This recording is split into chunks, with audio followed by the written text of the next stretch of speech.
Chat, they blew up Paul McCartney, chat. They blew him up. To live and let die. They killed him, chat. He's dead. He's not coming back, chat. This is the last known footage of Paul McCartney. He's fucking gone, chat. He's fucking dead. Paul McCartney is a Paul McCart cadaver. God damn it. I'm crying, I'm shaking my fist. I said, God, what happened to you, Paul McCartney? Why did they blow you up? Also, hi, Chad, how are you doing? Are you doing all right? Hi. Happy Tuesday. Today's Tuesday, right? Yes, good, Brain. Nice job, Brain. You can keep track of time.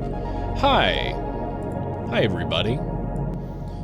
I was gonna stream yesterday, but then I did not feel like it. Melodica, have you seen the Butter Dog rap? No, I didn't know that they did that. I tricked you, you fucking fool. I put no time into the rhyme, I put my thoughts in the gutter, and it's the pitch, this crap's crashing hard as a shutter, but in the back we got the dog that's looking good under butter. We got a dipshit rap coming, talking about the literal, sweet as sugar dime, sickening as a profiterole. And this'll be up on the physical, listen to me now, the information's mission critical. I have no idea what you're talking about. You fool. You fool. Of course I've seen it, of course. Of course I know about the Butter Dog rap. I know they made a longer version as well. But I don't have that one downloaded. Yes, but I did see it. I do know of the Butter Dog rap. Chat, I've just been existing offline, being busy and being sleepy. I would have streamed like 2 hours ago, and I was going to, but then I was a little bit tired, and so I took a nap. And it's not like I didn't get good sleep last night. I went to bed at like 11 and 12, so I got good sleep. I just was still tired. Can a man not be tired? Can a man not be... Is a man not deserving of the reaping the rewards of the sweat of his brow, or whatever Senator Armstrong says in fucking Metal Gear Revengeance or whatever? If it isn't Saucy Jack, you sussy baka.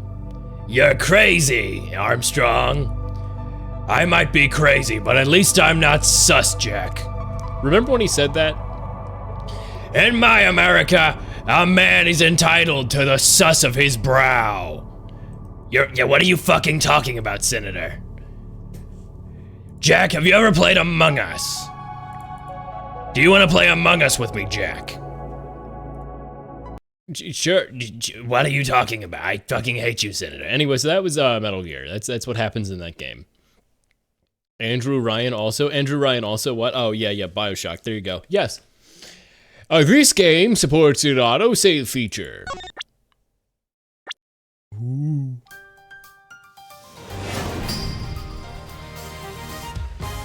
Jack, have you heard of the sussy skibbity videos? Have you heard of Skibbity Toilet, Jack? What the hell are you watching? Oh God, you're fucking insane! Remember when that happened in Metal Gear Rising Revengeance, and this is what happened?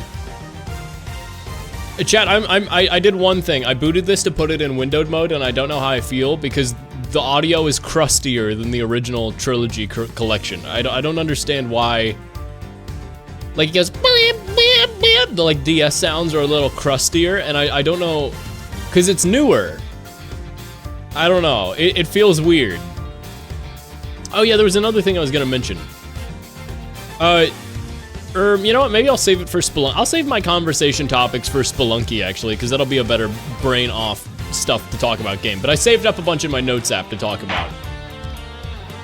Oh boy, Ace Attorney collection. You can't keep me away from Ace Attorney too long. The yearning took over, and I said I want to play Ace Attorney. I want to see Edgeworth again. I want to see my wife, Chad. I want to see my freaking wife, Miles Edgeworth.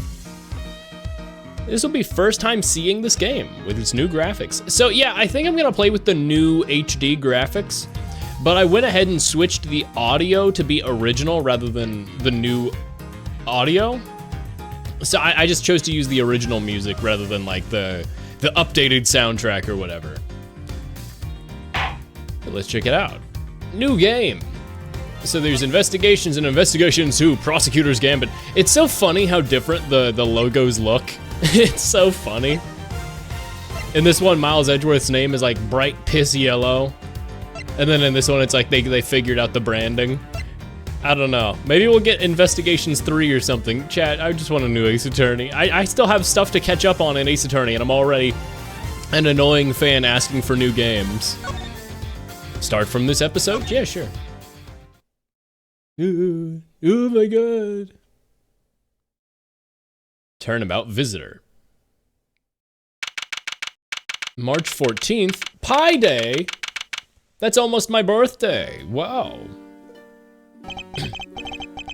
To make sure the defendant is found guilty, what other choice do I have? That's the job of a prosecutor, after all. That may be true, but why? I don't know who these characters are yet. Why go this far? No, you look like who are these people? Oh, no, never mind. Sorry, maybe I wasn't clear enough, but a guilty verdict is all that matters to me. Okay, Von Karma, right? What? Oh, no matter what the cost. Oh shit, we're in the office from Rise from the Ashes. Who are you? What is happening? Olympic medal? Who are you? What? Who are you? Your hair is lamer than I thought. I'm a prodigy among prosecutors. Always have been, always will be. March 14th, 2:05 a.m. 2 a.m.? Okay. By the way, there's a history button now. Oh, hello, Edgeworth. I've never seen this perspective. It's hard to believe, but I've been away from my office for a whole month. I hope Detective Gumshoe has been keeping an eye on my office. They're gay, so ooh. I hope he's been keeping an eye on my office. Ooh. Good for them. And they were roommates. The door is unlocked. Bro, there's a you are so unlucky. You're gonna find a dead body in his office. What's this smell? It's very familiar. God damn it, blood. Fucking people are murdering in my office again. God fucking damn it. Who's dead? Gah! What? What the? Who's this fruity saucy boy? What's the meaning of this? Freeze.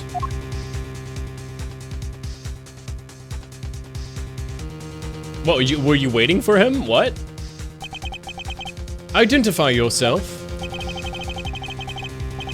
Shut up.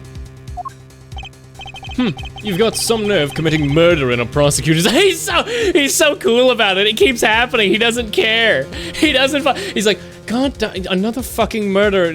God, this keeps happening. He doesn't fucking care. Jeez, the nerve of some people. Can you stop putting me into your murder scheme? Jesus Christ, it keeps happening. I'm just bored by it now, is really the problem. I'm bored by it. Can't believe Edgeworth has 2 boyfriends. Good for him. Good for him. Good for him. What the fuck, asshole? Is that a threat? Let me make one thing clear. What? No one gets away with committing murder in my office. Nobody. It happens really often. You wouldn't believe. just fucking leaves? Just fucking leaves? Okay. My name is Miles Edgeworth, and I work as a prosecutor at my local district.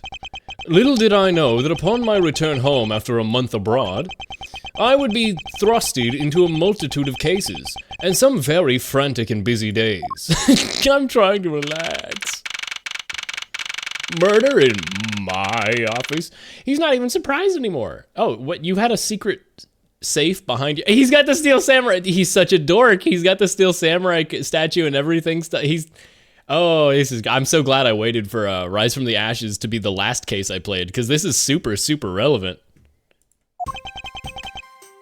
No! You knocked over my fruity little chess pieces that I made, custom built pieces of Phoenix and myself. How could you do this? How could you freaking do this to my... It's custom built! That's not cheap, that's custom. I finished photographing the victim's body, sir. Very well, please continue your investigation. Yes, sir.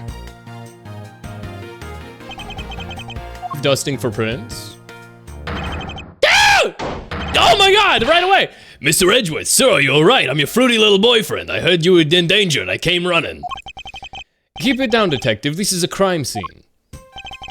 I don't know how I feel about it. I don't know how I feel about this new perspective on Gumshoe. It feels so weird. I've never had Gumshoe not staring me down at a he's looking down at me with his head chin turned high and he's looking at me straight on angle.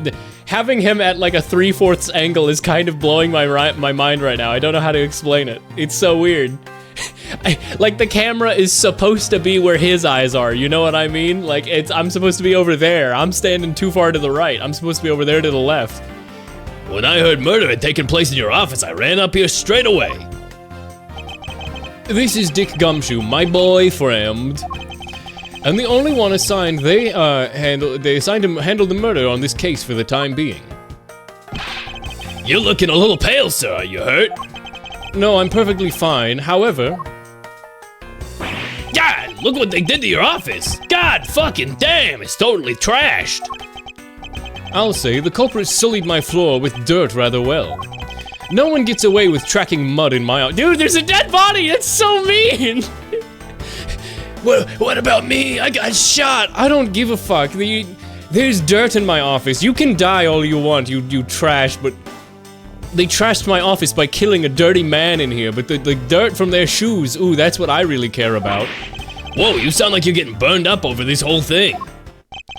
This crime was committed in my office, so it is my responsibility to resolve it. No, usually that means there's bias and they won't let you handle it, but... Oh, that's just like you, Mr. Edgeworth. Alright, time to do some investigating. Agreed. Ooh. Ooh. Ooh.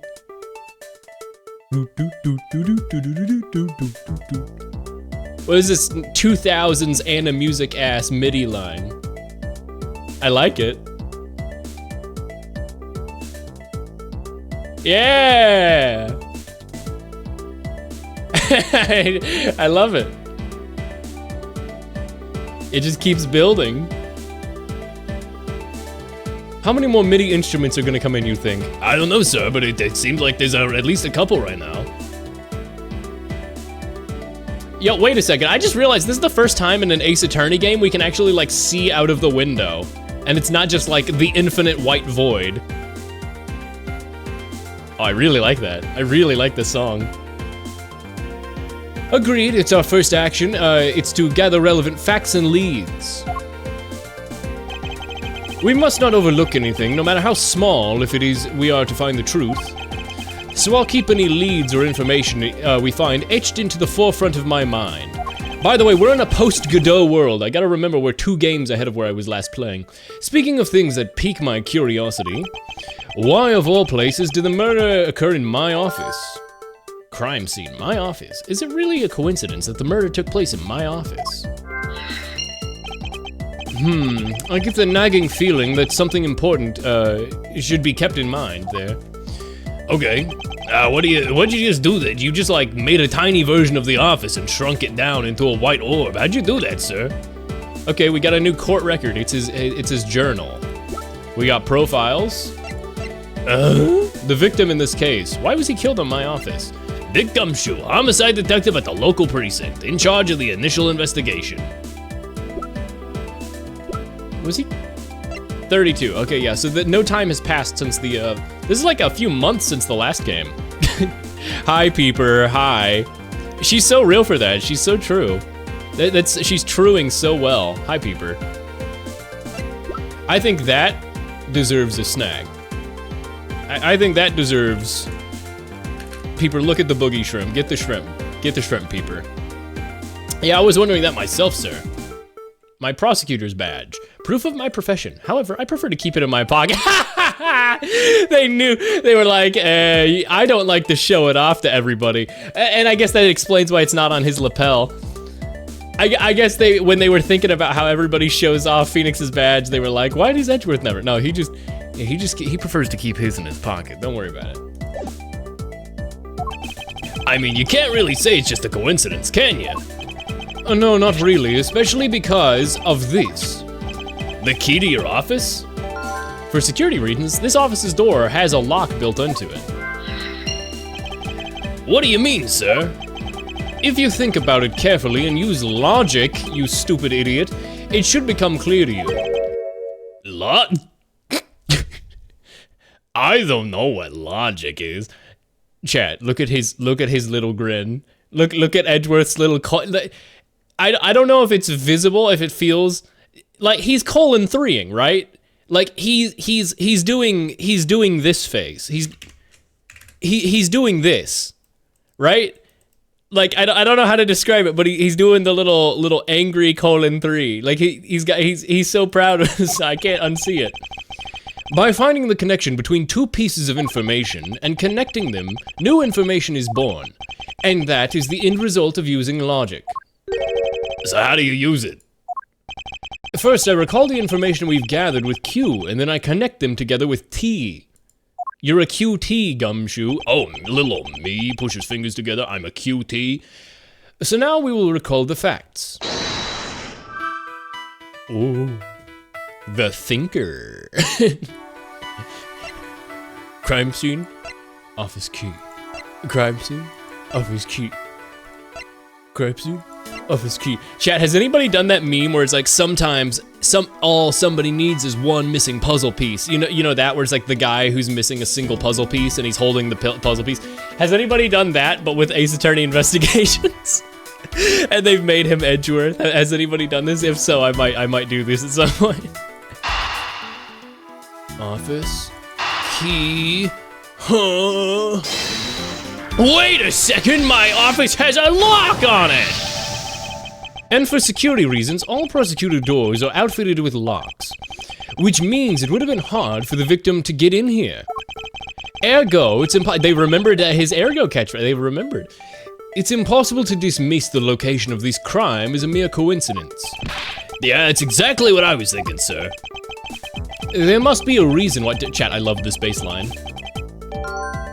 Boom, boom, boom, boom, boom, boom, boom. I love it. I love how it's got a little groove going. I love it. Do the office key. It digs deeper. I couldn't figure it. It's simply too complex for a first puzzle. Two puzzle pieces put together. Now that's simply I don't believe it. There must be a reason why somebody infiltrated this room. What was the killer after? You're really on the ball today, Mr. Edgeworth. That's some beautiful logic, sir. Yes, well, when you follow leads to their conclusion, only the truth remains. However, if the information doesn't line up properly, I may stray far from the truth as well. But if I think carefully before piecing the leads together, the logic should flow.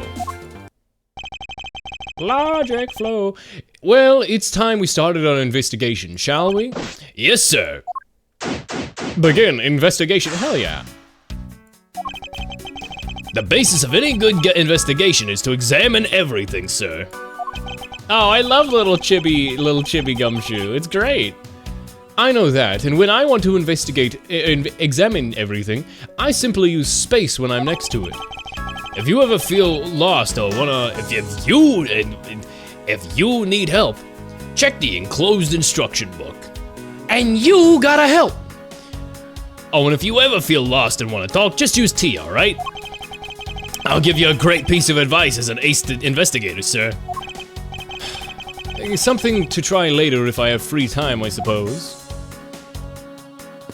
Okay, I can use WASD. Oh yeah, baby! Woo! We're Edgeworthin'. We're Edgeworthin'. Woo! Woo! Yeah! Woo! Hell yeah! Hell yeah! I'm really him. Well, it's a good thing my steel samurai doll was spared any harm. Nuh-uh, he would have deflected the bullet. He would have deflected the bullet with his staff. He would have simply dodged it. Speaking of which, I still haven't actually sat down and watched any of that show. But Gumshoe, it's the anime of the season. I can't believe. What's it about again? Well, I don't know too much about it myself, but what? You love it. What? No, the fact that you're not a real fan, you just do it because You just have a doll of it because because Edgeworth likes it, or because Phoenix likes it. I've got like who I am mixed up because I've been playing for Phoenix for 3 games in a row. The hero of the Steel Samurai, warrior of warrior of Neo-Old Tokyo, is the Steel Samurai, and his goal is to defeat the evil magistrate. It's a show geared towards kids. However, its high production value and riveting plot draws in a number of adults as well. Spin-offs like The Pink Princess, Warrior of Neo-Old Tokyo, and The Nickel Samurai, along with the deluge of merchandise, and even a new stage show, gives it presence. You, sure know a lot. Are you sure you're not some sort of rabid fanboy? Of course not. Anyone that keeps up with society knows at least this much. And that conversation lasted longer than expected. Let us return to the investigation. Hey, you wanna talk? Hey, Gumshoe. Hey, Gumshoe. Hey, Gumshoe. Mwah. Mwah. Mwah. Hey, Gumshoe. You wanna? Mwah. Mwah. Anyway, Gumshoe, you wanna talk? You wanna talk about the murder right in front of this dead body? You wanna talk about the Steel Samurai? Do you wanna talk about the Steel Samurai? Hey, a gun. The killer's goal. What have we here? Could this perchance be the murder weapon? He's playing with dolls. He is. Edgeworth will info dump about the Steel Samurai. He will. He loves it. It's his favorite game. It's his favorite everything. TV show, I meant. I'm playing a game. If so, that would mean the killer made their escape after disposing of the gun here. I think I've seen one of these before. Care to enlighten me as to where? Oh, I know. I was issued the exact same model, I think. Detective, I don't really like guns all that much. I mean, they're really I don't really like guns that much. But now that I think about it, you do see this model all around the precinct a lot, sir.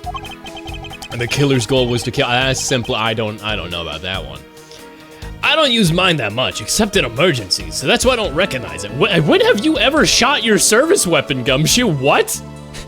There was an emergency. I had to kill that man. He was holding up the line at Hobby Lobby for me to buy some arts and crafts to make the Blue Badger.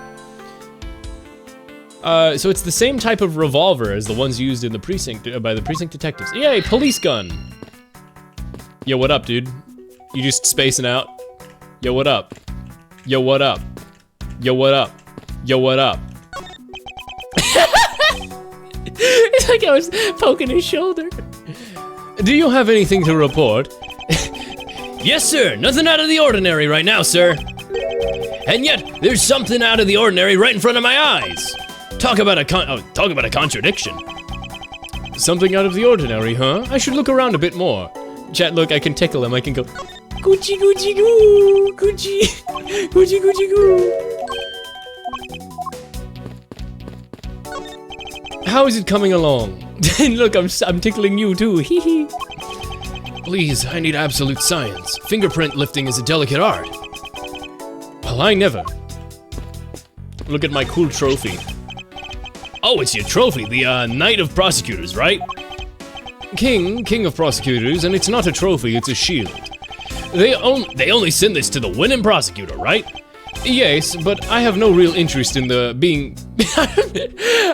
I have no interest in being perceived by other people. You see, I'm a streamer. As for my own worth, Edgeworth, that is something only I myself can determine. Yo, based Edgeworth? That's so slick, sir. I'm gonna have to try saying something like that sometime. Unfortunately for him, his monetary worth is tied directly to the worth to me. Jesus fucking Christ. Ah, watch out for those teacup fragments there, sir. The killer is going to pay. This tea set was very expensive.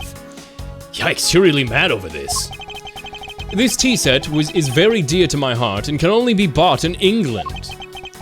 It cost more than your whole month's paycheck. What? That's still not very much, sir. Now I feel like the killer's wasted one of my monthly paychecks. It's coming out of your paycheck. They finished photographing the body, so I should be alright to examine this area. I won't rest until I've inspected every suspicious-looking nook and cranny. Oh. Oh shit. Fuck the magnifying glass, I guess. Now we're on this little crosshair. Aww. Aww. It's a throwback to the second case with Maya. This is how Gumshoe becomes my Maya. Because they wrote Gumshoe upside down on the book. It says gum. Someone's trying to frame him in their own blood, which he's gonna pick up his, this is, I mean, I know I'm saying aw while looking at a dead body, but it's just adorable. It's a throwback to how Maya met Phoenix. I don't believe it. I packed those files on those shelves so tight that not even an earthquake can make them fall off. But just look at them. At this rate, the rest of the files won't be able to withstand an earthquake at all. A problem to be sure, you know, because I'm scared of earthquakes. Aw, cute little murder scene. Well, once the investigation is over, we'll put them back up on the shelf. Look at his hand. Let's see here. There's blood all over his lower abdominal area. Yeah, it looks like the bullet passed clean through his stomach area, sir. In other words, he was shot. Yep, and until the autopsy's done, I don't think we'll know much more than that. Please have the body sent to the morgue as soon as they're done processing the crime scene. Crime scene notes. A bullet went clean through the victim's abdomen. The body was found at 2:05 a.m.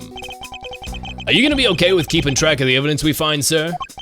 Of course, this is the safest way I know to keep track of it all. This is why we had problems in court, Edgeworth. Just write it down in like an official medium. Don't just keep it in your journal. The big problem with Edgeworth early on was he was like, I only trust me to hold on to all the evidence, which is why I didn't publish it or any of it during discovery. Just write it down, man.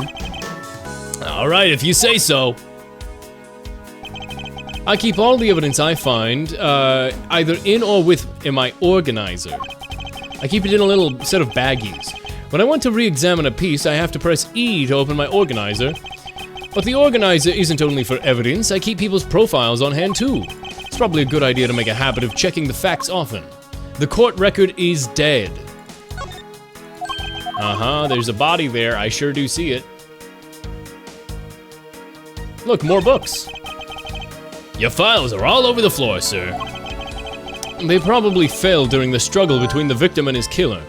My files are a mess, pointing to a struggle between the victim and the killer. D killer? Oh, and I tried so hard to keep this place spotless while you were away. I mean, this is just rendered all the time and effort I put in pointless. I thought he said, oh, this is just a render though. Don't worry about it. It'll be different when we go out of the scene. I don't ever recall asking you to clean my room. Well, I water the flowers every day. Just like you requested, sir. I just added cleaning to the list as a weekend special.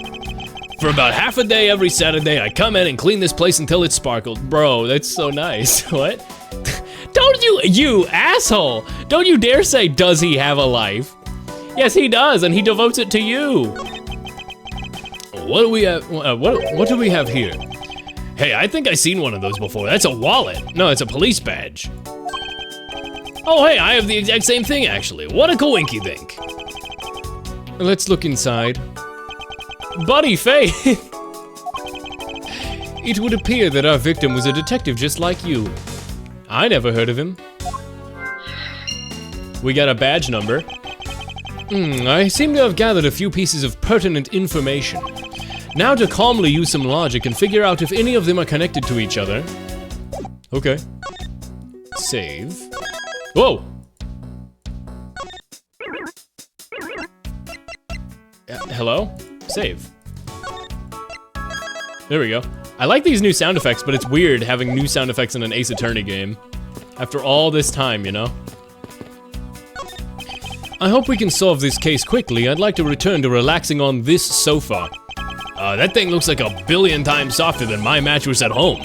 Can I sit on it too? Can I sleep in your office? Can I sleep on your sofa, sir? Detective Gumshoe, you know I can't allow that.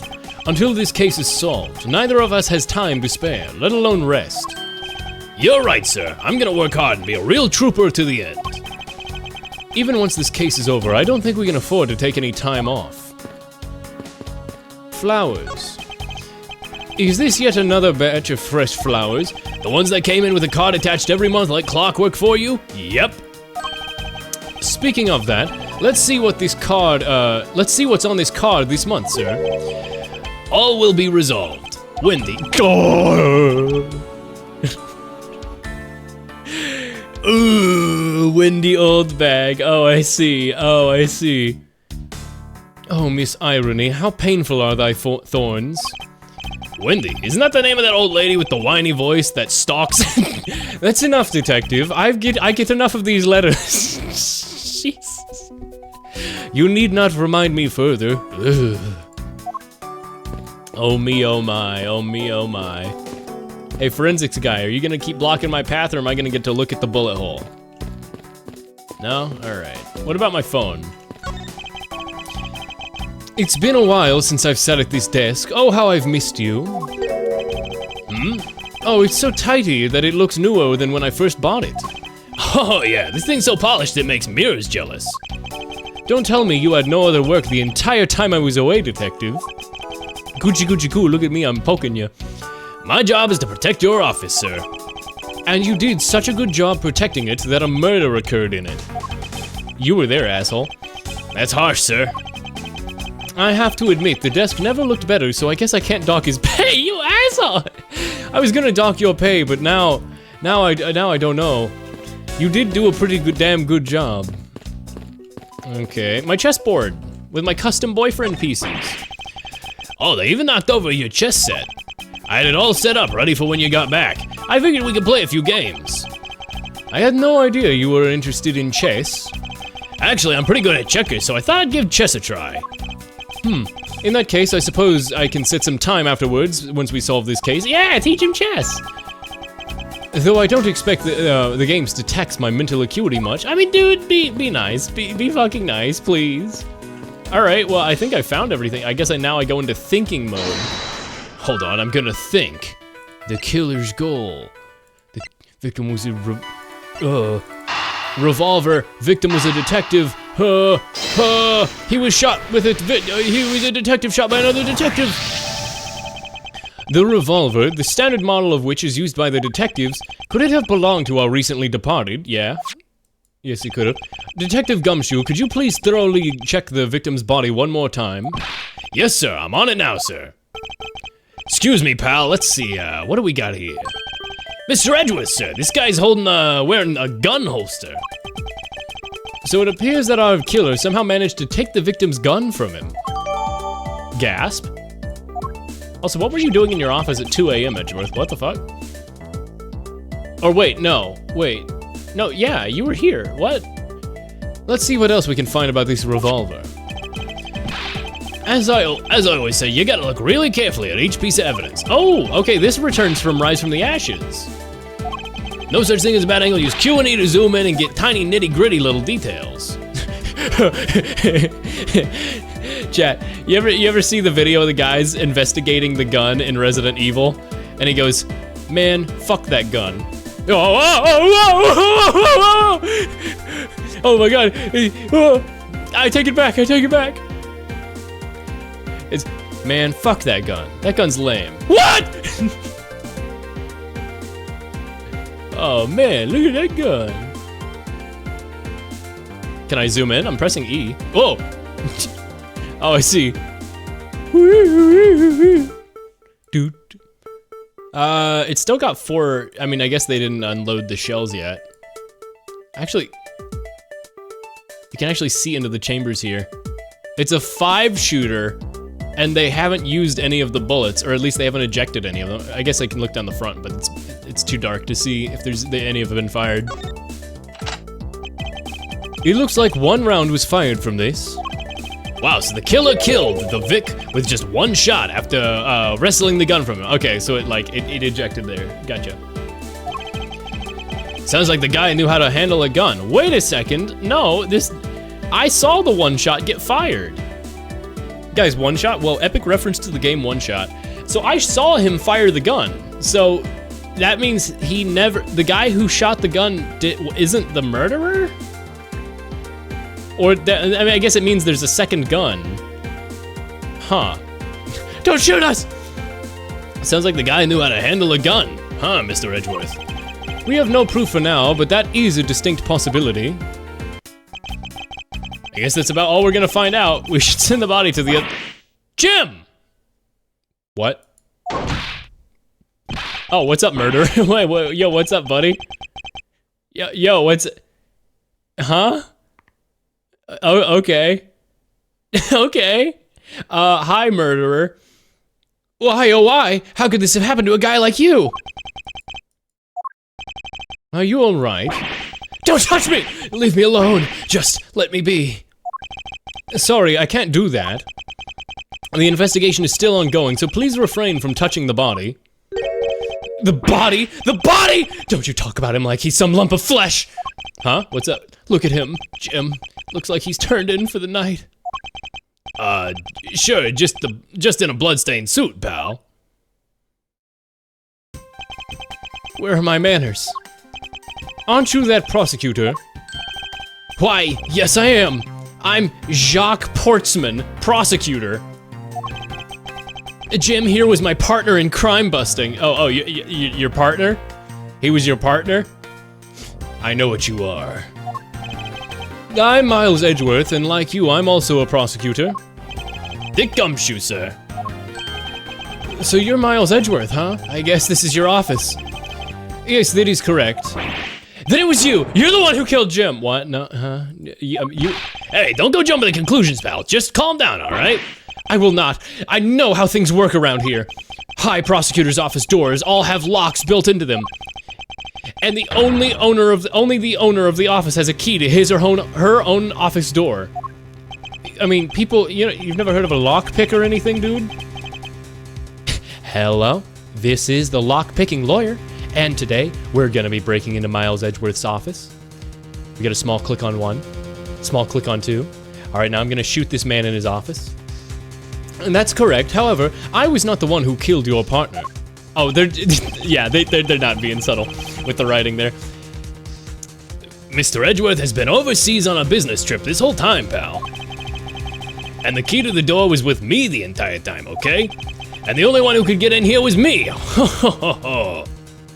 Wait, shit. That means... I'm not sure what that means. Then it was you! You're Jim's killer! No way, pal, you got it all wrong! Everyone calm down. Mr. Portsman, correct? If you are a real prosecutor, then you should know to stay calm and collected. The investigation has only begun. Isn't it too early to be drawing conclusions? Alright, I guess that I get the point. You're correct, my mistake. I tend to get a little too hot-headed sometimes. You sure are one cool customer though, Mr. Edgeworth.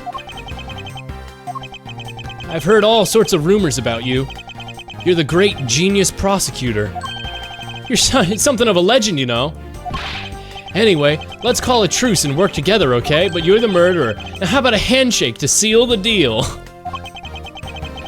I don't like you. A pleasure to work with you. You guys were conducting your investigation, right? Sorry for barging in like that. Carry on then. It's your room after all. Thank you, I intend to. I just want a little more time to say goodbye to Jim. You there! Sir! Alright, what are you gonna point out the fact that it says gum? Cool handshake. I want you to capture this scene on film for me. My final farewell to my partner Jim, definitely not setting up evidence to be used in a court of law. Bro's getting a fucking photo shoot with his dead boyfriend? Jesus Christ. Jesus. I should probably give them some space. Can I be in the picture too? Mr. Portman, a word if I may. Jim, I swear I'll find your killer and bring them to justice. You wait and see, it'll be for the both of us. Now then, you wanted to talk to me about something? No, that's alright. I feel like I'm interrupting the conversation. Okay, so this is how they wall me out of pointing out that it says gum on the wall. Oh, but now I can look at the bullet hole. Ah, your jacket, sir. What's it doing on the floor? It must have fallen on the wall when the killer tried to threaten me by firing a round. So the killer not only shot the victim, but they shot your jacket as well? They dared to shoot the ultra special jacket that you made in your prosecutorial debut. What if they'd shot through it? It would have been a disaster. It's not getting worked up over, Detective. When there's something more here, yeah, you're safe. Like what? I take it you haven't noticed yet, Detective. There's a giant contradiction right in front of us. Yes, I know that. Ooh. New music, new music.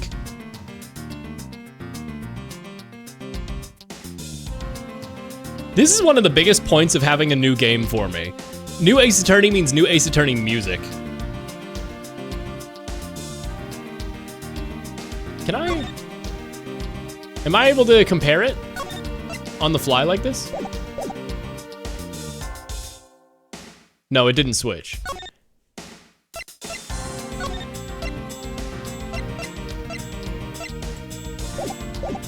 Okay, so it only plays the new audio tracks after like a new one starts playing. You can't toggle it between the songs mid-song.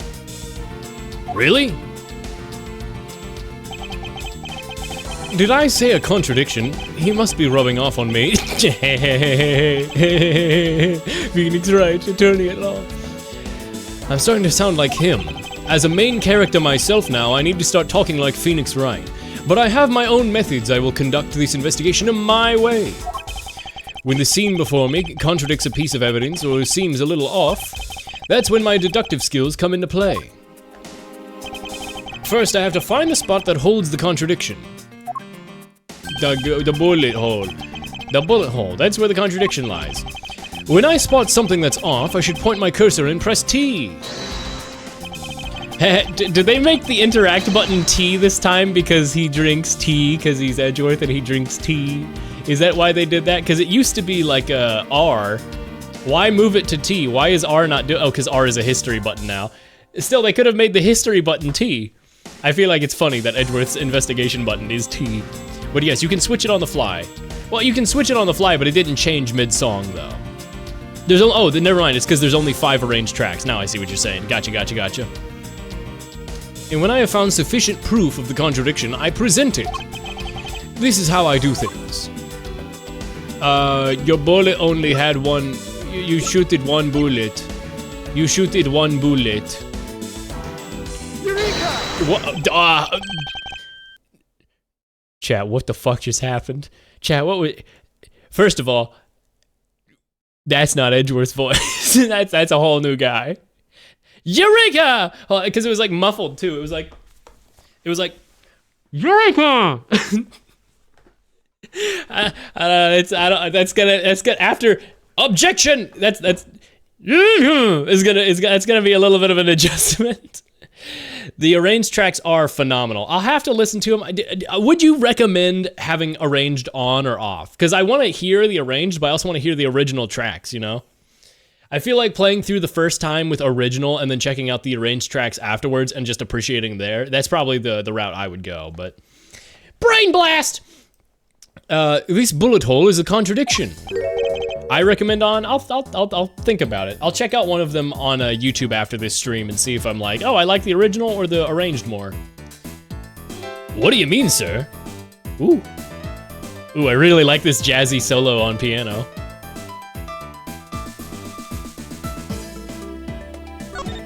I really like his investigation song.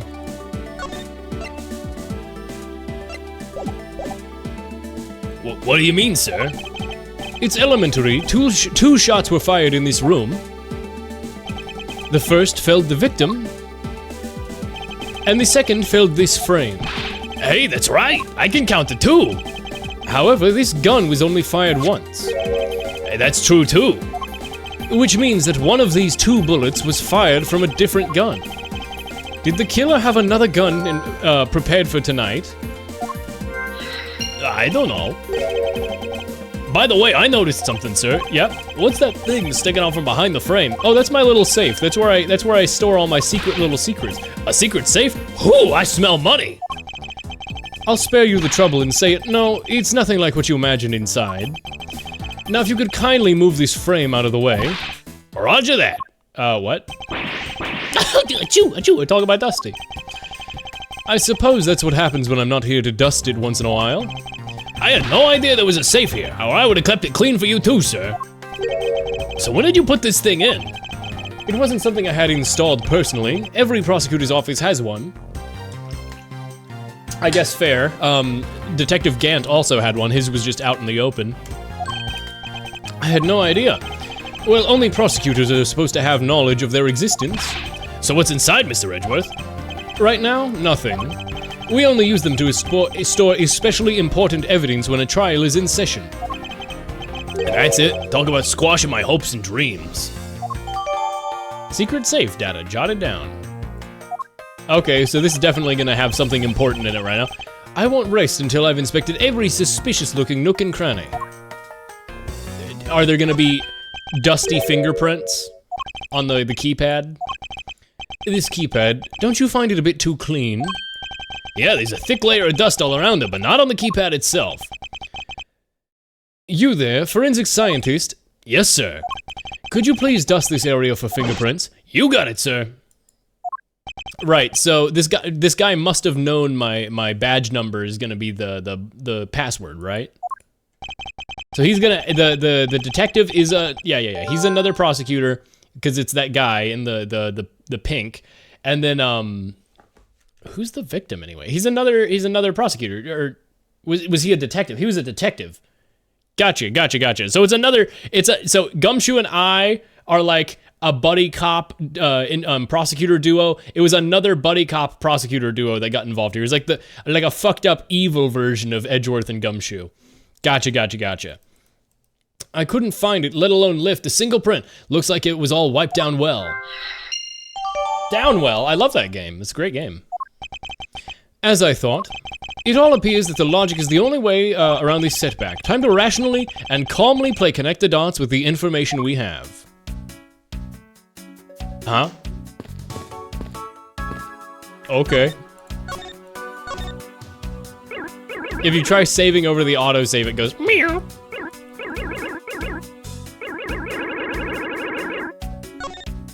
Let me save. There we go. It's nice that there's an autosave, especially given the series and game's history of like needing save scumming. What? Oh, the safe. Gotcha. I've already finished examining this area, but it never hurts to look again. What about the handle? I never knew there was a safe hidden back here. Well, if detectives knew about them, then they wouldn't be secret now, would they? Are there any other secrets, things hidden in this room? Even if there were, it would defeat the purpose if I told you he was shot into the shadow realm. So don't bother looking for them. So, like, there's no, like, hidden cameras around, right? And what if there was? Nothing. It's nothing. Forget I said anything. What has he been doing in my office while I've been away? They're not gonna see me putting on a frilly dress and jumping and dancing around your office, are they? Hey, what's up? How's it coming along? Please, I need absolute silence. This picture is too important to mess up. I need these two fruity lovers and their dramatic moment. I'll leave this man to his art. Okay, time to think really hard. Time to use my little brain now. There's another gun. Signs of a struggle. Wiped fingerprints. The killer's goal plus wiped fingerprints means they wiped the fingerprints. They were trying to find my safe. I believe I have figured out what the murderer was after. What is it, sir? The fact that the safe was wiped clean of fingerprints suggests that the criminal has at least attempted to open my safe, making the culprit's motive for breaking in and entering theft, I believe. I wonder if knowing the motive behind this break-in was theft changes what the other pieces of information can tell me about the crime. If the motive was theft, then why would he have another gun?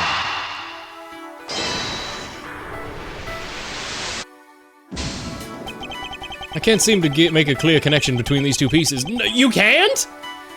The motive was theft. It escalated to murder. There is no connection between these two pieces of information. Edgeworth, you stupid. You stupid. Signs of a struggle, theft. He was trying to find my safe and he didn't know where it was. There's a possibility that the files splayed on the floor are not the result of a struggle between the victim and his killer. Oh, you mean like it could be from when the killer tried to find something, sir? Precisely. We need to figure out if any of these files have been stolen. Yes, sir. I'm gonna shelve files like you've never seen before, even at the library. I'm sure. Let's give it a try. Why do all the good ones die young? Surely you must ponder every once in a while, Mr. Edgeworth. No matter how much we lament, the dead will not come back to life. All we can do is search for the truth. And so what are we supposed to do? How do we go about finding the truth? First, we calmly restore the files to their rightful place. You got it. Here, let me help. Okay, it's gonna say gumshoe. So this file goes here, and that book goes there, and where things go despite being, you sure know where everything goes? Because I'm the one who keeps it tidy, pal. All right, done. And also, it's all labeled. It would appear that the murder was definitely committed here.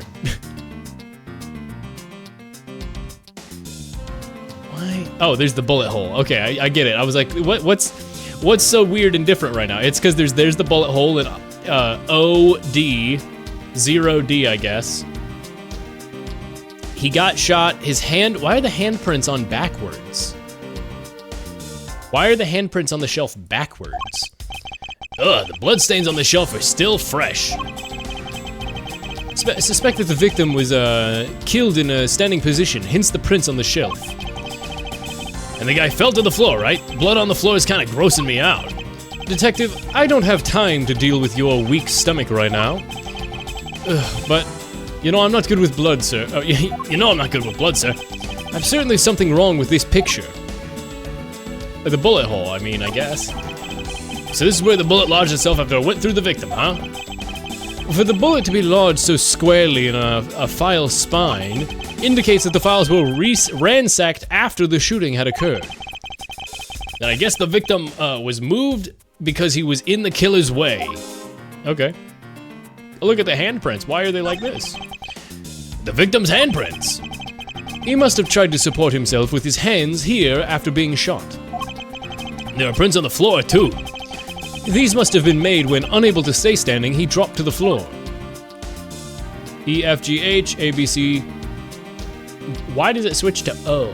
I guess that's just how it's organized, but... what about the pool of blood? The victim was in a sitting position here after being shot. Oh, so that's why the seat of the victim's pants has blood on it. Nah, he went to Taco Bell. That would be the logical explanation. What about the regular books? I put them all back, just as they should be, sir. Doesn't it look like anything's missing? It doesn't look like anything's missing. Although it does look like the killer moved the body to flip through my shelves. I wonder if they found what they were looking for. No, well, they found... They definitely found the safe, and then they did not get in. Hey, look at his ass. The killer moved the body because it was leaning against the bookshelf. The blood on this guy's pants proves that pretty well. In a sense, I suppose. See, I'm not completely useless. You're the one talking. Yep. Okay. It's actually a bloody ghoul trying to escape from the shelf. Oh my god. When Edgeworth doesn't think right, his brain takes damage. Yeah. When he thinks incorrectly, his brain punishes him. Is this spot somehow connected to any of the evidence I hold? Oh, I see. No, it's not. That's a random place. Yeah, another bullet hole. The bullet gunshot once. Oh god, I don't like the new Eureka. This is clearly where the contradiction lies. I don't really see what's so wrong with this spot. Ha! You don't understand. You see, therein lies the contradiction. Mr. Edgeworth, sir, it'd be nice if you just admit when you're wrong. That wasn't a mistake. That was me keeping you on your toes, detective. Bullshit artist, awesome. Urethra! Don't say that. Urethra. It was shot through his gut? Is the bullet hole being at this level evidence that it didn't pass through his abdomen? Eureka! This is clearly a contradiction here with the bullet hole. What do you mean, sir? You don't see? Quite simply, the bullet hole itself is too low. Yeah, we had this with the screen door in case 2-2, I think. Eureka. Don't say that. Says it a second time. I can say it. I'm allowed to say it, but I don't like it. I don't want to imagine Edgeworth saying it. If the victim was shot in the stomach, the hole should be much higher up. Well, what if this guy was shot while sitting or lying down, sir? That would be logical. That would be illogical. The victim leaned against this shelf after being shot, which suggests that he was standing when he was shot. That means, wait, what does that mean, sir? It means you need to use your brain every once in a while instead of mind, detective. That's so fucking mean! In any case, it means somebody made a faulty assumption. And it was from this mistake that our current contradiction was born. What is the faulty assumption? The order of the files? Gumshoe knows where all the files goes. Oh, because, no, okay. Okay, never mind. I think the zeros should be before the 1, right? I believe the order of the files is a bit off. You mean I put them back in the wrong order? Hey, actually, I think the labels on these files are wrong, sir. Oh? Yeah, you see here how the files that were shot begin with the number 0. What are those doing all the way down there after 1, 2, and 3? That's really weird. Actually, the way they are organized now is the correct order. They were exactly as I see them in my mind's eye. But the numbers are all out of order. Yes, I'm dyslexic. Also, those white binders are special, so they are arranged a little differently. But from this, we know that the files are not in this order when the crime scene occurred. Ah, so that's it. What? I believe the killer made the same incorrect assumption as you did, detective. Let's rearrange the files in numerical order and see what we find out. What? Why are they like this? What? Oh, never mind, I get it. Do you think it'll be okay to prop the body? Do you think it'd be to prop the body back up and see how it was before it was moved? They finished processing the crime, so I don't see why it wouldn't be. Let's play with a dead body. If you please, Detective Gumshoe. Mm-hmm. As I suspected.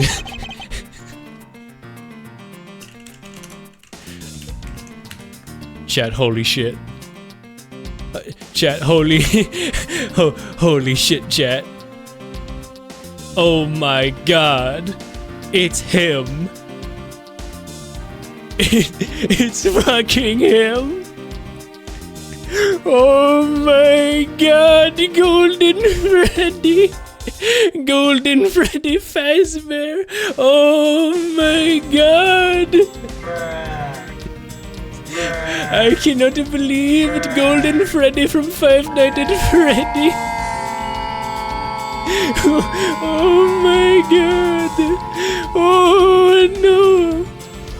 Scary Freddy Fazbear. This is chat. This game might be too scary. I don't know. I don't know about you, chat, but this game, I'm thinking it might be too scary. They killed Golden Freddy Fazbear. No, this cannot be. This cannot be. Oh no. Chat, what are we gonna do? As I suspected, the bullet hole is now where it should logically be. The killer went through my files before shooting Mr. Faith. And then put the files back in numerical order, I guess. Exactly. And then proceeded to shoot the victim. But why would somebody kill a man and then look through your files one more time? Puzzling indeed. These files were thrown into disarray twice, once before and once after the crime scene, but why? I see. It is Halloween after all. Yeah, it's his Halloween costume. Nice job, Buddy Faith. Nice Halloween costume. He's Five Nights at Freddy. He Golden Freddy Fazbear. He Freddy Food Bar. Chat, I haven't decided what I'm gonna be for Halloween, but we get to wear costumes at the place I'm working right now, and it needs to be something that's good enough for a professional medical setting, but also still a good Halloween costume. I don't know what I will do. I don't know what I will do. I have a few days. I gotta come up with something. My default is just to wear my stupid-ass long-billed fishing hat. I don't know. Maybe I just wear my I eat drywall hat.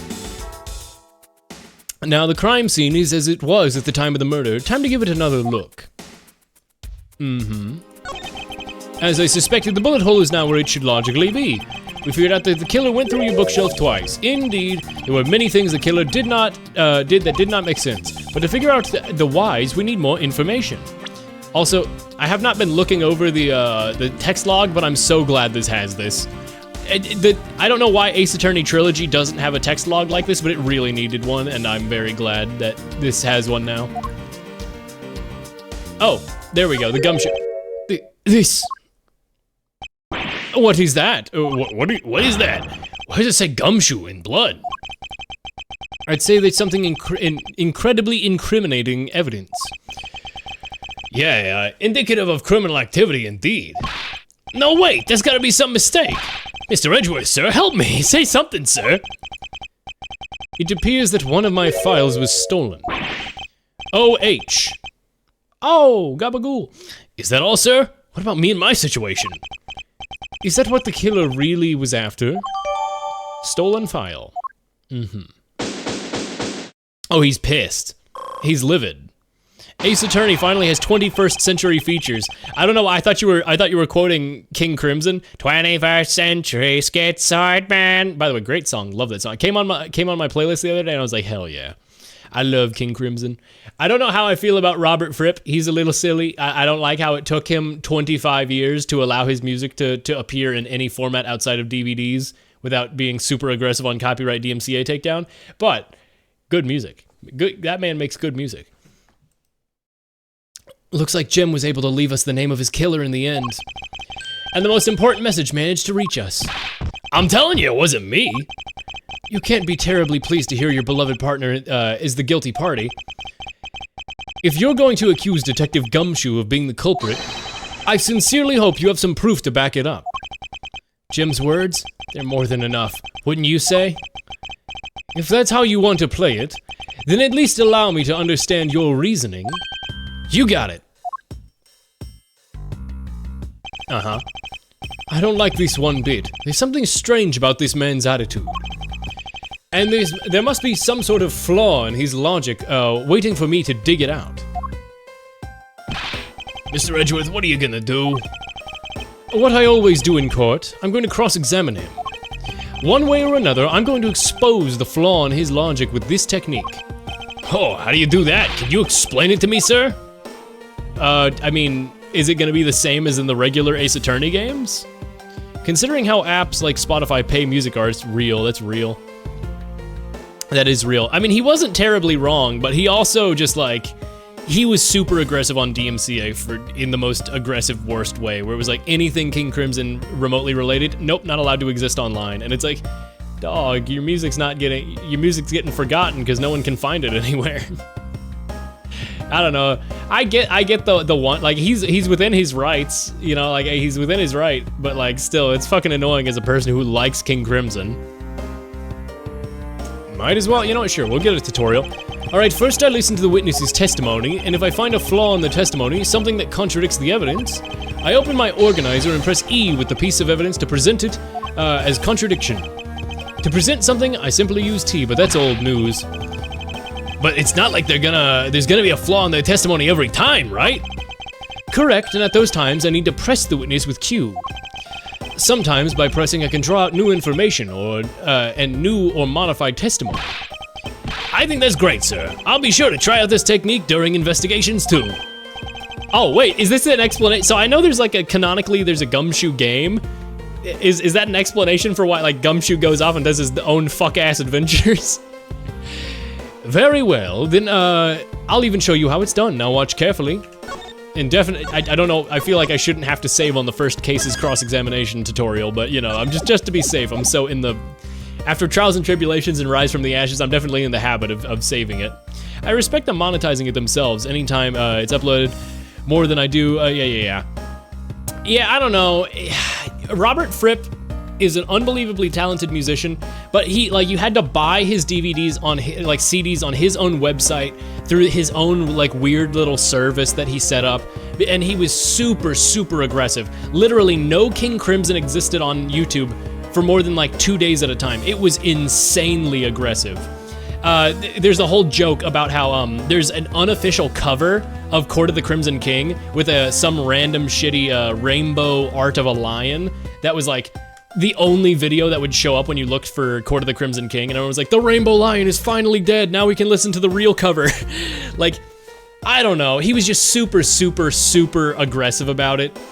And I get that, like, you know, he wants to be paid and compensated fairly, but like, it's like, it wasn't anywhere. There were no digital versions. You couldn't find it on YouTube. He wasn't selling like MP3, you know, access or something online. It was not on Tidal or whatever. I don't know. It's super complicated, but it's super frustrating. I feel like more than me being actually angry with Robert Fripp and how he did that, I was more so just pissed with how it's like, dog, it's been 50 years since this music came out. Are you still trying to get royalties and like you know, like little, surely the fact that this is one of a great, well-selling album from over 50 years ago, or yeah, over 50 years ago now, surely that you know, you're not still trying to get like huge money off it. You're touring, I don't know, I get it, but at the same time, like, come on, man, 50 years? I can respect the hustle, but also 50 years? Very well, I'll even show you how it's done.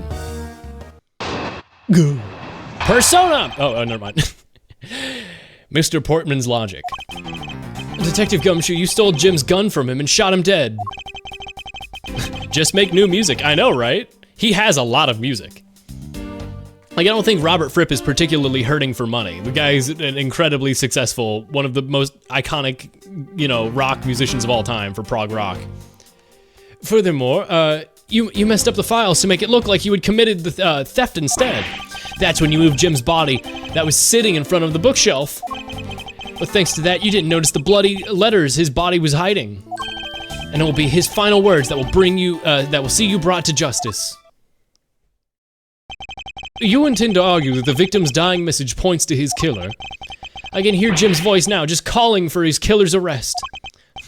Are you sure you're not mishearing words, Mr. Portman? There's no way Detective Gumshoe is the culprit here. I will find a flaw in this man's logic, and expose it with credible evidence. Hold on, I gotta... Oh, God. Come on. I got like a sneeze, it's the worst. Oh, God. I'm trying to look into a light to make myself sneeze right now. This is the worst feeling ever. Holy shit.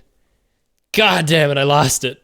Oh God, I'm in sneeze limbo. This is hell, chat. This is hell. Please, end me. This is awful. Oh, I recognize this music. I heard it briefly there. I didn't get to hear it that much. It wasn't a long cross-examination. Alright.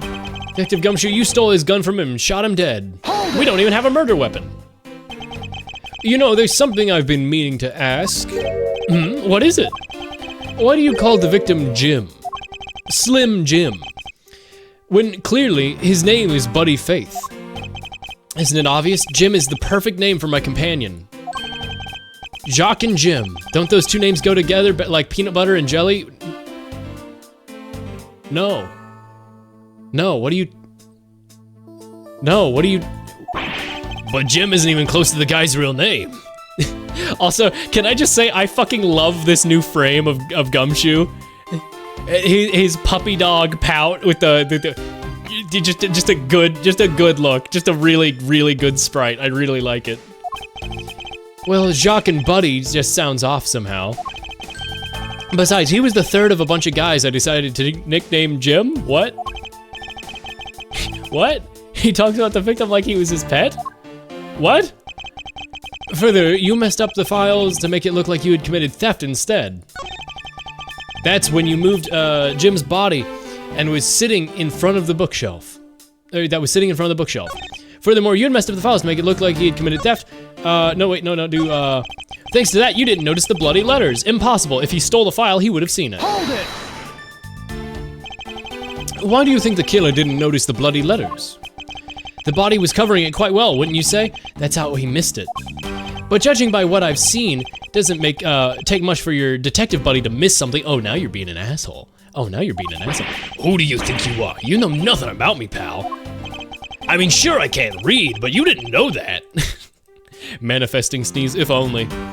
Once you get the objection theme, you should definitely switch to arranged. Gotcha. I don't know what the objection theme is, so I'll just have to assume I do some objection. there's a lot a person can understand about another person from their first impression alone. Bro is literally judging books by their cover. Mods kill this man. I can't say I disagree with him on that point. Why don't you just say something else, sir? Not you too, Mr. Edgeworth! Despite his lack of attention to detail, I don't believe the detective to be the culprit. Nobody could have overlooked those bloody letters, and I can prove it with evidence. I couldn't ask for a better setup for the game-finishing Spike. It'll be his final words that will see you brought to justice. But thanks to you, you didn't notice the bloody letters. Oh, yeah? How do I... Q? Hold it! No, wait, how do I... E, right? Who do you think you are? You know nothing about me, pal. Can I present it yet? Huh? I can open the court record during this. How do I present it? E. Oh, how did I miss that? My brain short-circuited a little. Oh. Perhaps you're not aware, Mr. Portsman, but there is a serious flaw in your logic. Bringing a bit of the courtroom into this, I see. No problem, I'm game. I can't help but find it a bit odd. Excuse me? Odd that... Oh, sax?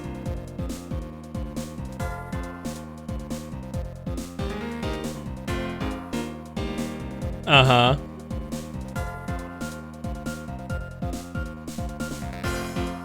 I love the little funk sax in the left ear. I want it to do more than what it's doing. Odd that a fellow prosecutor would be brought down by the power of his own office. What are you talking about? Oh, you're joking. I get it. If you have enough time to laugh, then you have enough time to take another closer look at this. Do you still not see? If not, may I direct your attention to the missing file? What? That's impossible.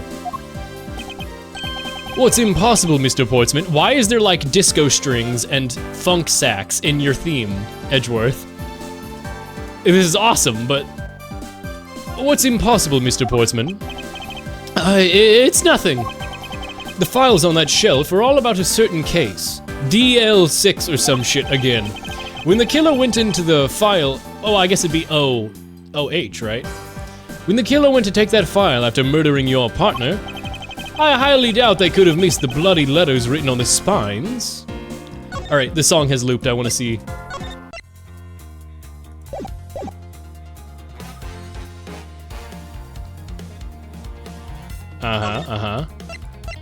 Oh, max volume. I want it to be louder.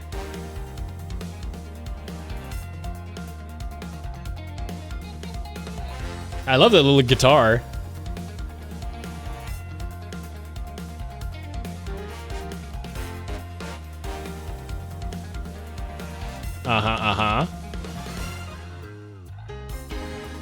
Oh, that's good. Chat, something just disturbed me, and I just noticed Edgeworth's left hand underneath the chat box, the text box there. Seeing Edgeworth with normal-sized, non-giant yaoi hands is kind of blowing my mind right now. I don't know how to explain it. I'm like, wait a second, why are your fingers not giant, like, bratwurst? Yeah, this is a good arrangement. I like this a lot. Do not question Edgy's musical taste. I can't. I love funk and disco. Those are two of my favorite genres. I like it a lot.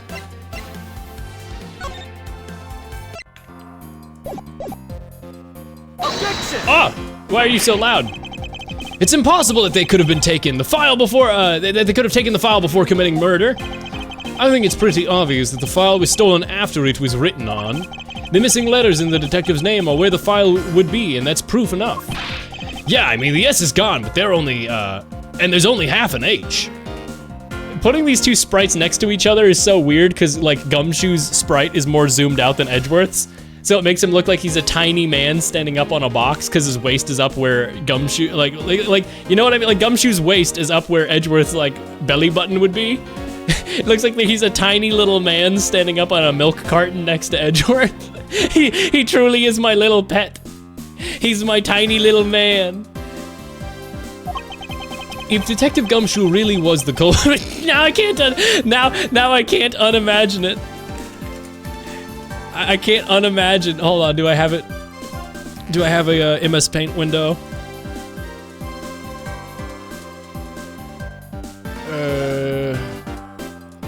Let me do this real quick.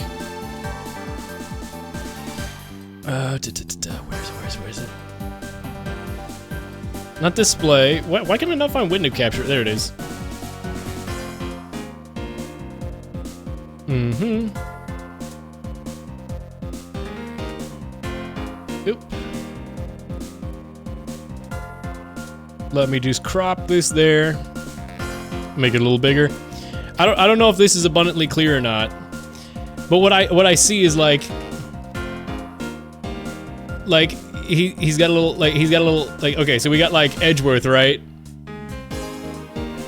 With his funny little hair. I'm gonna put zero effort into this. Right?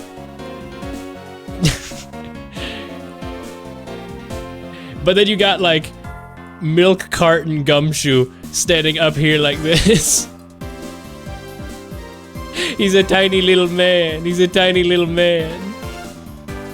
I love it. He's tiny little man.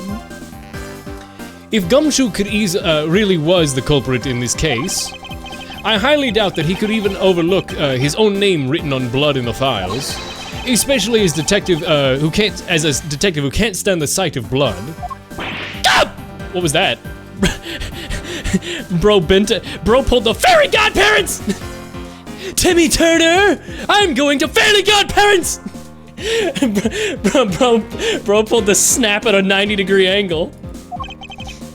Which means, what exactly? What is this make his dying message? It makes it the work of a criminal intent on tampering with the crime scene. That's so low. I can't believe a criminal tried to pin this whole thing on me, sir. You're gonna get him, sir. You'll see. I'll have to arrest him in no time. Well, Mr. Portsman. Brilliant, brilliant. Absolutely splendid. Logic deserving of Olympic gold. I appreciate the praise, but it doesn't change the fact that your reasoning is flawed, you fuck-ass little- You tried framing my guy. You tried to put my little man in jail. Huh, well, you win some, you lose some. That's how life goes. Glad everyone's so cheery, even though I feel more dead than alive. Yeah, you and me both, buddy. But you know, it really is a shame. I really didn't want to have to bring up this up, however, What is it this time? Are you still after me, pal? No, it's Edgeworth. You're getting humor for me for a second. Who has the key to this office? That would be me. But, Mr. Edgeworth just proves I'm innocent, pal. What? That's absolutely right! And I acknowledge your innocence. What?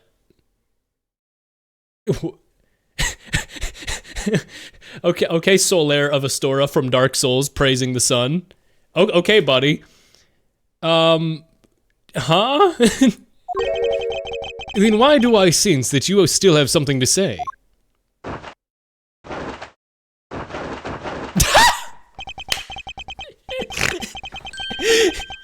Ow! Ow! He's just flapping his jacket around. He's a little saucy. He's a little saucy. White boy busting it down with a little bit of sauce in my office. Why can I not remember the white-suited guy from Ghost Trick? Why is this? I keep wanting to call him Casanova, but it's not. Detective Jowd and the one who starts with a C, who poses like Michael Jackson, and why can I not remember his name? Detective. Who's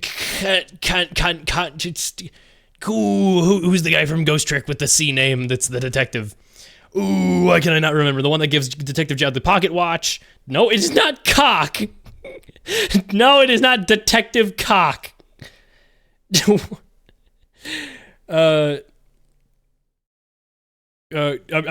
looking it up. Why? Character, what is his name? Cabanella. There you go, Cabanella. I was like, Casanova? No. Yes, he's Cabanella. He's like Cabanella. There we go. He's even got the little red thing to mimic the scarf with his medal, and he's got the white suit.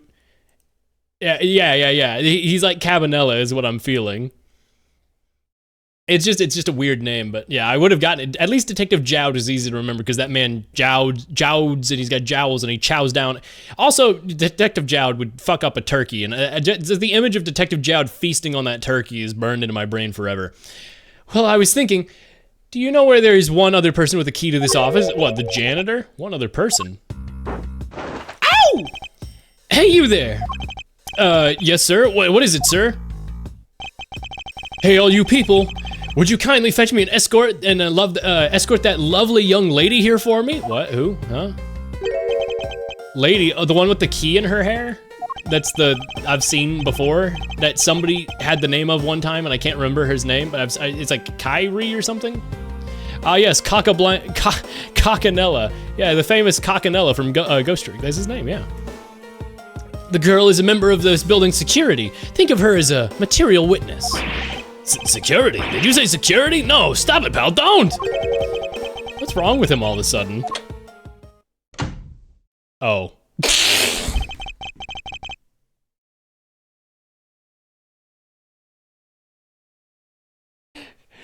Maggie Bird. Is that Maggie Bird? I believe she needs no introduction. I'll have called upon Miss Maggie Bird, a member of security. Hey, she loves this Blue Badger idea. Detective Gumshoe, sir. Maggie. Miss Bird is a security guard on watch tonight. I see, and your point is? My point is that she could very well have used it. And by it...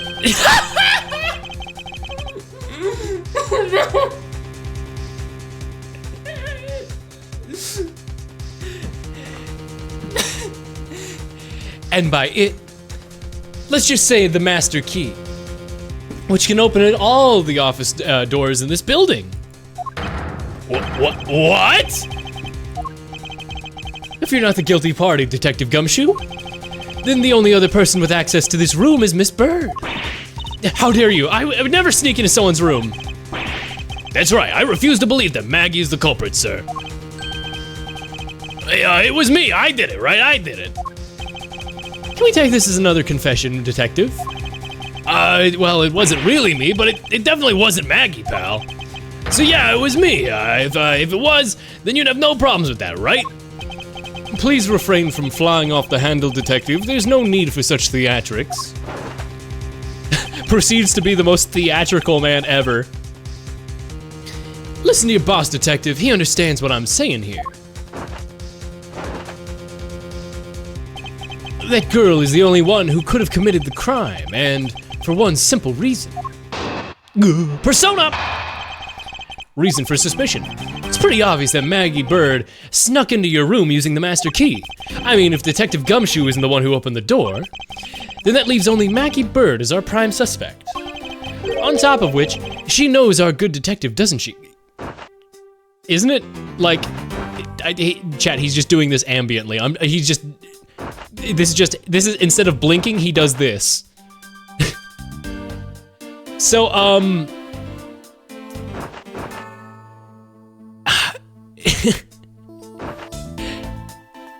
so, ultimately what happened, right, is that Gumshoe forgot to lock his door, right? Like, this whole thing about the, sorry, I'm trying to focus on what I'm thinking, and he just keeps flapping his jacket. Like, Gumshoe just forgot to lock Edgeworth's door, right? Like, that's all that happened? Making it all the more probable that she was the one who faked the dying message. It's such a funny visual gag, though. It's awesome, man. It's Ace Attorney. It's more Ace Attorney, right? It's a big thumbs up in my book. So you're saying that she used the master key? This door can open every office door. It is controlled by security staff. Incredibly incriminating evidence, wouldn't you say? And that's what you claimed about the evidence earlier as well. Then what, that was then, this is now. The flow of a good match is always changing during a rally. And all about your reflexes and reaction time, especially for an athlete like me. I wonder if there was anyone else, other than Miss Maggie Bird, who could have used the master key. Seems that the only way to get Miss Portman Mr. Portman, to give more details, is to press him.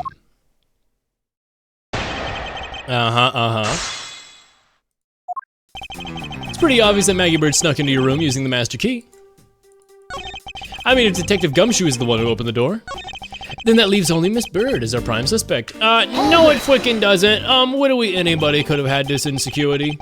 Any security people could have had this. Don't you think it's a bit early to be jumping to conclusions? Are you saying there's another way to open this door other than with the master key? Oh, I get it. Perhaps you had a spare made for someone else. I'll have you know, I never made a spare, so what are you insinuating? Nothing. I guess I should have known better than to suggest that someone like you would. On top of which, she knows our good detective, right? Making it all the more possible that she was the one who faked the dying message. Why does that make it more possible? I think it is supposed to be a gymnast's finishing pose, like, yeah, but like at the same time I can't not see it as Solaris of Astora doing Praise the Sun. As somebody who's a big Dark Souls fan, I can't not see it as Praise the Sun. Is there anyone in this district who has at least heard of Detective Gumshoe? Good point. He's practically a celebrity among us prosecutors. Really? I never knew I was so talked about, sir. We're holding our collective breath, you know. For when you screw up so badly that you literally are chased off of the force. What? Is that true, Mr. Edgeworth? Of course not. That's hogwash. Ooh, don't scare me like that. I almost had a heart attack there. Making it all the more probable that he was the one who faked the dying message.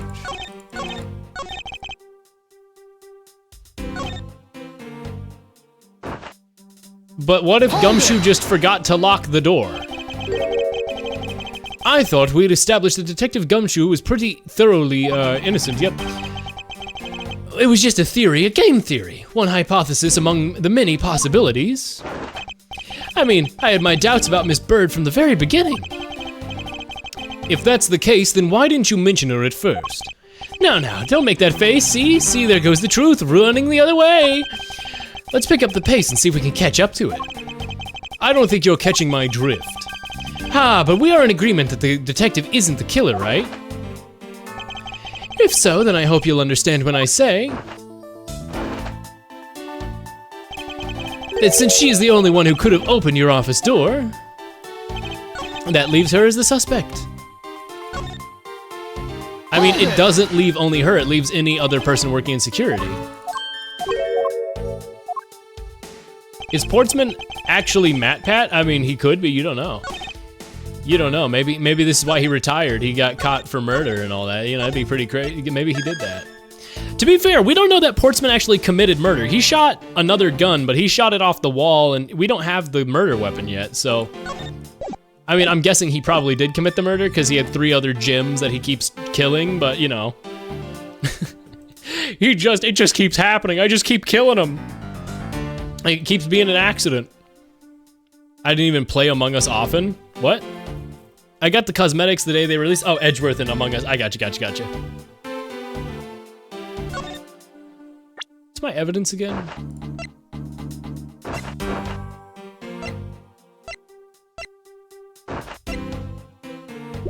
I love that you can hear him flipping his jacket in the background.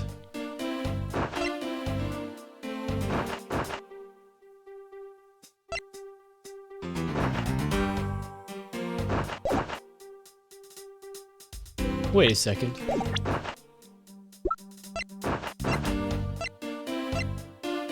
No. Did you say maybe Buddy worked in security?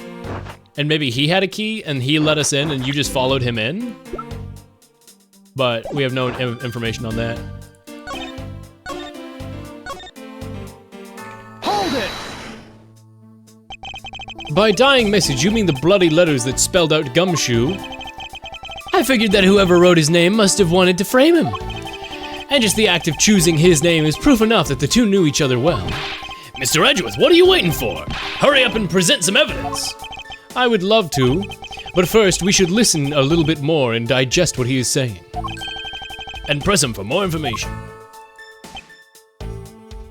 Hold it! Why is it obvious?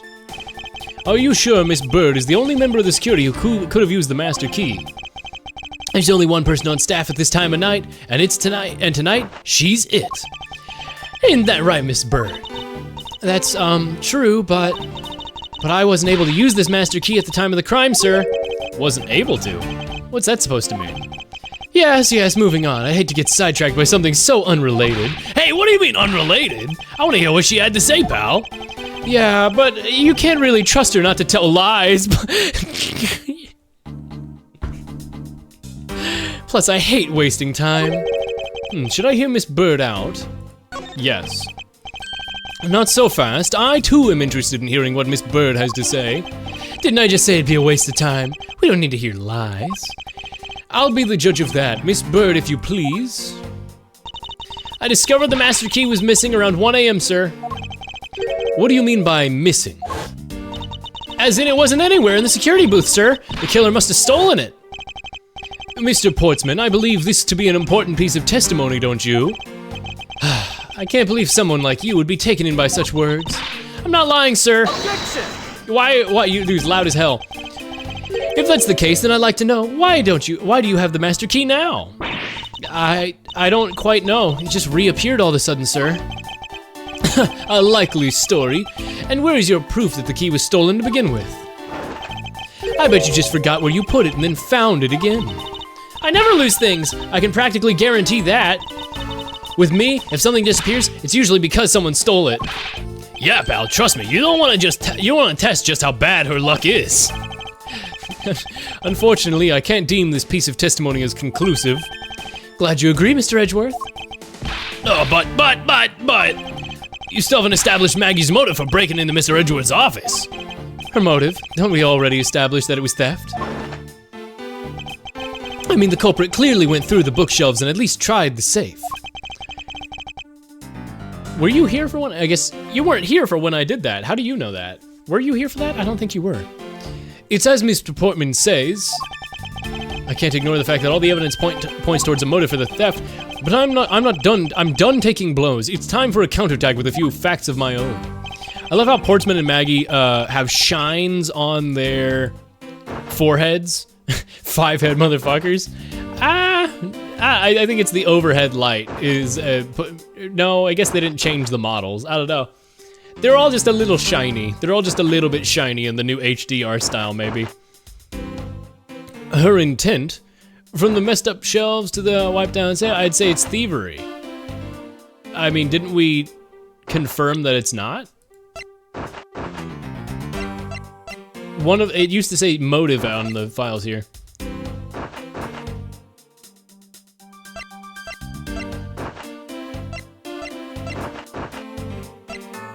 I mean, I guess I can press about this first. Foreheads cannot be shiny unless big. Yeah, I know, right? Real shit. Maybe everybody is sweaty because it is 2 a.m. and there's a murder in the room. Sorry, I just locked eyes with the Steel Samurai in the background there. Sorry, I just made full eye contact with the Steel Samurai back there. I concur with the culprit's motive that appears to have been thievery. However, glad to hear a great Miles Edgeworth is in agreement, little old me. However, in regards to the investigation of the bookshelves and safe, hey, good thinking, asking for my opinion on the matter. Would it be too much for you to allow me to complete a full sentence, you fucking asshole? I mean, if Detective Gumshoe isn't the one who opened the door. Her intent? What? Go back. I mean, if Detective Gumshoe isn't the one who opened the door, maybe he did. I still am a believer in gumshoe door unlocked theory. Even though it's pretty obvious someone stole the key and this is a tutorial case, maybe Gumshoe's just a forgetful little guy, you know? I thought we had established Detective Gumshoe's innocence pretty thoroughly. It was just a theory, one hypothesis among many. I mean, I had my doubts about Bird from the beginning. Yeah.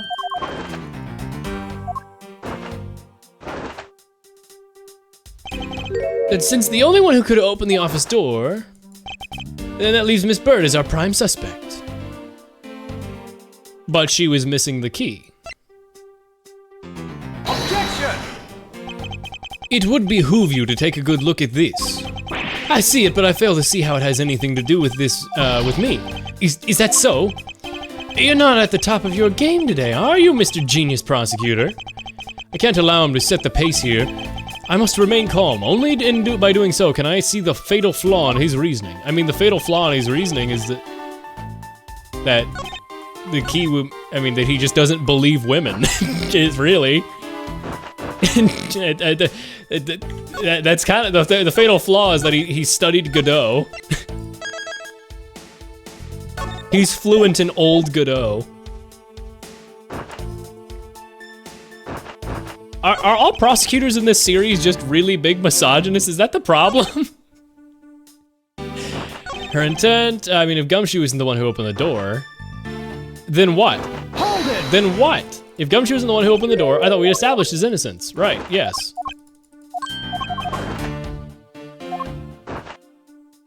That wouldn't be surprising.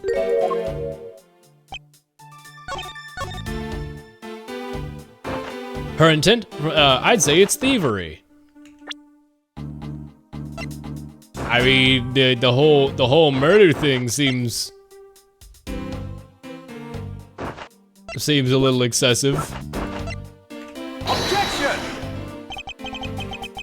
I must object to your line of logic. And which part do you have an objection to?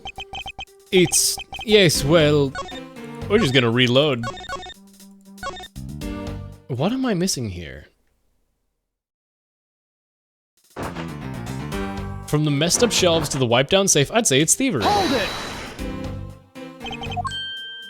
I concur. However, with regard to the investigation of the bookshelves and safe, hey, good thinking. From messed up shelves to the wiped down safe, I'd say thievery.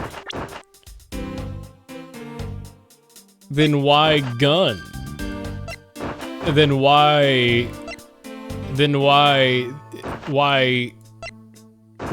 a lot, really? Objection! What am I missing here? It's the year 2019, they're still learning. That's true, that's true. Give them time, give them time.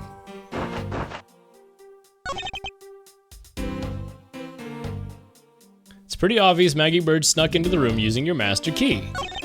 Her intent? From the messed up shelves to the wiped down safe, I'd say thievery. That's not really a good... What could she possibly have been trying to steal?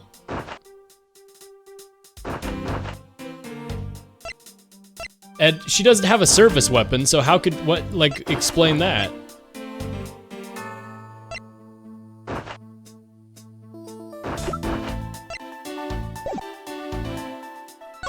I mean, if Detective Gumshoe isn't the one who opened the door, leaves only her as our prime suspect.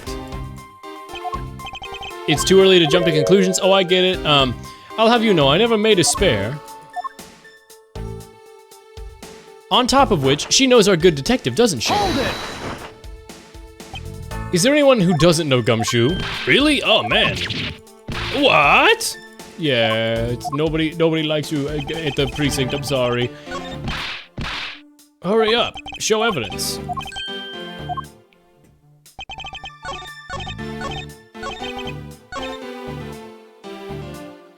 Why would she do that? I mean, I see his logic, but how do I say, like, by the way, the key was stolen, so I believe... How do I believe women? How, as a game mechanic, how do I believe women? Like, what? Hold it! Are you sure Bird is the only member of security who could have used the master key? There's only one person on staff at the time of the night, and tonight she's it. Isn't that right, Miss Maggie Bird? That's true, but I wasn't able to use the master key because it was stolen.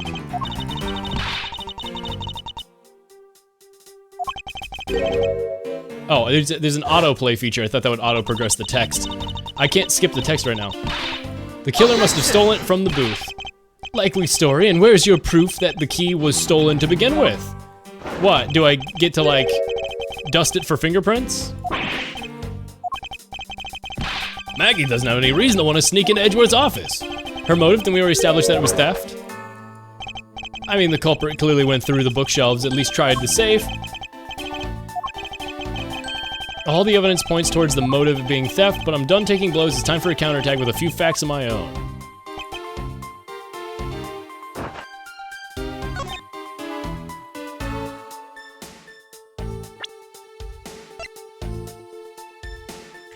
I mean, it was stolen. You just don't believe her that it was stolen. I don't know how to fight back against I don't believe you. No, you didn't. Nuh-uh.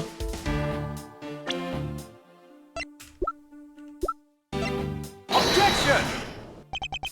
Mr. Portsman, there's a large flaw in your logic. Really? I think it holds up rather well, actually. What do you think is wrong with it? Nothing. Let's move on. This isn't like you at all, sir. Concentrate.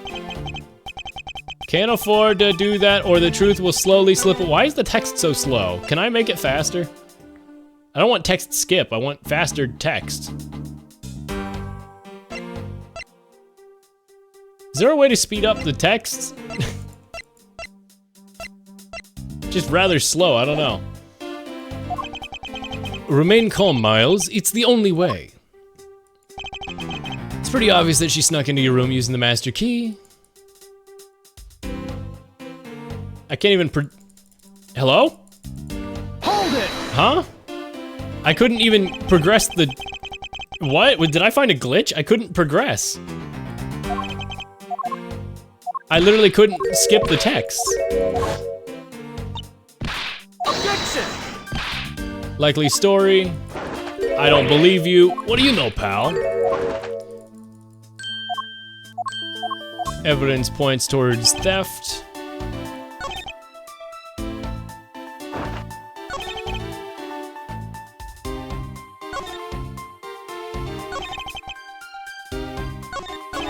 This is so weird. You can... Why is OBS in the way? You can do text skip. It does auto-complete the text box so you can progress faster. Yeah, but I want to be able to read it. I want it to go... I want it to fill out faster and then not skip, right? Maggie Bird is a prime suspect.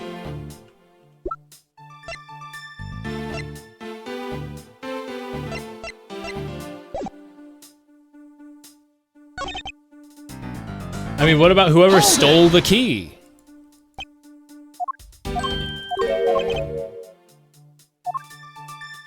What?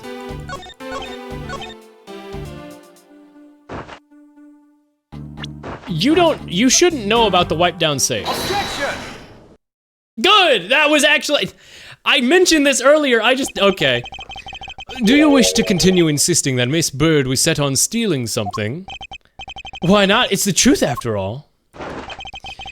It was also by your logic that we came to this whole thievery conclusion anyway. And that may be, but you must also be aware of the fact that this safe is a secret safe. Oh, that makes sense. Fair. The existence of which is only privy to prosecutors. Oh! Very odd parents! Timmy Turner! I'm going to fucking kill you! Remember when he said that? Remember when he did that? The F stands for fatal, Timmy! I find it a little hard to believe that the hidden safe was a part of her cunning plan. But she could have found it by accident while she was turning everything else upside down. I highly doubt that. I'd say the culprit knew exactly what they were looking for. After all, the only bookshelf in the safe were targeted. That's cute, they're doing the metal biting thing, hee hee. He didn't say that, yes he did. Yes, he did. It was right there on screen. I can't believe you missed it. Yeah, he kind of loves murdering. Oh, William Afton? Well, committed a horrible crime. Die in a horrible fire. I committed a horrible crime in a game and I won't recover. Bless, bless. What if Portsman's ears were on his neck? That'd be crazy. Yeah, like Denzel Crocker, real. Yeah, even I didn't know about that safe, pal. And that means there's no way Maggie could have known about it either. Then, are you proposing that the killer is a prosecutor? Interesting conclusion, jackass. It's definitely looking more and more probable. What's wrong, prosecutor? Do you have a different suspect in mind now? Curses, why you've... What's with the angry face all of a sudden? It's all my fault! What do you mean? It's Jim. He knew about the existence of secret safes. What did you just say? We were partners, like inseparable conjoined twins. That's why I told him I filled him in on secret saves. Then that means... Yeah, I know. I had only just told him too. Obviously, it was wrong of me to tell him. Still can't quite believe it, but the thief who broke into your room was probably Jim. Now he's claiming the victim to be the thief. And you were simply trying to stop him, weren't you? Miss Maggie Bird. Excuse me? I mean, you are a security job. You are a security guard, right? That's your job. But killing is going a bit too far, even in your risky profession. Hey, what the? You're still accusing Maggie of the murder? Yes and no. I mean, she had stumbled upon Jim, who had previously drawn his gun. I get it. It was in self-defense, wasn't it? No, I couldn't. I could never do something like that. Not even as a security guard, sir. Plus, even if he was the thief, he wouldn't have a key to this office. Which is precisely why he had to steal it, wouldn't you say? It was Jim who stole the master key. Sorry, I'm just looking. Is that a... It's like a file and a flashlight down there and a... Yeah, okay. Ah! It's pretty impossible to for a supposedly stolen key to be here with us unless, well... Unless the way you retrieved it from Jim after you killed him, yeah. Mr. Portsman, are you honestly accusing your own partner of being a thief? I don't want to admit it, but it's the only way for everything else to make sense. Has he no honor? Now then, I think we're done here. The investigation waits for no man. Would you people be so kind to see as yourselves out, but it's my... You can't kick us out, this is Mr. Edgeworth's office. Ah, but I'm the one who was assigned to this case. You're all suspects to varying degrees and therefore ineligible to run this show. Listen, pal, how many times do I have to say this? Maggie can't be the culprit. Detective Gumshoe, calm yourself. But, sir, we have no choice but to accommodate his request for now. Thank you, Mr. Edgeworth. At least one of you understands. Now then, if you could remove yourselves from the crime scene, my crime scene, I'd be most grateful. Mark my words, Mr. Portsman, we will meet again. If that's a formal request from the legendary prosecutor himself, then I suppose so. Now don't disappoint me, you hear? To be continued. These tiny sprites are so cute and silly. I really like them. Uh-huh. I really like them. I really like the art style.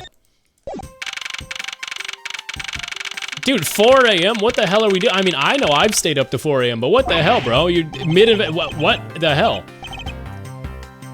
Why is there basketball? Was Shaquale O'Neal out here? Boo, the jack-o'-lantern. Boo, the chocolate iced. Boo, the jack-o'-lantern.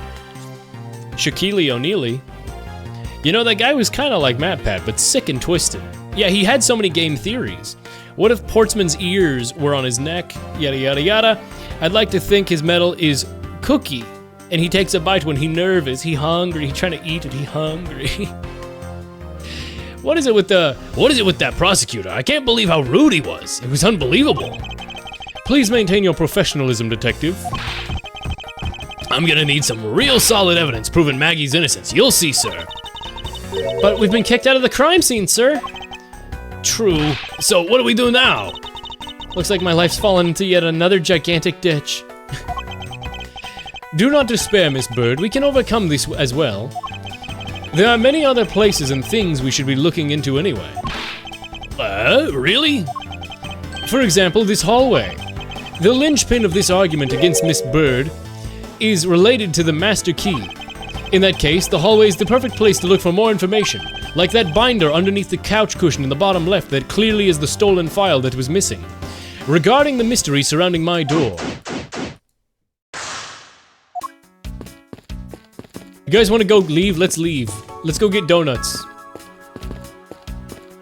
Let's go get a burger. I won't rest until I've inspected every suspicious-looking nook and cranny. Duh? It's the missing Zero Series file, sir. No doubt about it, the bloody letter, clear as day. There seems to be a few pages missing. Our thief took only what was necessary and left the rest behind.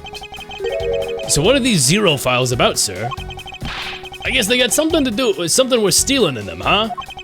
Not particularly, it's just a collection of court case files.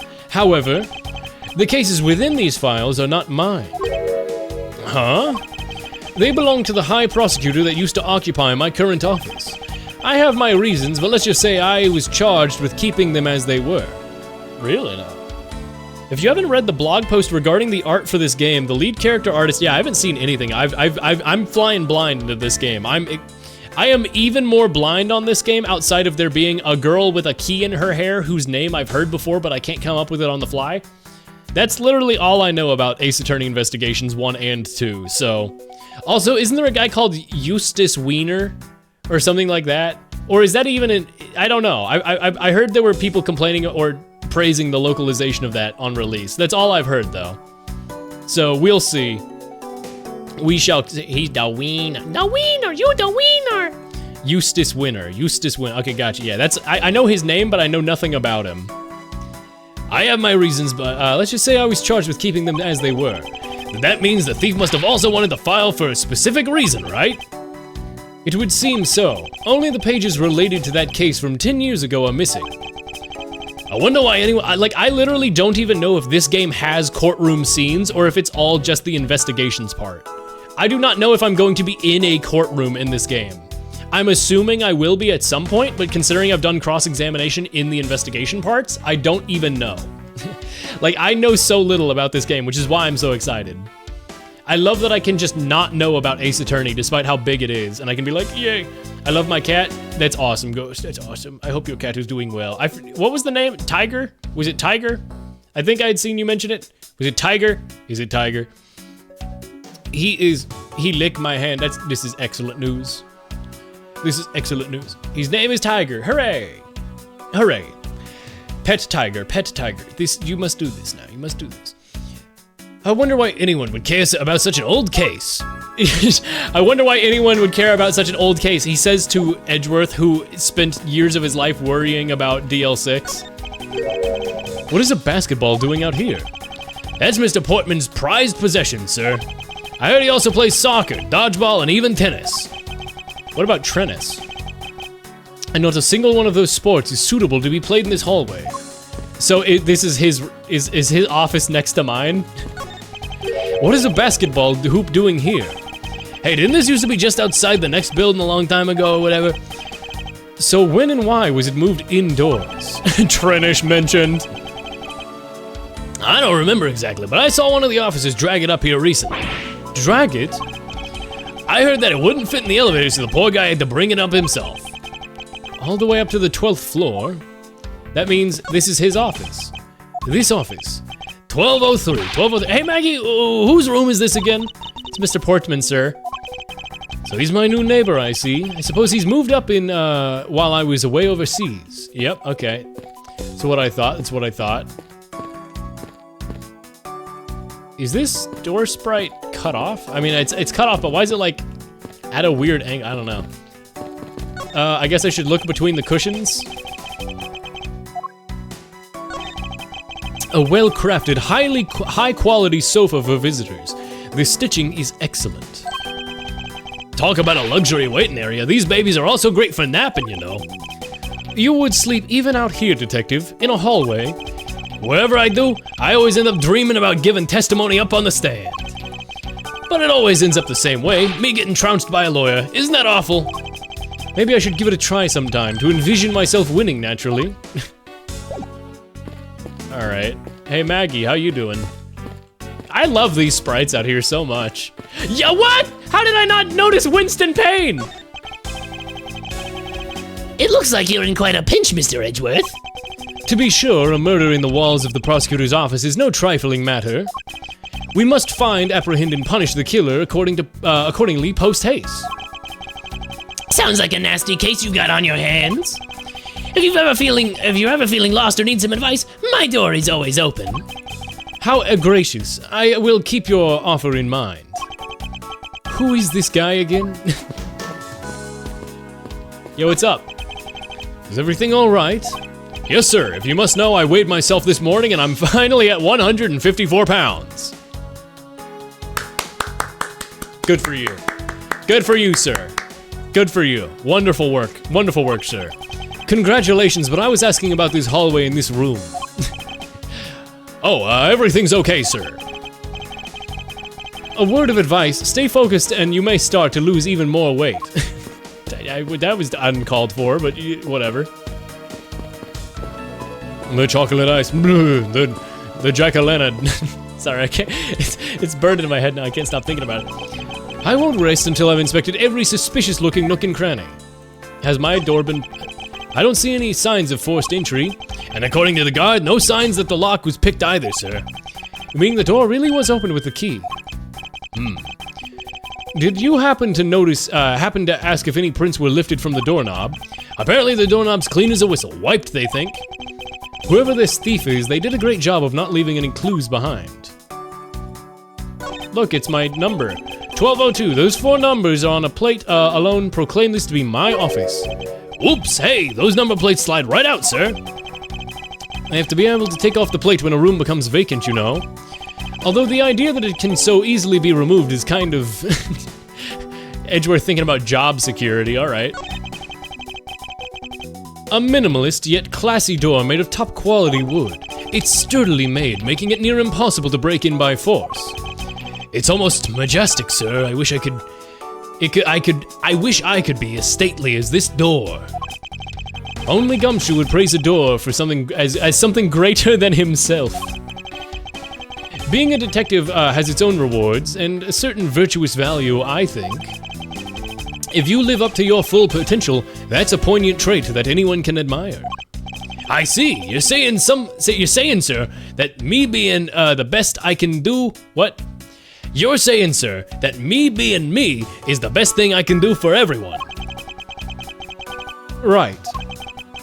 That long pause wasn't exactly assuring, sir.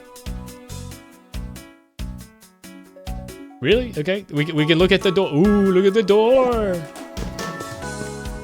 What about you? Can I investigate this door? No. What's up, Maggie? I was wondering if I may speak with you again for a bit concerning this case.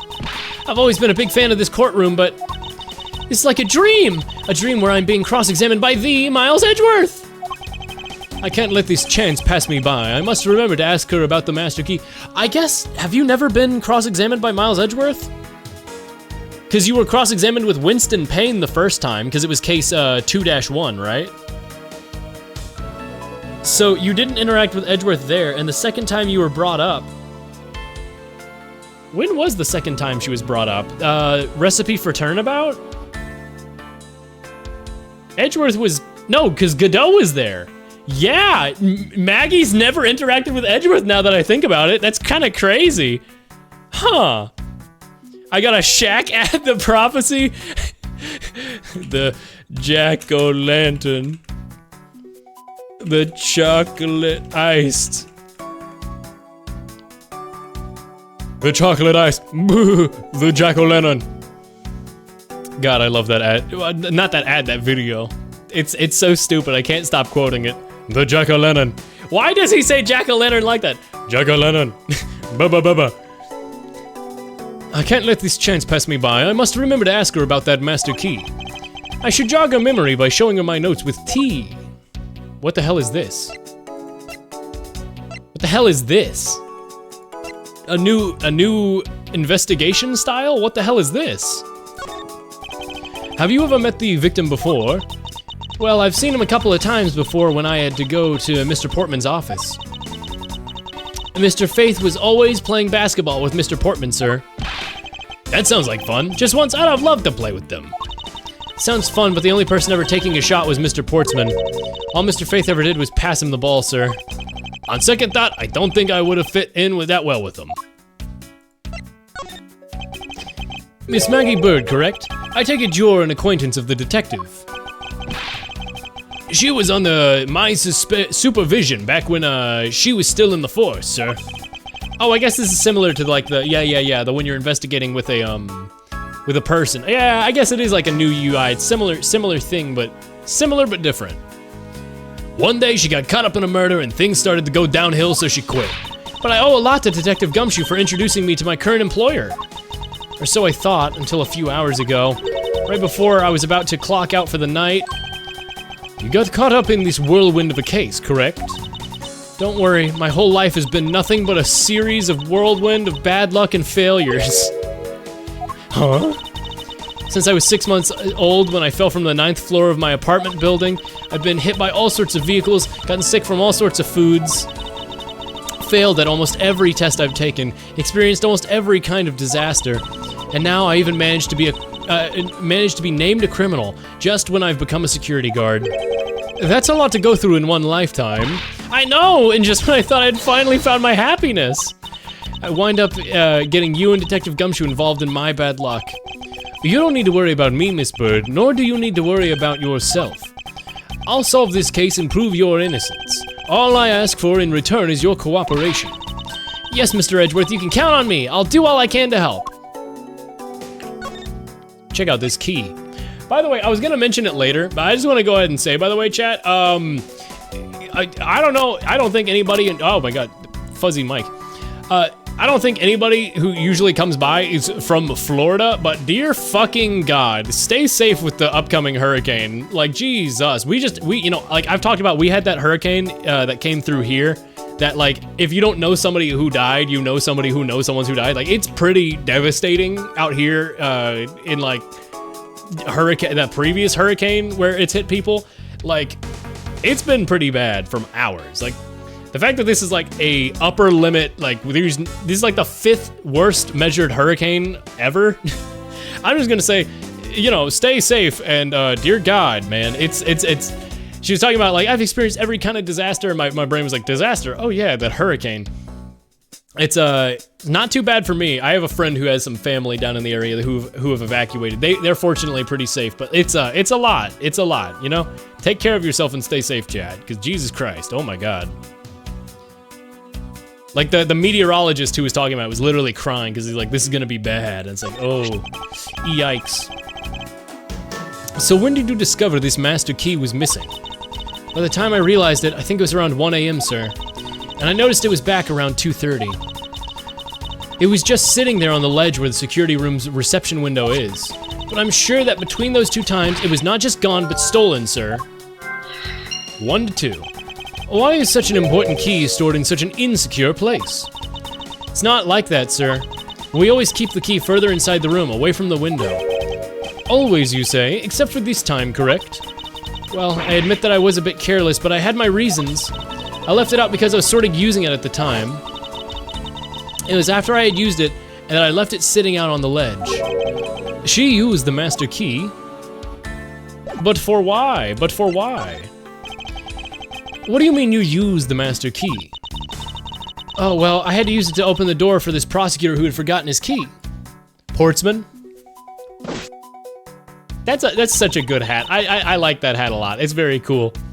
I like cool hats, chat. Cool hats are awesome. I love cool hats. Like I was talking about last stream, I was mentioning that one woman I had seen in clinic who had a bucket hat that was like oversized in a way where it was like a witch hat, but it was a bucket hat. It was like an oversized bucket hat with the more of the dimensions of like a witch hat, and I was like, that's the coolest shit ever. That's just a really fucking cool hat. I don't know, I think that's cool. I love cool hats. It is just very, very awesome. Wow, freaking sweet. You should dress up as that woman for Halloween. Buy her hat. I didn't get to talk to her. I didn't figure out where that hat's from. Also, I like the blue badger being stanced up like that on the shirt. I like his pose of just he's just standing there. I mean, it's my job as a security guard, right? Yeah. What is it? That's right. I just remembered we're out here and you're in there, and the prosecutor who forgot his key. It was Mr. Portsman, sir. What? Please tell me more, Miss Bird, quickly. Forgetful Mr. Portsman. It was around 12 a.m. Mr. Portsman had forgotten his office key, so he came down to security, sir. And that's when you loaned the master key to him. No way! It's against regulations to loan the master key out to anyone. I walked Mr. Portsman to his office and opened the door with him personally, sir. I see. And then what happened after that? Well, he called for me to come up to his office, as he was leaving to close up his office as he was leaving to go home. That was around 1:30 a.m., I think. So in summary, for the sake of one forgetful prosecutor, you used the master key twice tonight. Yes, sure. Talk about suspicious. Among Us. I doubt you can say you've never left your keys at home, Detective. I think this calls for a thorough examination of Mr. Portsman's door.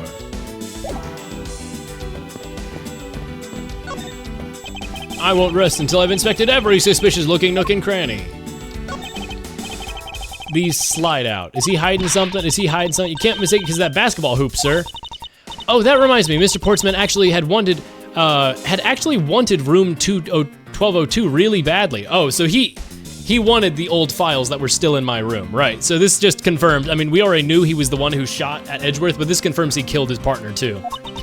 But since you were already occupying it, Mr. Edgeworth, we put him next door. Why would Mr. Portsman so particularly care about getting room 1202? I'm not sure, but it's because of something like his birthday being December 2nd? Yep, that's gotta be it. I can't think of another reason why. I can think of at least 3, but why am I even wasting my time thinking about this? This door is locked tight. Yeah, I bet the old credit card trick wouldn't work here, huh, Mr. Edgeworth? If this is the office of a high prosecutor detective, these doors would be pretty ineffective if the average cat burglar could get through them. Aha, so I guess only a great cat burglar could get in. That would be who our culprit is. Oh my god, it was mask to mask! Might I advise you to return that conclusion to whatever pawn shop you bought it from? A minimalist yet classy door made of top quality wood. It's kind of majestic too, fits in really well with the ambience of the prosecutor's offices. Even Mr. Portsman seems dignified just because he works behind one of these. Nonsense, a man doesn't become more or less dignified because of where he works. Well, he still seems more dignified than Mr. Payne. Mr. Payne? I suppose custodial work can also be dignified. Did Mr. Payne become a janitor? I mean, I think I know everything I need to know at this point. Should I put it together in my mind? How do I,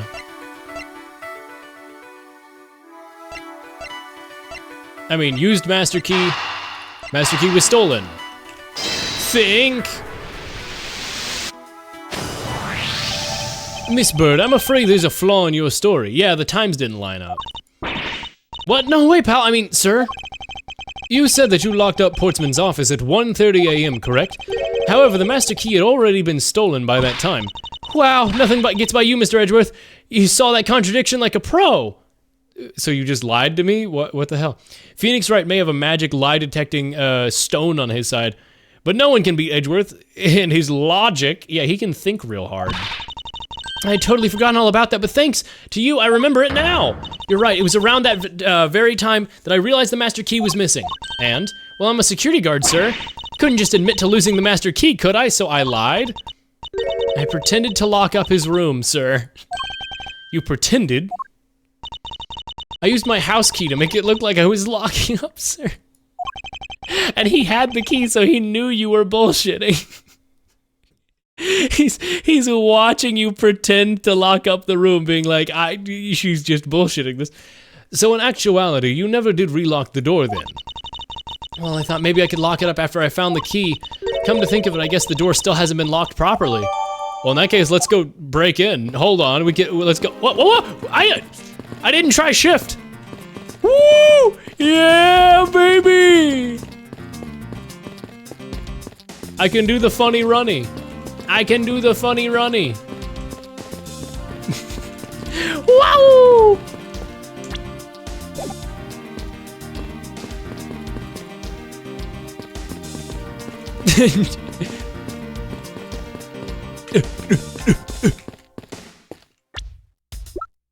You can't hit escape, you gotta right click. There we go. I won't rest until I've inspected every suspicious looking nook and cranny. Door's locked tight. No. We just established that the door is not locked tight. What do you mean? Hold on. Are you just being stupid and assuming it's locked tight without even trying it? Am I supposed to press T here? Oh, wait, what? Oh, wait, never mind. Because she never locked it, it means he locked his own office back. Is this spot somehow connected to any of the evidence I hold? Yes. Eureka! Shit, it reset. It reset my stuff, hold on. I presented my badge. Yeah, my lawyer HP.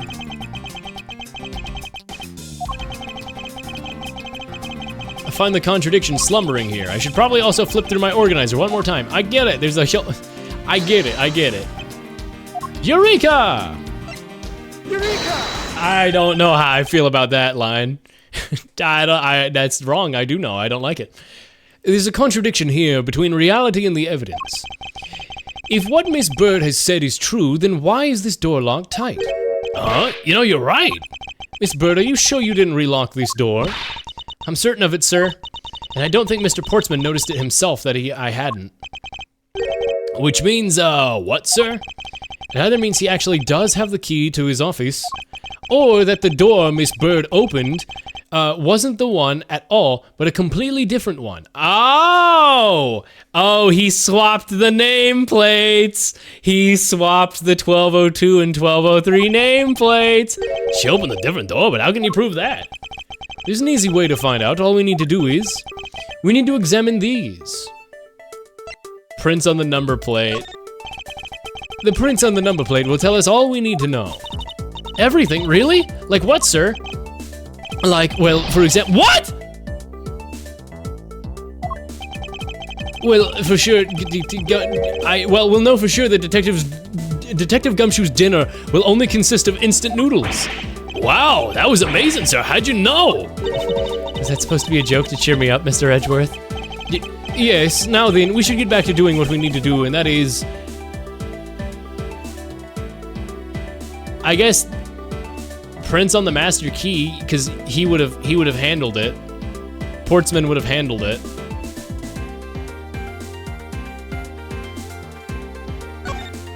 If we examine the fingerprints on the master key... Well, if that's what you want to examine, sir, that was the very first thing we did. I can tell you we didn't find any prints on, other than Maggie's. So brilliant, Mr. Edgeworth. So what we can deduce from that is, well... I'll tell you what I deduced. I think it means the culprit wiped their fingerprints off. Yes, that's exactly it. I'm glad you were able... So, wait. Instead of lawyer HP, is it just... The HP bar in this game is Edgeworth's ego. And when you deduce shit wrong, he's like, I'm not very good, am I?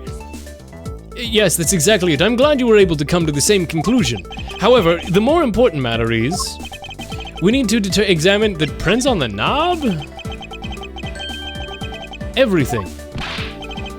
I guess the lack of Maggie's prints on the knob would confirm that she never opened this door? There's no need to be for such belligerent nostril flaring, detective. Sir, I've only found Mr. Portman's and Mr. Faith's prints on this knob.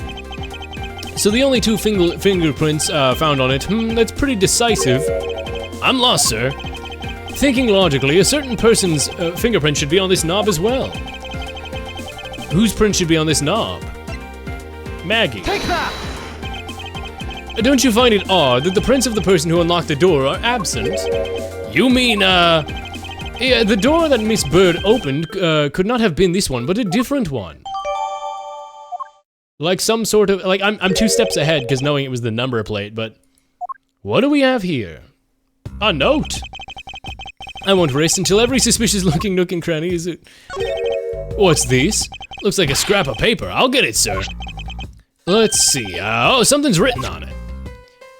I brought the 3 pieces of evidence by, just like we talked about on the phone, but it looks like you're out.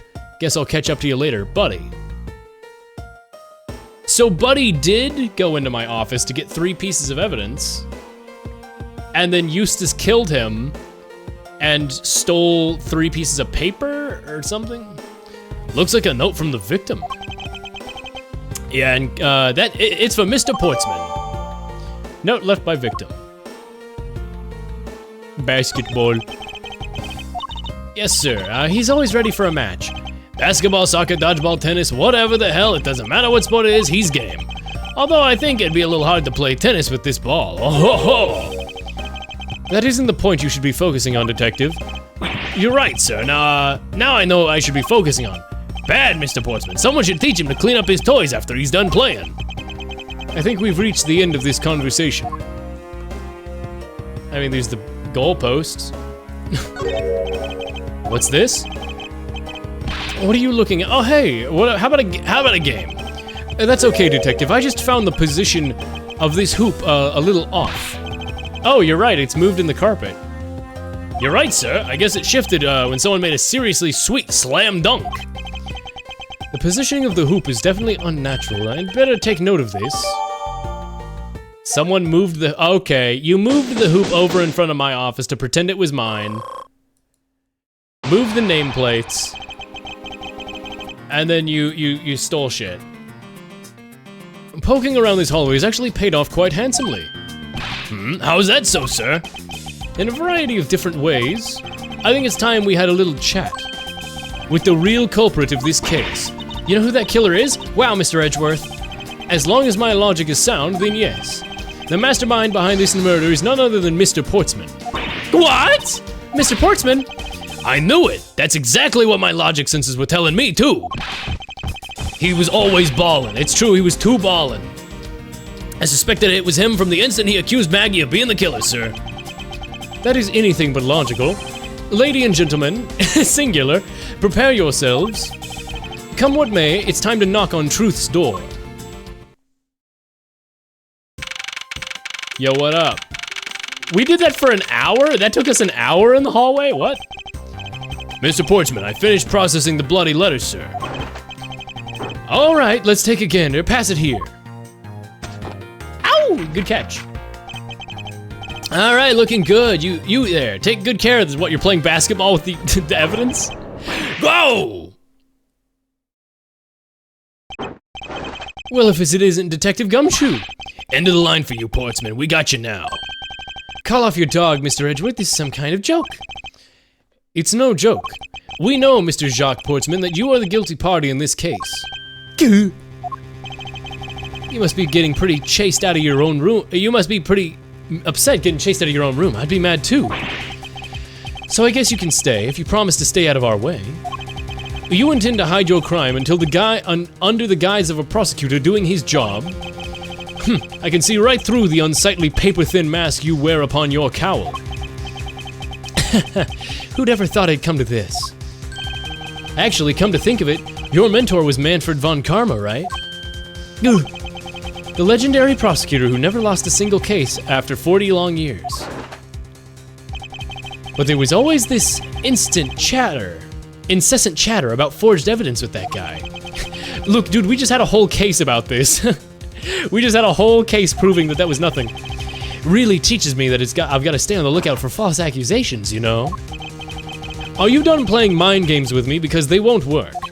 The only thing you should be using that mouth of yours for is explaining yourself.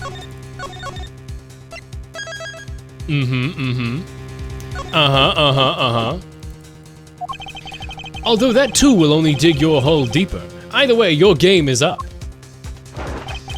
Well, aren't we full of ourselves? Enough, even though you have yet to prove anything. Ooh, Persona. I have no idea what sort of harebrained idea you have in mind, but there's a mountain of evidence that points away from me being the culprit. Besides, how, might I ask, do you propose I unlock the door and got in here?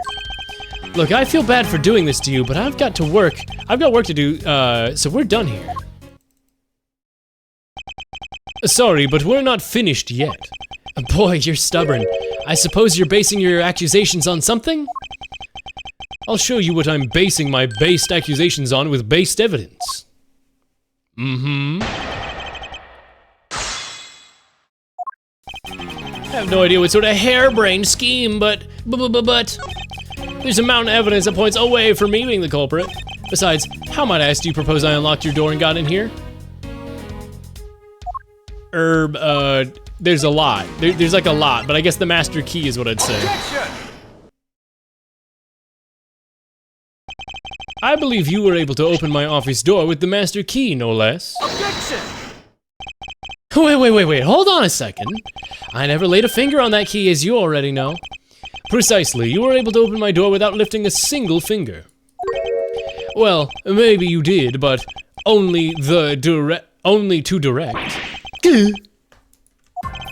That's right, you used your finger to direct this person to open my door with the key. Maggie Bird. Take that! Oh, I assure you, it's quite based. You had asked Miss Bird to open your own office door for you, yes? Yeah, I kind of forgot my key at home. Happens a bit too often for my taste, you know? But the room you had Miss Bird open at that time was not your own, was it? What? You have quite the imagination, but why don't we ask this girl herself whose door she opened, shall we? I'm certain that it was Mr. Portsman's door, sir. I checked the number plate to make sure I was opening the right door, sir. See, Miss Bird backs up my story. Yet, what if you had misled her and fooled her into thinking what you wanted? How do you suppose I did that? By switching the number plates on our doors, for example. That's right, they do slide out pretty easily. Furthermore, you used one other thing to give you a very strong impression. That the door she was opening was yours and not, in fact, mine. Persona, what do you think was the thing that you used to open? It was the basketball. Basketball. Take that! What? The basketball hoop, sir? It's quite the peculiar fixture in the hallway, let alone in a hallway in the building. Which is why it left an unusually strong impression on you. That's an object perfectly suited to just sit outside the office of a peculiar prosecutor. Ah! Very odd, parents! It's very true, sir, but because there was a basketball hoop sitting there, I thought the door I was opening had to be Mr. Portsman's. There are signs that the hoop had been moved. To sit in front of my office, to be sure. I see. So that's how you throw suspicion on people. Thanks for the tip. But I think your conjecture's a little off the racetrack. Persona! Now you're just spouting nonsense. I had the girl open my office door. After that, I was in my room the entire time. You don't have a single reason to suspect me. Then why's the note still in your door? So he intends to claim his innocence to the end, does he? I'm pretty sure I'm pure and innocent as my jacket. And Miss Bird is as dirty and guilty as the jacket she wears. My jacket's not dirty, and I'll have you know I just washed it yesterday. Please calm down. I intend to show who is the one who truly is covered in slime here. Who up slimin'? Now you're just spouting nonsense. I had the girl open my office door. After that, I was in my room the entire time. You don't have a single reason to suspect me. I mean, what, do I propose it as a reason to suspect you, or the fact that you say you had the door not opened?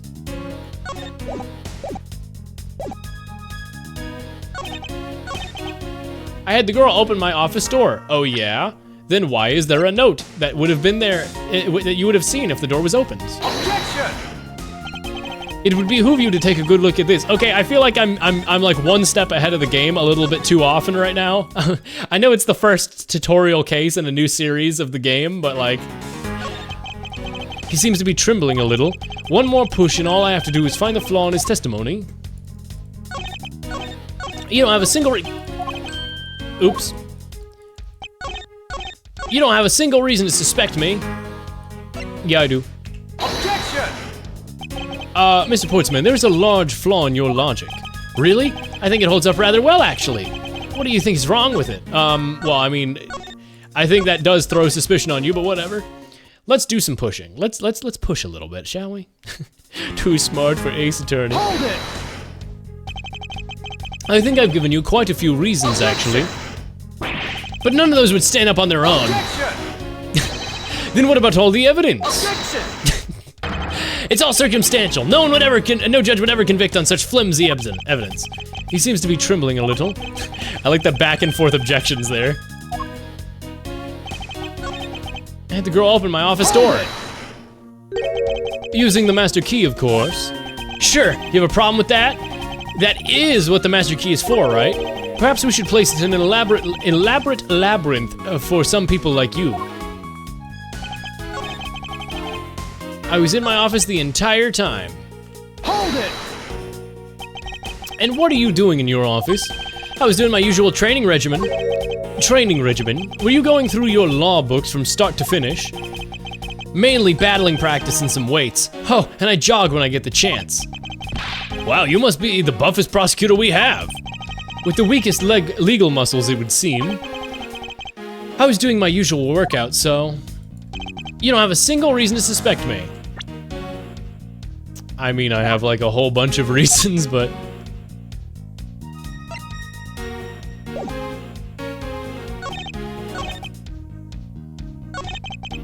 Now you just spout nonsense. Nonsense, you say? Yeah, because I'm telling the truth here. I had the girl open my office door. Yes.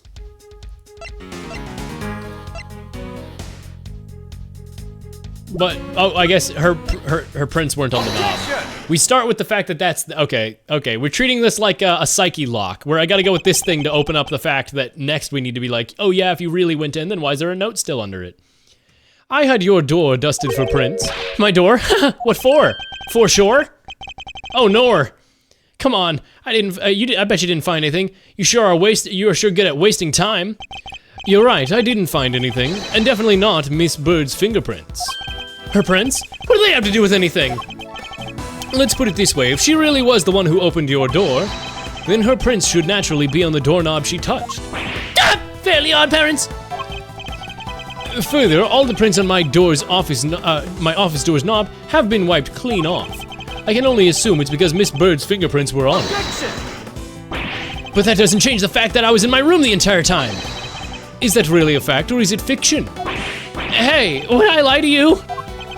I have here proof that you were not in your room the entire time as you claim. The note. Take that! This is a note that the victim left for you, Mr. Portman. A note? It was left under your door, or did you not notice? And right here it says, but you're out. You were not in your room when the victim came to call on you. And so, where were you and what were you doing? Ah! Don't you think it's time you gave up your charade? We know you stole into my office with the intent of stealing something from me. This is really good. I like this music a lot. I want to hear the arranged version real quick.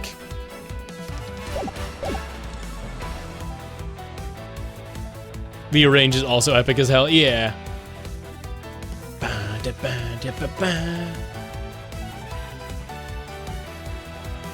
I really, really like this.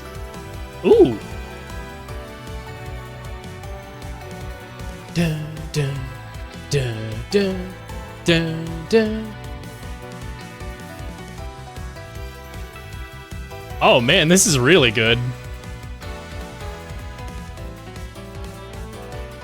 We know you stole some shit from my office.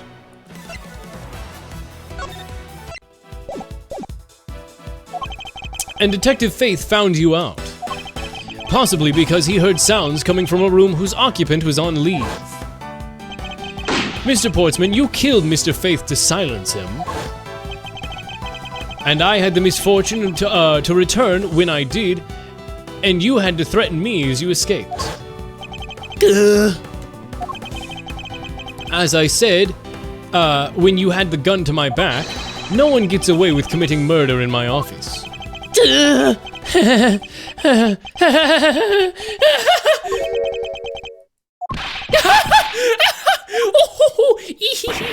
And just what's so funny, pal? Well, that look of stiff seriousness on your face of this fine office's finest prosecutor, he makes a huge mistake in accusing me. It's simply too much to bear. Goodbye, salary. There's just nothing else like it in the world. What? Mr. Edgeworth just explained it all. He even had it backed up. You're the murderer. Stop trying to be slippery and just admit to the crime already. And as I said earlier, it's also circumstantial and so full of conjecture. You say you checked my doorknob for prints. Well, I can't readily confess that I had wiped the knob down. Well, or I can confess. Huh? I'm a little obsessive compulsive, you see. I didn't want to touch a doorknob that had been touched. Which is why I wiped the knob down as soon as I could after you opened the door. After that, it makes perfect sense that only Jim's and my own fingerprints would be on there. You made that up just now, didn't you? Furthermore, as the note Jim left for me, did you know exactly when that was? For all we know, he could have left it before I arrived at the office. Like early evening, for example. Are you saying you failed to notice a note in your doorway? Heh, even geniuses fail at times. I was probably too preoccupied by work-related matters, although that's no excuse. Now that's just a flat-out lie. There's no way you didn't notice that note of that size. But you can't prove that, can you? Say something, Edgeworth. Back me up here. Good. Miss Portsman makes a good point. I can't prove that he didn't simply overlook it. Besides, I have an airtight alibi. Airtight, you say? I only just realized that I had one as we were talking. I guess it would have been better for all of us if I had just told you sooner. Persona! His IQ is just so high. I was at home watching Rick and Morty.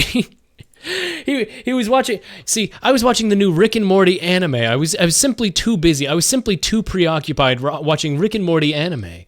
I could never be a murderer.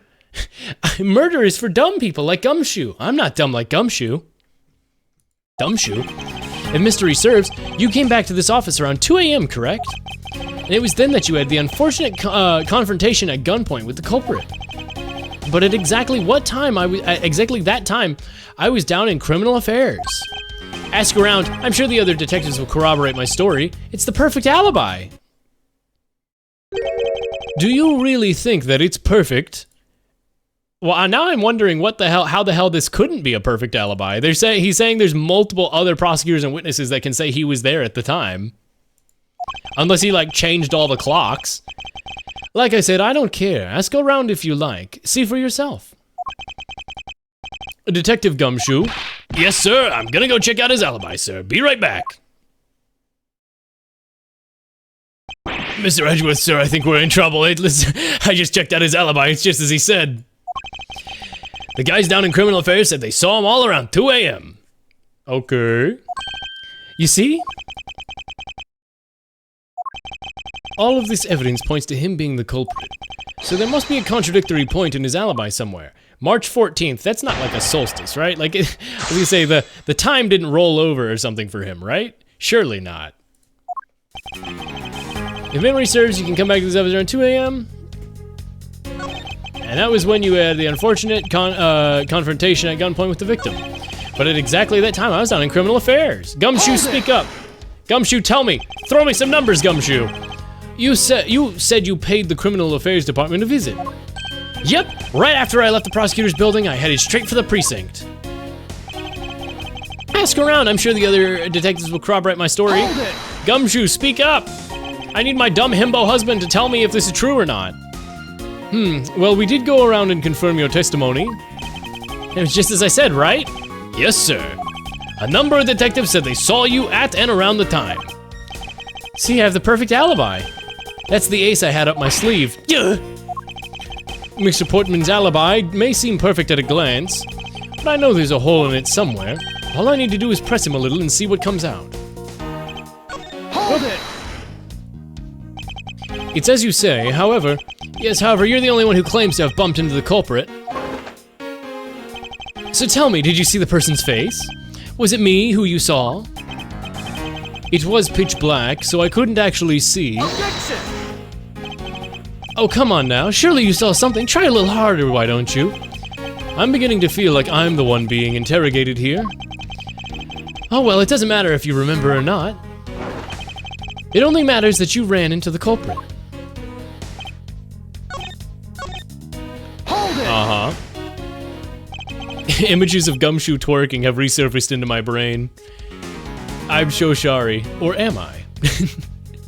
Or am I? You are correct. It was around 2 a.m. Are you sure? It's really important to me that you're spot on with the time. I remember checking my watch then, and make no mistake, it was 2. Oh, giving a testimony like a pro. Okay, so you came back to your office at 2. Impossible. He actually does have the perfect alibi. What's wrong? Why does the sullen, what's the sullen look on your face for? Can't you say anything back, Mr. Edgeworth? Hey, I think we've reached the end of the line. It's time to get off this crazy train. You there. Hey, sir? Please escort the young lady out of here, but remember, be gentle. Maggie! Detective Gumshoe! Yikes! Objection? What's gonna... is there nothing I can do? There must be a way to turn this situation around. If only I had a clue. Did I miss something that can help me create an, cast doubt on his alibi? That it could have been... I need to think calmly and through this one more time and with logic. There's another handgun. The intruder I met could not have been Mr. Portsman. Then who could it have been?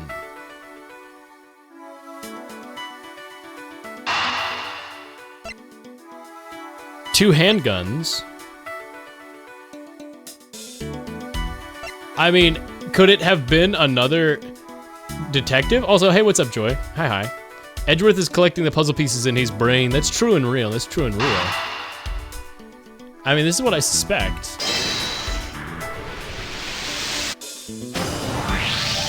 There were 2 bullets left at the scene of the crime, which means the one that held you up and shot a bullet into the wall was the guy who was murdered? What? One that robbed Mr. Faith of his life, and one that nearly robbed me of my jacket. However, the murder weapon only shows signs of being fired once, meaning that it is entirely possible that the second gun used in my office tonight, but seeing as the killer had to steal Mr. Faith's gun, I doubt the killer had another gun up their sleeve. Therefore, ergo, the second gun could have been property of an entirely different person, which could mean that there was another person who paid a visit to my office tonight. Another mystery visitor?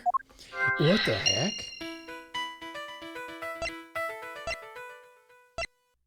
I mean, cut and dry. It wasn't Gumshoe, you're not saying it's Gum... Supposing that there was yet another visitor tonight, that would also resolve the issue of why my shelves were upended twice. We know that the shelves were disturbed once before and once after the murder. So it shouldn't be much of a stretch to think that it was the work of 2 different people. Once by the person who stole the victim's gun and then killed him with it. And once again by the murder of our second culprit. Who was the owner of the second gun? If we suppose that the second culprit's gun was the one that was pointed at my back... Objection! Oh, he had a whole wind-up animation, everything? That's awesome. Mr. Portsman, it seems I need to amend my assumptions regarding your case. Great, so you finally come to your senses. Mr. Edgeworth! What are you saying, sir? This has been a big misunderstanding on my part from the start. I had assumed that the person I ran into was the killer, but that may not be the case. What do you mean?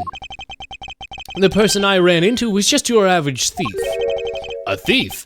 But, sir, doesn't that cause some sort of, contradiction in the facts?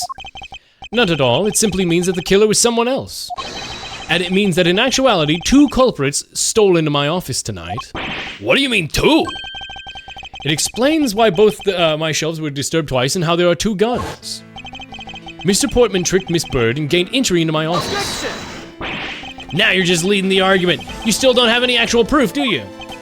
If you could please go along with my hypothetical scenario for now, Mr. Portsman. In the end, if you really are innocent, you should have nothing to worry about. Grr. Now then, returning to my scenario, Mr. Portsman was out to steal something from me. Which is why he checked my secret safe and ransacked my shelves. This is the first time. So then, that would be when the shelves were put back in the wrong order, correct? Correct. And just then when he was about to look somewhere else, who would walk in but his own partner, Mr. Faith? But why did Mr. Faith come in your room, sir? He probably had business with Mr. Portsman, which is why he was in the area. But that's when he noticed sounds coming from my office, would be my guess. Oh, because you were supposed to be away, right? And he must have thought it was odd, so he came into the office to check it out. Correct. And as the detective, that was the right thing to do. But when he came in, he found his own partner standing there. Because it was Mr. Portman, Mr. Faith probably let his guard down. But Mr. Portman was not so merciful as to let him leave alive. He waited for a chance and stole Mr. Faith's gun from him, and then he killed him. He silenced Mr. Faith for catching him in the act of stealing.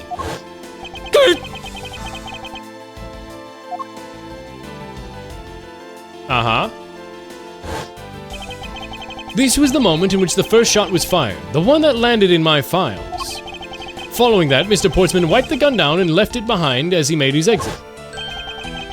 He could afford to do that because he had also left the fake dying message behind. You're such a complicated troublemaker, you know that? Well, if things are as simple as that, then it would all be solved. However, there was yet another visitor to my room, and this is where things get complicated. There was another visitor, sir. Yes, and this other person's objective was also to steal something from me. Now then, even after Mr. Portsman left, the door to my... Oh, Portsman, door, port. He's a door guy. Maybe, is that the fun? I don't know. I feel like it's because of the door switching. The door to my office was left unlocked. However, the new visitor had no way of knowing that. And so, by the way, also, the music's really good. I was about to comment on that, and then I saw you type the piano type. Yeah, no, the music is stupidly good. I really like these tracks. However, the new visitor had no way of knowing that, and so they stole the master key from the security guard's room, and then entered my room and searched through my shelves. That was the second time they were disturbed, and it seemed the thief found their prize. The stolen 0 file, right, sir? Correct. Only just as the thief was about to leave with the file, I appeared. The thief then threatened me with their own gun and made their escape. The second bullet was fired during that brief encounter. So the shelves getting messed up twice and 2 bullets, it was all because 2 different people were doing things at 2 different times. Precisely. So now you see, Mr. Portsman, the person I met with was just a thief and not in fact Mr. Faith's killer. Your alibi for the time frame which ran into the other person is now irrelevant, because we know that the murder took place during the first culprit's visit. Objection!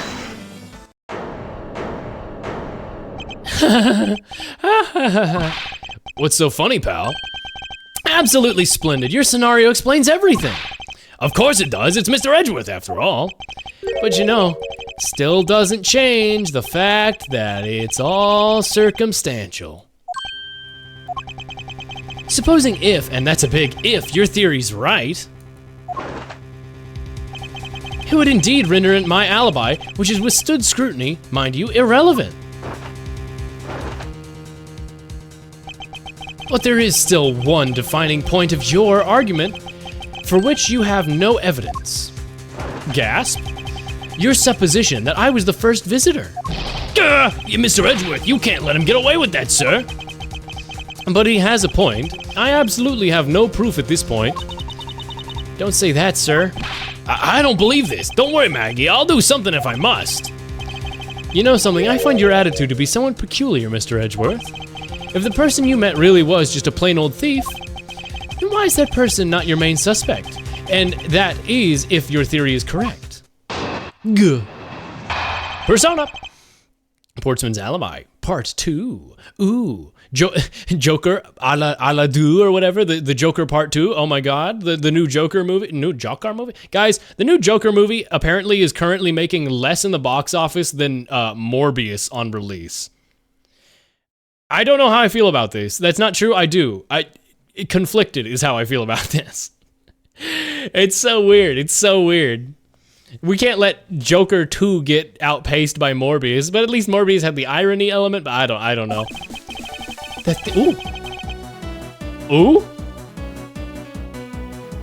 Ooh, what if Mr. Portsman was orange and yellow? Blue and orange. Oh, this is good.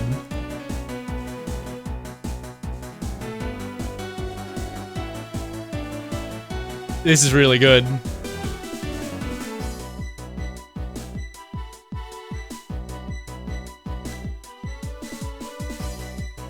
Oh man, this is good.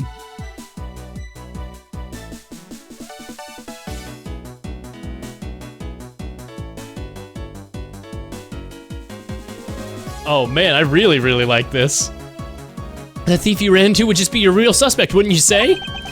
We should be out there looking for that thief right now. They might still be nearby. I hate to repeat myself, but as I've already said, I was in training in my room, and when Jim came to specifically deliver evidence to me, I was down at Criminal Affairs. So I can't be expected to know what happened around here until after I left. So you think we should be out there looking for the thief? Of course, now isn't the time to be having one of these dead-end discussions. Don't you think it's all dead-end? I find your alibi to be fascinating. Let's continue where we left off, shall we? I know he's lying. I know he was there at the scene of the crime. I just have to find a way to prove it. I love Smug Edgeworth. He's really on a roll right now, and it just makes me very happy. The thief you ran into should be a real suspect, wouldn't you say? We should be out there looking for that thief right now. They could still be nearby. I hate to repeat myself, but as I've already said, I was training in my room. I mean, there's the note. Do I have anything definitive that proves that the thief was nearby? I mean, there's the OH, which was left outside my room.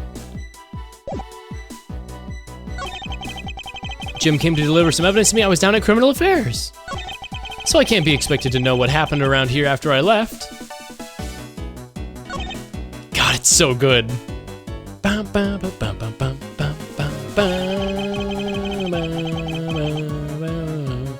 had to repeat myself, but as soon as I was already training in my room. They might still be nearby.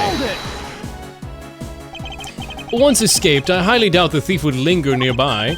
Well, you never know. Maybe they didn't get what they were looking for after all. Oh, you talk like you know quite a bit about this thief. It's nothing like that. I have no idea about anything after all. I was training in my room. Hold it!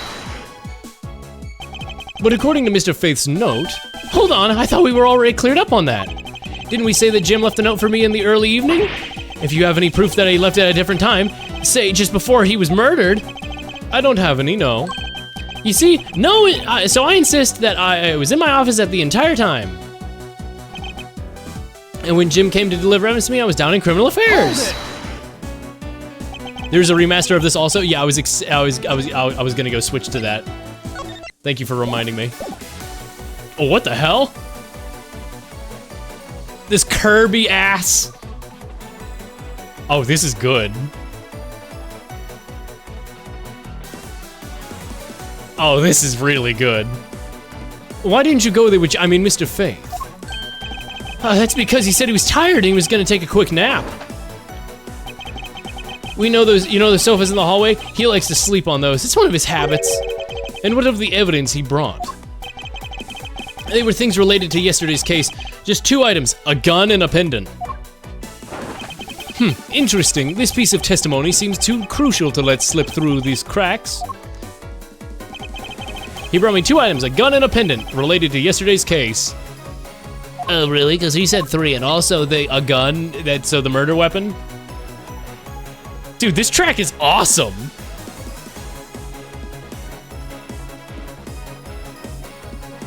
Those low synths are great. Objection! I didn't even want to present it because I knew it in the song. Only 2 pieces. I believe the proper phrase here is you fail. What? What? Excuse me? Epic fail chungus indeed. You fail as a prosecutor, Mr. Portsman, as you intend to keep evidence hidden from me. What are you talking about? I haven't hidden anything from you. Well, here's a piece of evidence I think you should read carefully. Ah, but it says that Mr. Faith was bringing 3 pieces. White roses, cape, and hat. Yeah, I remember Big Top Turnabout. Yes, and there was the victim's real dying message to you, Mr. Portsman. I can't believe he did get tripped up by some simple arithmetic. Where is the missing piece of evidence? It's... You have it, don't you? Only the guilty would make such a face. Detective Gumshoe, kill this man like a big, strong fucking gorilla. Use your insane gorilla strength to bludgeon this man to a pulp. Get him, Gumshoe. I know you've got that himbo gorilla strength. You don't have to say it, sir. I pat this guy down from head to toe. Stop! Stop! Don't come any closer, I'm warning you. This is all part of the investigation, pal, so don't even think about trying to stop me. No! Hey, what's this? He had this on him, sir. What? VHS. In 2019? Despite what you said, it would appear that you do have something to hide. But why would he hide something like that? There's only one reason why anyone would hide evidence of this caliber. He's D-Killer from that second game, remember? With the VHS, with the recording? Guys, remember when the VHS recording from D-Killer? What if he's D-Killer?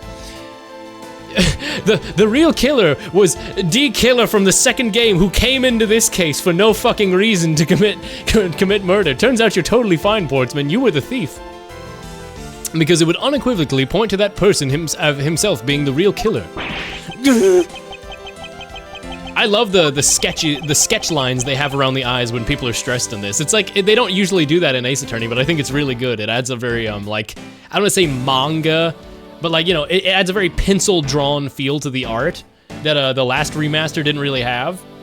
It always comes back to D-Killer. Let's examine this videotape in a little detail.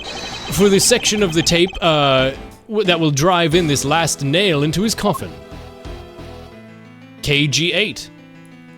Gasp the blood. Ah, that's blood, isn't it?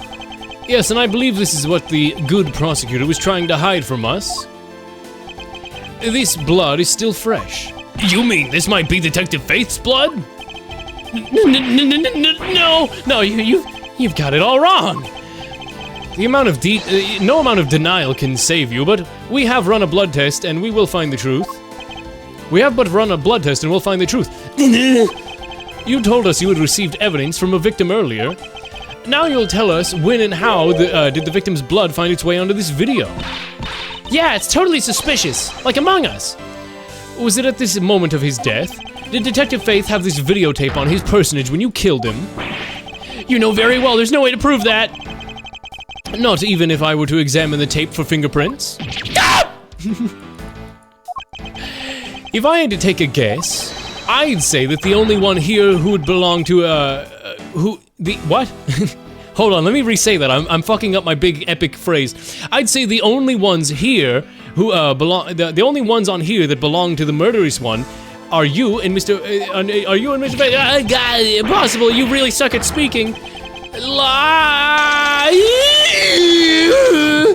Did you just...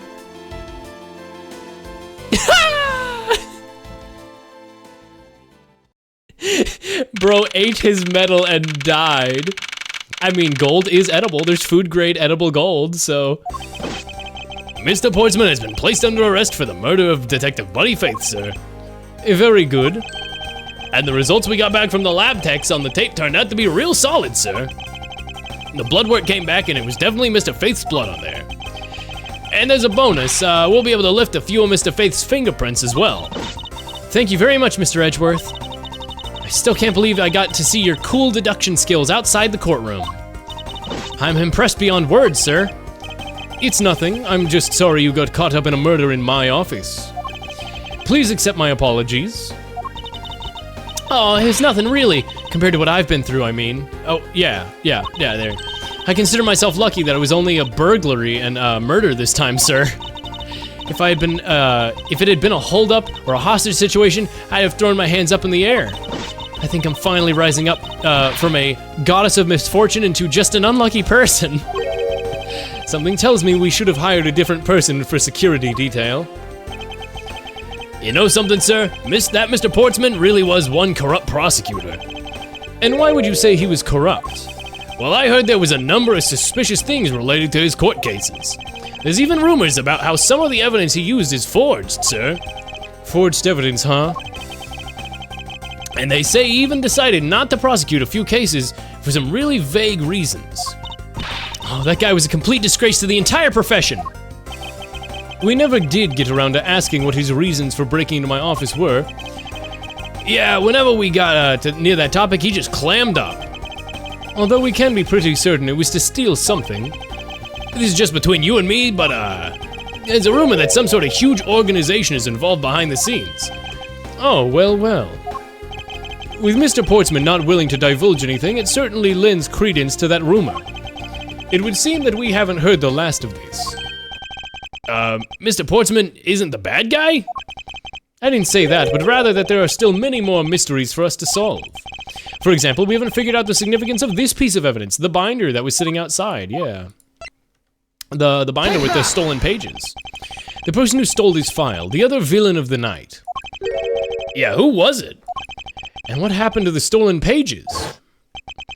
I wonder who in the world is it that held me up at gunpoint? Mr. Edgeworth, sir. Yes? I came across this while processing your office earlier, sir. This card. Oh my god, is it gonna actually be like a new D killer? Like another murderer investigation guy who leaves calling cards?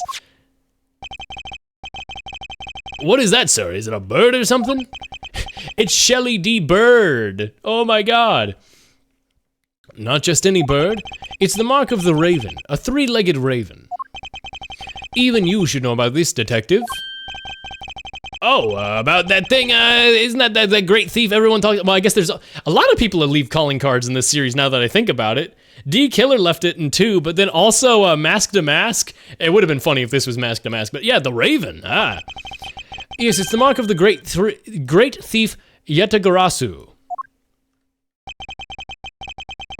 Under the mark of the legendary bird, Yatagarasu is a noble to the end, a modern Robin Hood. Oh my god. Oh my god. It's fucking Phoenix Wright, but his spikes got really long. Dose Killer. Yeah, D Killer and Dose Killer. D Killer 2. Oh my god. It really was Bird. The noble Yatagarasu, vigilante of the business world. It reappeared. Vigilante of the business world? Mercurial news. Even though we don't know much about this thief's ultimate goal, we do know his targets. The Yatagarasu likes to find and make public evidence of corrupt dealings of all sorts. The theft is always performed in silence and always with perfection. Once a target is chosen, no dramatic calling card or announcement is sent forth. Instead, the chosen corporation is infiltrated without even the target noticing. Some days later, the evidence was found and sent out to the mass media, along with this single card. Although it has been a while since the Yatagarasu's last appearance. Hey, Mr. Edgeworth, look, something's written on the back. What? Let me see. It's the location of where the thief put the stolen files, but in wingdings or some shit. Oh, what's up, Bev? Hi. That one, I was about to say, Yatagarasu is a part of, I think, Buddhism lore. Interesting. Yeah, that's super neat. What is this big epic fail Chungus? Yeah, there was a big Chungus fail earlier. It was really cringe and not based. It's the location of where the thief put the stolen files, I think. So the person who stole the contents of the files was Yatagarasu. Yatagarasu, organization, quite a few key words are popping up in this mystery. Oh, you redid my chessboard. The murder in my office. The return of the great thief Yatagarasu. Looking back, I can't say I didn't see the events. I can't say I didn't see these events coming. Wait, so you're saying I was held up by Yatagarasu at gunpoint? Is that what he's saying? For they were heralded by the incidents that began to occur 2 days ago. The what? What happened? Edgeworth? I'm out of the loop. It is also a Persona Shin Megami Tensei reference. Whoa, Joker calling card. I can't believe they leave the save your progress. Yes. The achievement is called Turnabout Visitor. Hilarious. Oh, they are called Turnabout Visitor. Okay, good. The cases all still have the Turnabout name. Episode 1, Turnabout Visitor. Now, Francisca! Turnabout Airlines. The Kidnap Turnabout. Gumshoe, the Turnabout Remnants. Turnabout Ablaze. Oh, hey, Key Lady.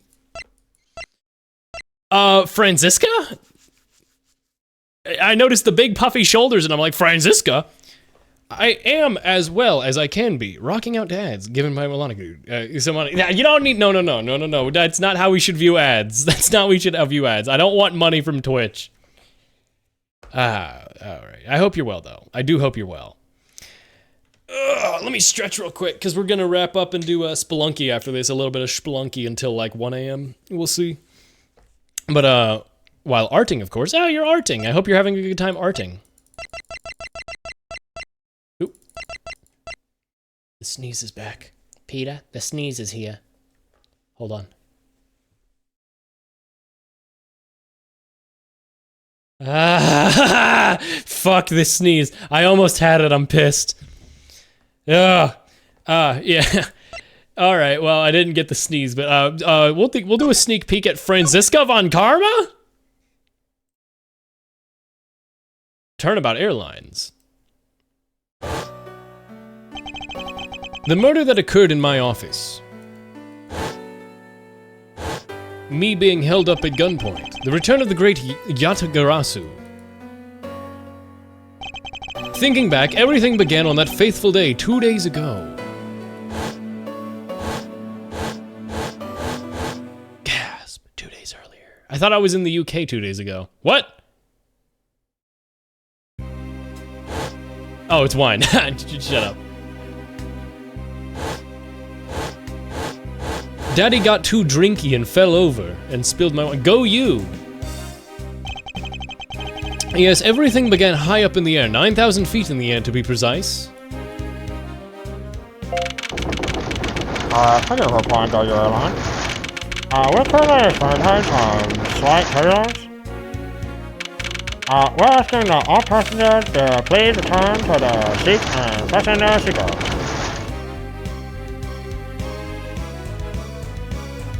Elevator on a plane? What? Was that the thinker statue? What just hit me over the head? Was that the thinker? Look at him just laying there. Flight G390, first floor lounge. There is an elevator and a bar on this plane. This rules. Here lies Hugo Hughes. They have a fucking cemetery elevator thing on this plane? What is this plane? What? Go you! He got fucked up. March 12th, chat. That was almost my birthday. That was almost my birthday. Oh shit. Daddy had too many drinky. Why do I feel like I just woke up from a horrible nightmare? Is it a reference? Okay, two things first of all. First of all, there's a crack pipe behind that table in the bottom right. Second of all, in addition to the crack pipe, I know it's a wine glass on its side, but first of all, crack pipe. Two, shit, I immediately forgot what the first thing was because I saw the crack pipe and I forgot. Edgeworth, wake up, you got fucked up. Oh yeah, is it like a reference or a cute little thing that this, like, the second game where the first thing there getting hit over the head with the fire extinguisher? I mean, it's not like a reference to be hit over the head, but you know, like the amnesia, waking up, whatever, I don't know. Why do I feel like I just woke up from a horrible nightmare? 6:13, huh? I guess I was out cold for 10 minutes. Slight turbulence indeed. Currently experiencing fucked up some slight fucked up turbulence. We have to return the safe and passenger seatbelts. I suppose the turbulence is to be expected on a flight. Though admittedly I'm less comfortable with anything resembling an earthquake. Yeah, this would be like hell for him, wouldn't it? Night ghost, take care. We have to go to sleep. Take care, take care, take care. Have a good night. What? What was that splat noise? What's this? A travel wallet? But it's not my wallet. This has your info in it, and I found it on your, in your jacket, which means this must be your wallet. Makes sense to me. But it's not my wallet. How did someone else's travel wallet end up in my pocket? Ugh, my head, why won't this headache go away? I'll take care of this travel wallet later, or hand it off to the attendant. Ugh, from earthquake-like turbulence to an elevator. This is his worst nightmare. What am I doing hesitating like this? Actually, I know full well why I hesitate. When I was still a young child, DL6 incident. I was caught up in a murder that happened on an elevator. How long ago am I gonna let that past haunt me? It's just an elevator. I'm a grown man now. I need to behave like one. What? What in the world this is not I don't know, this frame feels very weird. This feels like it was drawn by an entirely different artist. This is like a JoJo frame or something. What the fuck? What in the world happened? Yeah, why is he stanced up and with the shoulder pads out? Why does he look like a JoJo Part 5 frame? What the hell? Is something wrong, sir? I must ask that you please return to your What the fuck? Oh my god, he's dead! Please calm down. We mustn't jump to any conclusions without all the facts. What's wrong? Did something happen? You murderer! What? No, you have it all wrong. I literally just opened a fucking door. How did the murderer time that out with me waking up? 6:41, they have me on handcuffs tied to a first-class chair. I have a giant book that just says law.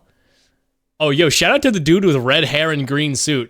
What? Oh my god, look at their tiny child. Look at their tiny kinder.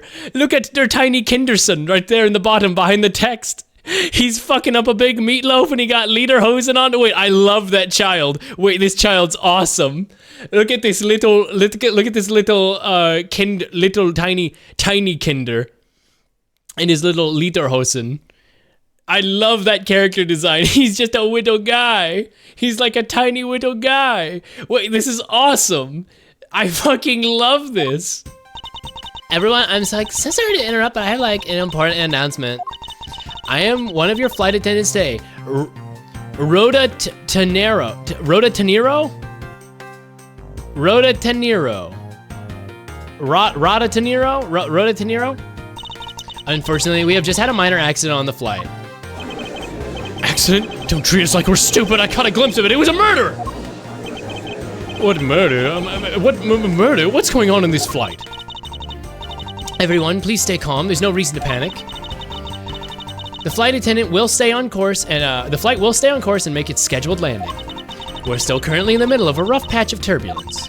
So until we're out of this area of turbulence, I'd like that we all please remain seated. But someone was killed on this flight, right? I wonder about the passenger. Let me off. Please, there is no need to feel threatened. We have already apprehended the culprit. Good. I ask that everyone please remain calm. What the heck is he talking about? Why should we remain calm? My name is Miles Edgeworth. I'm a prosecutor, and I assure you I'm not the killer. Yeah, being a prosecutor doesn't make you incapable of murder, buddy. Now you listen here. I'm not the killer. I simply found the body. So you say. However, I'm sure that you're the perpetrator of this crime. Okay, you did it. Got it. I swear on my honor as a professional flight attendant. Okay, you did it. Oh, is that right? I know I saw what I saw, and there's even a very strong incriminating evidence to back me up there. What kind of incriminating evidence is she talking about? That wallet that was planted on me? We've already alerted the proper authorities at our destination. Until we land, you'll remain in custody by the powers vested in our captain. I'm very sorry, but please understand our situation. Your situation? I'm more concerned about mine, with the direction that it's going in. I'm not about to just sit idly by while I'm accused of murder. Not again. Miss Tenero, is it? Yes. I was wondering if you might give me a chance. A chance? To do what? A chance to plead my case. And a chance to ask what you mean by incriminating evidence just now. How about no? How about fuck you? Also, why is her knot on the back of her head squares? You can always tell when a character is important in these games, because like JoJo, they have some wacky, fucked up characteristic about them. She's got her like big pink buttons or whatever, but like her bun, her little like hair tied back there is a square. Like she playing Minecraft. To accuse a passenger of such a grave crime without allowing him a proper defense. Can the professional flight attendant inside of you really call this action righteous? I like that he was playing chess. You have a point. Very well. I'll listen to what you have to say. But be wary of what you reveal. I'm afraid you'll only look even more suspicious if your explanation fails to satisfy. I'll go ahead and save there. Turnabout Airlines. Is this gonna be an investigation entirely done on the plane? Neat. Neat, neat, neat. All right, well, is there a way to return to the, yeah, back to title, not like J key like in the previous game. That's the teaser for the next one. I guess, I don't know when I'm gonna get to stream again, but, yeah, no, it's more Ace Attorney. It's all investigations, but then they worked in a bunch of the exploration parts into this investigation part. So it's like, and they have the cross-examining from the court. I do miss the courtroom setting and the funny judge, but it's neat. This is like, it's blending all the elements of Ace Attorney into like one singular game. I don't know, super cool. I really like it. I think it's cool. I like, guys, I don't know if this is made abundantly clear or not, but I like this game. Also, the gallery. Also, the music's so good. The pun in Portsman's name, Jacques Portman. A triangle would fit, what? Oh, the text scrolled, and I thought it was one chat mess. I was like, a triangle would fit in the name, and I'm like, what are you fucking talking about? Jacques Sportman, I see, he's a sportsman. Makes sense, yeah, I see. Jacques Sportsman, gotcha.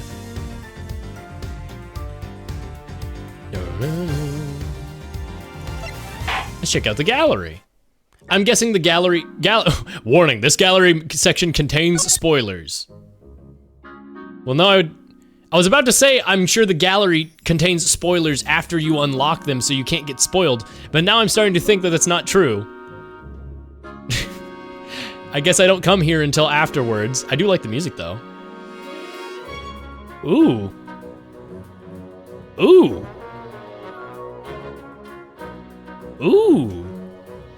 I really like this.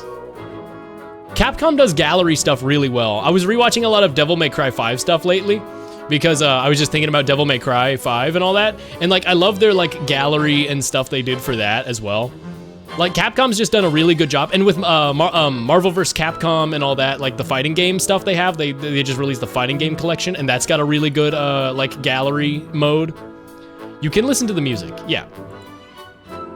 Oh, music collection, that's what you meant. I thought you meant while sitting in here.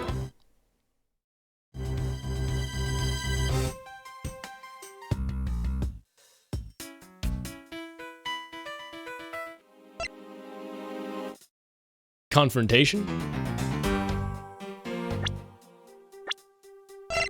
Ah.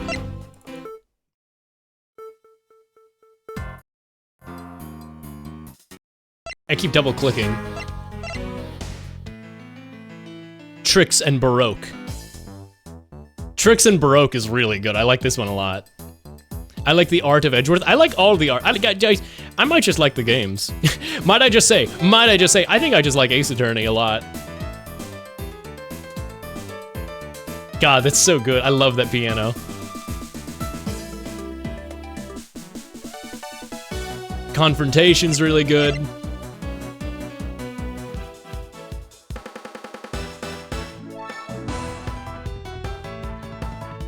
Kay Faraday, great thief of truth.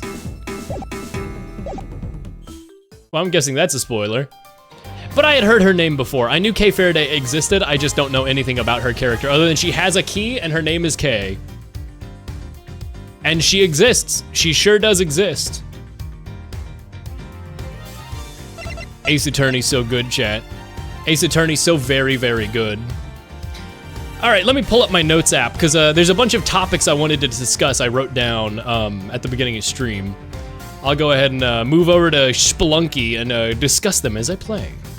I've been holding on to a couple different things. Like chat, for those who weren't here at the beginning of the stream, something really important happened. Something really crazy and messed up happened. I don't know if you guys are aware of this. Some of you guys might not be aware of this.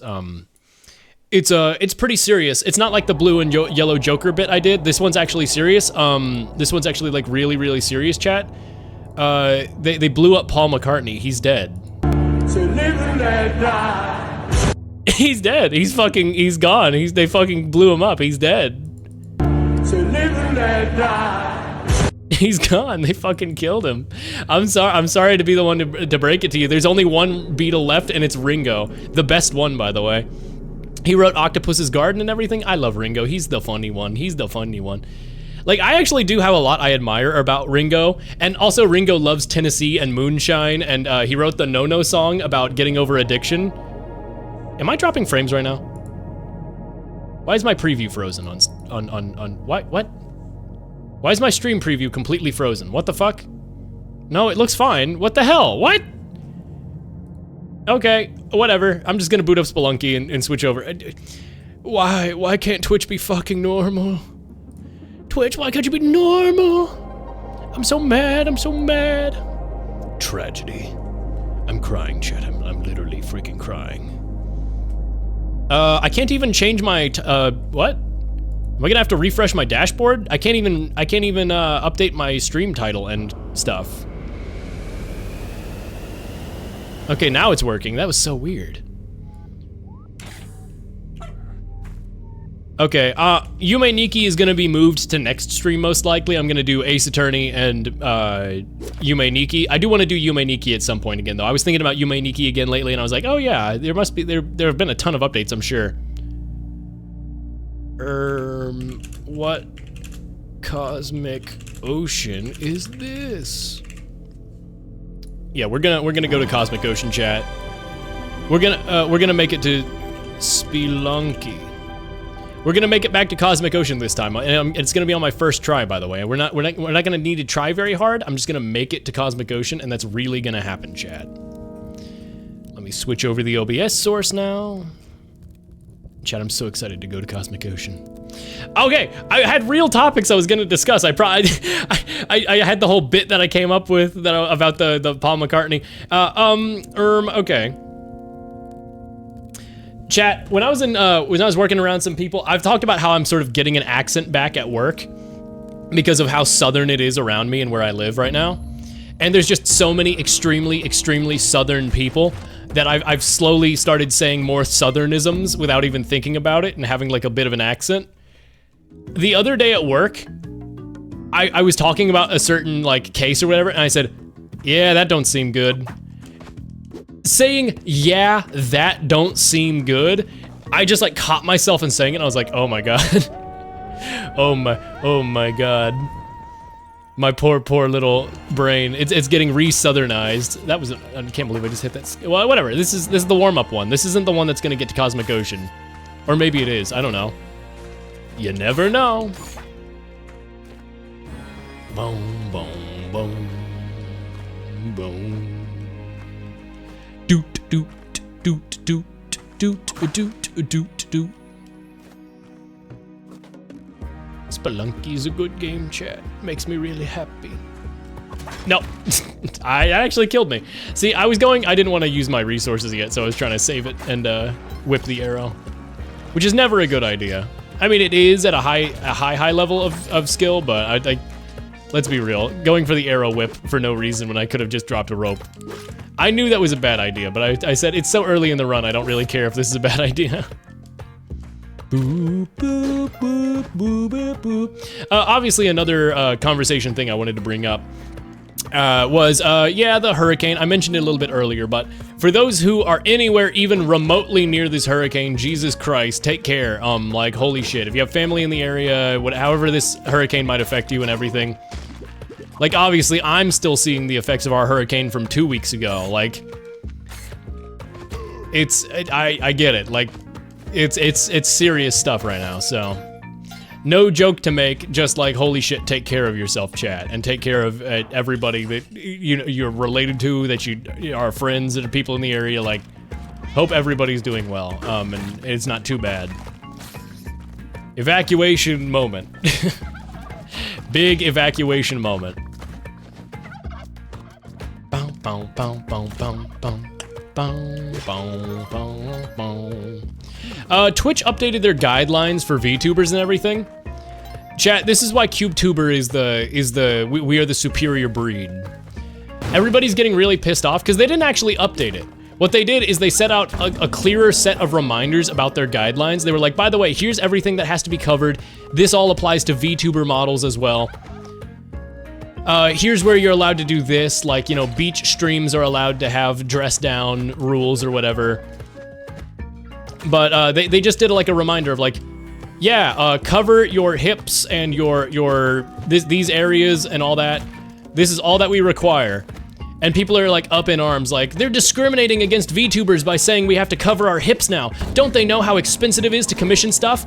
How are we supposed to know that they were gonna suddenly make us have to cover up our hips and everything? Oh, and it's like, well, first of all, you know, if you wanna have a saucy model, go for it. I'm not gonna police you or whatever, like, that's not my job. But like, it's always been in Twitch's TOS. They just remade it clearer by saying, by the way, this also applies to VTubers and everything.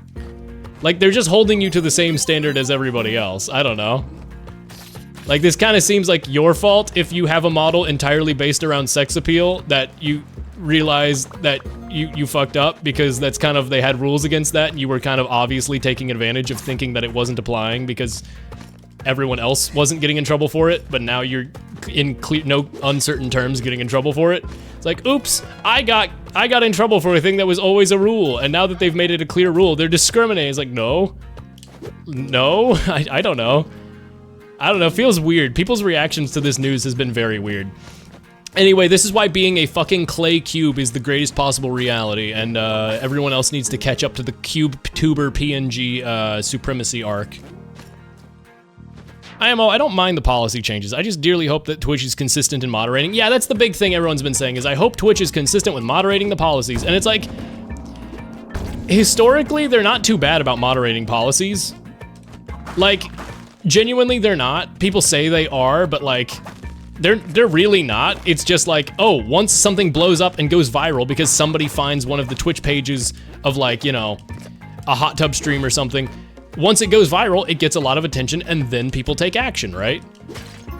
Like, yeah, they don't monitor every single stream super well. Whoa! No. I have a Kapala. I can't be dying this early. No, I refuse.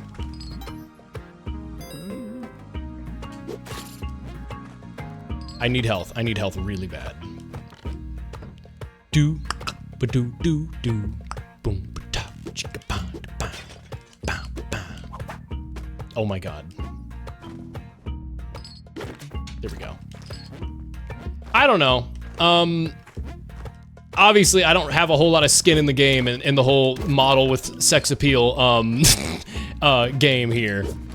I don't really have any strong attachments or anything to anything like that. So my opinion is always gonna be a bit more prudish here and saying, like, you know, follow the rules and don't have a sex-based model on Twitch or whatever. I don't know. Because I'm not a huge fan of that in the first place. But I don't know. It's not whatever. I don't know. I guess my ultimate thought is, like, you know, as long as the policies are fairly enforced and, you know, people aren't fussy about it, you know, you were breaking the rules. You got in trouble because you were breaking the rules. Like, don't break the rules now and you're good. Like, I'm not in some, like, fairy tale land where I think only people who are actually breaking the rules get in trouble. I know some people get away with shit. But, like, people have been posting about how, like, there's VR chat streams. VR chat as a category, I always feel a little bit weird streaming in when I do VR chat world hopping. Because, like, yeah, half of the people on VR chat are doing lewd model streams where they're being sexual. And obviously, that's not my forte. So I always feel a little bit weird with it, and I recognize that that's, like, obviously a thing. That's, like, a known thing about the VR chat category. But I don't know, like, people were getting away with the same shit that real life flesh tubers were getting away with in the hot tub category, wearing, like, you know, bikinis and shit. They were just doing it in VR. So, like, both groups or whatever. What? Oh my god. Both groups who are claiming the other side is getting moderated more laxly is claiming that their side is getting, you know, persecuted. And it's like, well, no, both of you were getting away with some pretty crazy shit that you shouldn't have. And that's why they updated their policies. Like, seems pretty clear cut and dry to me, but I don't know. I'm also some random jackass, so who am I to talk, but god damn it. That sucked so bad. How did I lose 3 minutes on that? How was I so slow there? Didn't feel slow at all to me. Boomerang. That's a weird find early on. Do do do do do do do. Do do do do do do do do. Cover up those cube hips, mister. I don't have hips. I don't have bones. I'm made of clay. I deform and make. I'm like a shapeshifter. I'm like an inkling from Splatoon. I don't got bones. What's the deal with sponges? We don't got no bones.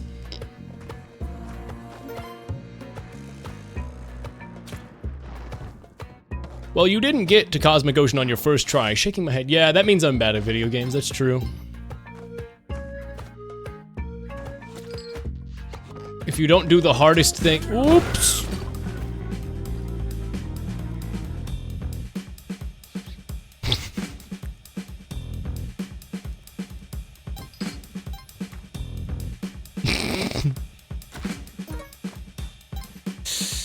That's not what I wanted to have happen there. That's not very... That's gonna be a pain in the ass. Paul McCartney, no! Not Graham. Look, I don't like talking about or like saying something rude about somebody's appearance, but it really is impossible to not look at Paul McCartney and say he looks like grandma.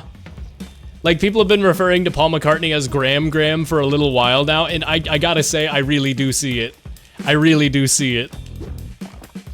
Like, there's that meme of the like old guy who like ate paint, and they're like, pour one out for Paul McCartney. Because it does kind of look like him. It looks like a fucked up evil version of Paul McCartney, and it's like, yeah, kinda, I do see it. I hate that I can see it, but I do see it. Well, the bad news is, there's a shopkeeper. Oh my god! Never mind, fuck that run, I guess.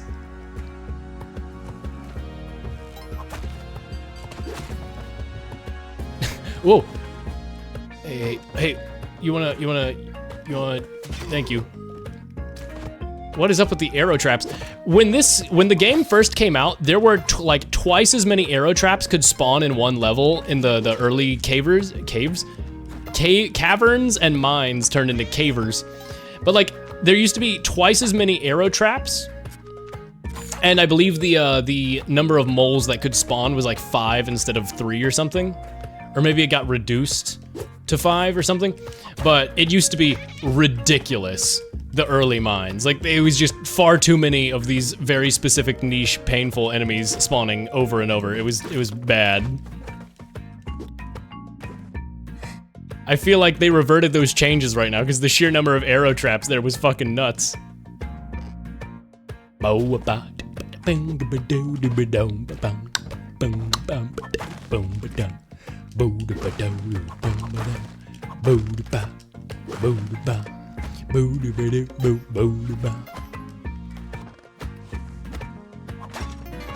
right, good 1-1.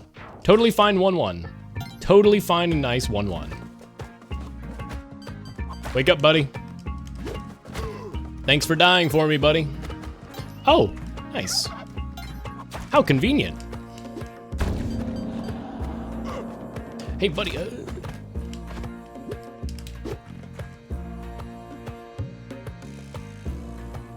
Damn, that killed him. I was really hoping to keep him alive. Sacrifices count for more when they're alive. Oh well, it's still like 3 free sacrifices right there. And I hear another turkey. Wowee. And there's the cat. Oh my god. And the wacky slash. The wacky slash. That's just how Liverpudlians look, though. I understand. I do understand that to some degree. I can believe it. Also, what a hilarious name for a... Whoa. Liverpudlians. Liverputians. Like the Lilliputians from Gulliver's Travels. Funny name, funny name. Key. Whoa, keys? Like the master key from Ace Attorney Investigations? Whoa, nice reference, Splunky. I just played that, I get that reference. That's a reference, chat. For those of you who don't pick up on it, that's a reference.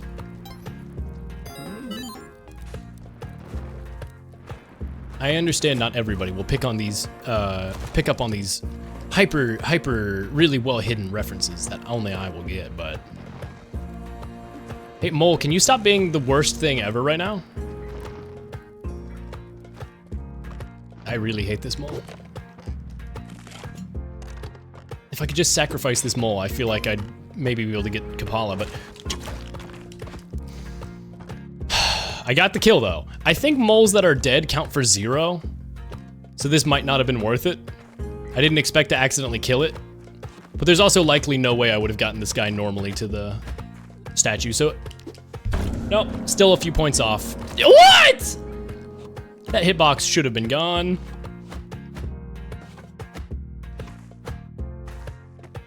Okay, alright, I gotta not die. I gotta not die. This is too good of a run early game to go ahead and die this early.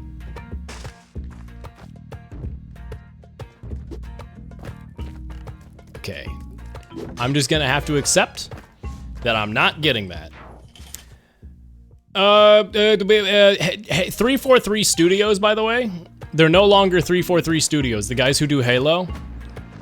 What? Oh, thank God. Oh, thank God. Yeah, I was just so surprised about that Halo news, you know? 343 Studios is now Halo Studios. They've rebranded themselves as a Halo-only developer division, and they did like a really weird looking promo video where Master Chief just looks kind of wrong. I'm not sure why. The lighting's kind of weird. I believe they said they're now doing all Halo games in Unreal Engine instead of whatever they were doing before with their own like custom engine or whatever. What the fuck was that?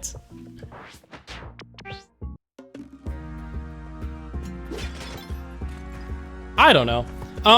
If you ask me, Halo stopped existing and stopped getting new games after Halo 3. I think Halo 3 is like, oh, what a genuinely outstanding game. Halo 4, all right, this is pretty good, but I can feel the fall off coming now. And then ever since then, it's been like, oh, all right. I played quite a bit of Halo Infinite's multiplayer. It was pretty good. But it suffers from the same thing I feel Apex Legends does, which is Titanfall 2 is just objectively better. You know, it's like, oh, well, you know, you've got like some nice movement stuff thrown in there. I do like some of the movement stuff. The hit registration in Halo Infinite is pretty much ass. It's really bad. And there's some pretty big problems with Halo Infinite online. But it was like fun to play for a while. I played it for quite a few months. But the story I didn't give a shit about. There was a lot I just did not care about. There's just a lot I did not care about. And it's like, you compare that to Halo 3, where it's like, oh, the campaign mode rules. The campaign mode is genuinely just so good. It has me thinking maybe I go back and do a stream of Halo 3, because I have the Master Chief Collection. I can do Halo. Have I even streamed Halo ever? Or did me starting streaming happen after I was done with my Halo phase? I've never streamed Halo, have I? Maybe I stream Halo 3. I love Halo 3. It's one of my all-time favorite games. It's really good. Last game I played was 4, yeah. 3 and Reach are pretty good. And ODST. I don't think you have. Maybe I'll do Halo. I'll probably do Halo. Chat, I'm going to stream Halo. At some point. At some point I will. The game's really being generous with Kapalas tonight. I don't know why. Or at least sacrificial shrines. Kapala isn't a luck thing, that's just you have to earn it, but yeah.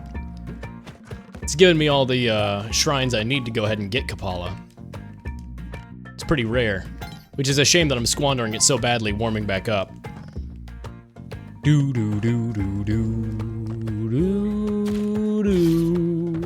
The other thing I was gonna mention, the other topic I had written down, chat, is something that so many people have already harped on that I don't even want to bother with it. But I'll acknowledge it, because I haven't acknowledged it on stream. I would have yesterday, but it... Man, that Uzumaki anime. What the fuck? What the fuck? I'm hoping the episode 2 direction is different. They put so much extra time into episode 1 and like refining it and everything. And the fall off in animation quality is pretty severe. It's a new studio. There's a lot of reasons for it. I understand. What the fuck? There's a lot of reasons why Uzumaki's quality has sort of torpedoed, I guess. From episode 1 to episode 2, it's pretty stunningly bad. Like there are straight up animation errors, perspective issues. There's like a lot where it's just like, how is this like this? Especially given how well episode 1 is animated. And what a lot of people have mentioned, like maybe that's why there was such a delay, is maybe episode 1 and a lot of shots were taking too long. And so some studio came in and ripped it out of their hands and said, okay, speed it up. We're giving it to this new studio. Maybe that's why. And maybe we'll have intermittent, really good animation, and then, you know, whatever this new rushed stuff was. I don't know. That's just what people are theorizing. I'm thinking maybe it's like episode 4 of Gurren Lagann. I'm really hoping it's like episode 4 of Gurren Lagann, where like an entirely separate animation director and everything happened for just one episode, and it got really bad. People say really bad. I actually didn't mind episode 4 of Gurren Lagann too much. I actually really like its wacky, different style. When I was first watching that show, I never even particularly noticed that Gurren Lagann's episode 4 was, like, it's pretty obvious now that I know to look for it, but my brain at the time was just like, no, that's just what this episode looks like. That's just them doing their triggers gritty style of, like, you know.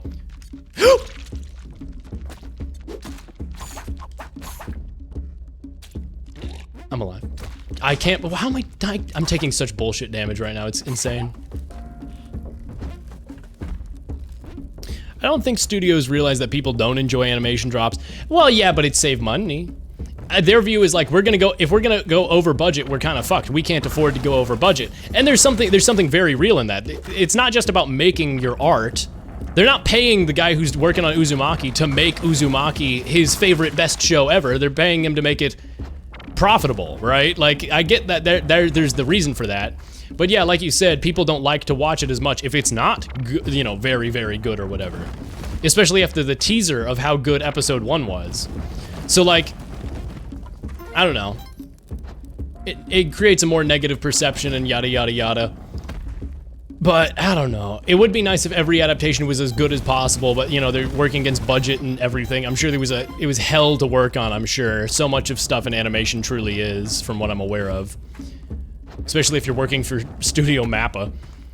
But yeah, producer, it's fine. I knew this would happen. Yeah, I see you're probably stressing the same thing I am about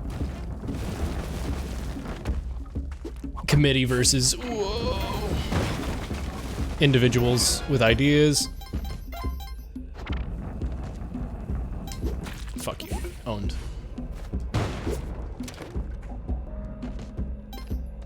Oh, this is bad. This is bad.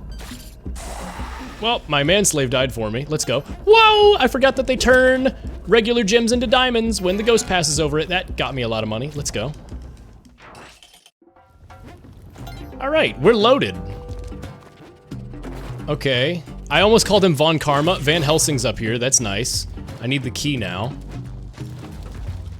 Mappa is awful. Yeah, I've heard Mappa is really, really bad in terms of how they treat animation staff. Is it too much to ask that artists be respected? Considering everybody is hyper, like, we're in a society that it's never been easier to consume this stuff via streaming and yada yada yada.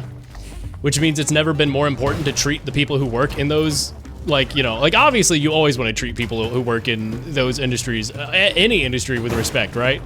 But what? It's never been more important now, given that it's like, the industry's value or whatever has skyrocketed. Game industry especially now is like, whatever, like 20-something times worth more than TV and stuff. Like, entertainment industry sectors have gone up so much in recent years that it's crazy that the people responsible for producing those things aren't the ones reaping the benefits. Something, psychological conflict theory, something, the workers, yada, yada, yada. Okay, Karl Marx.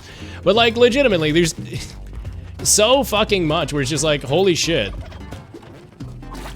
It is ridiculous. It is ridiculous.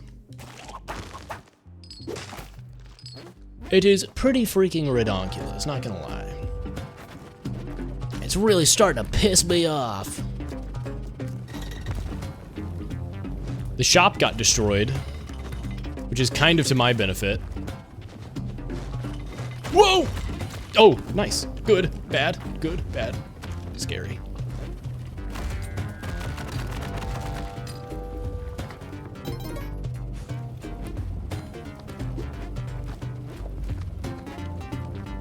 There we go. They're gonna get rid of my rope, unfortunately, so I'm gonna have to spend another rope. Ah!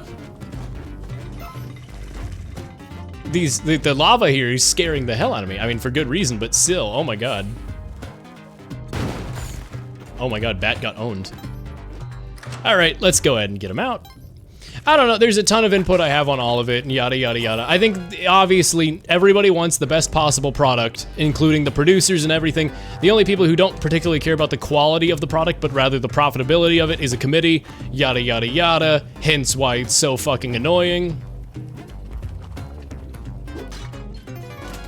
But, end of the day, I really do hope that, people don't write the show off because of this one bad episode. Hopefully it does get better, and hopefully we see a return to form where people are like, oh, thank God it was just one weird bad episode, because maybe they worked on that episode during disputes because it was taking too long, and then maybe they worked out a better contract, and then yada, yada, yada, something, something, something. I never got to open the door. Well, this is fucking bad. I only have 3 bombs to make it really, really far. I don't have the Ujat Eye. How did I miss the Ujat Eye? Must have been really bad spawns on it or something. Oh, boom, boom, boom, boom, boom, boom, boom, boom, boom, boom, boom, boom. That's fucking insane. I can't believe that. There's no dodging that. All right, that without the Ujat Eye and without enough bombs, that run was pretty much dead. All right, I'm locking in, chat. I'm locking in for one really good run that gets to at least Sunken City, if not Cosmic Ocean for tonight. It's happening real. Enough of these shit-ass, half-assed, spelunky Cosmic Ocean attempt streams. It's been too long since I've actually gotten back to my former glory and being able to get to Cosmic Ocean relatively consistently. I need to wake up and smell the ashes. Dr. Freeman, would you like some Cheetos? Dr. Freeman, if you buy some bugles, can I have a couple and put them on my fingers? I like that that's like kind of a universally, like that's just like a universal thing that happened. Like, like people have talked about how people put bugles on their fingers or whatever to have like pointy, funny fingers. I did that I did that myself when I was a kid, and apparently my mom was like, you did that, and then all the kids at school wanted to copy you and started asking for bugles, and it became like a problem with the teachers. Hee hee, haha. She like tells it as like a story she's proud of or something when I was younger. And it's just funny because I've heard people talk about doing the exact same thing, and I was like, wow, I guess everybody did this. Fuck you, I guess I'm not special. Wow, cries, cries, cries, ow.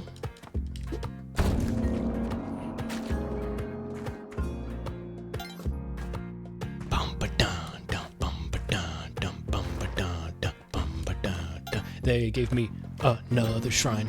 Where the hell is the pet? Is the pet? Where the hell's the pet? Where's the pet? Where's the fucking pet? Found the pet. Owned. Where's the bomb? Where's the bomb? Where's the bomb? Where's the bomb? More bombs.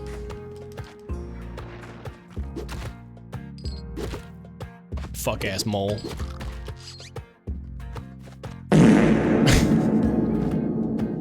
Something about that's a good combo. Fuck ass mole. Get shit on. Get shitted on.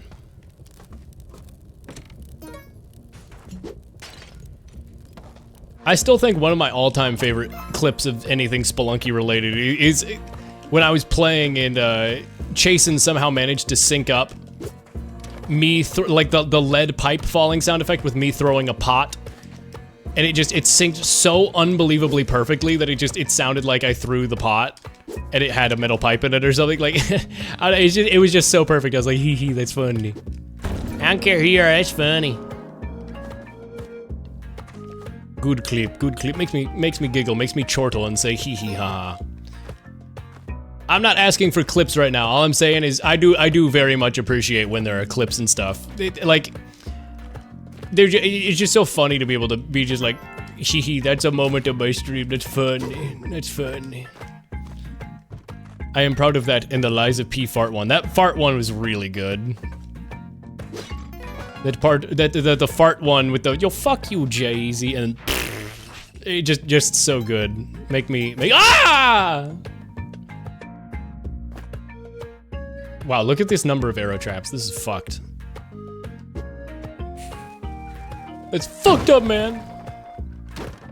Machete, what the hell? I need bombs or rope. Machete. Machete. The good news is we're halfway to a Kapala already. We just get another shrine with an accessible pet. Then Kapala's here, baby.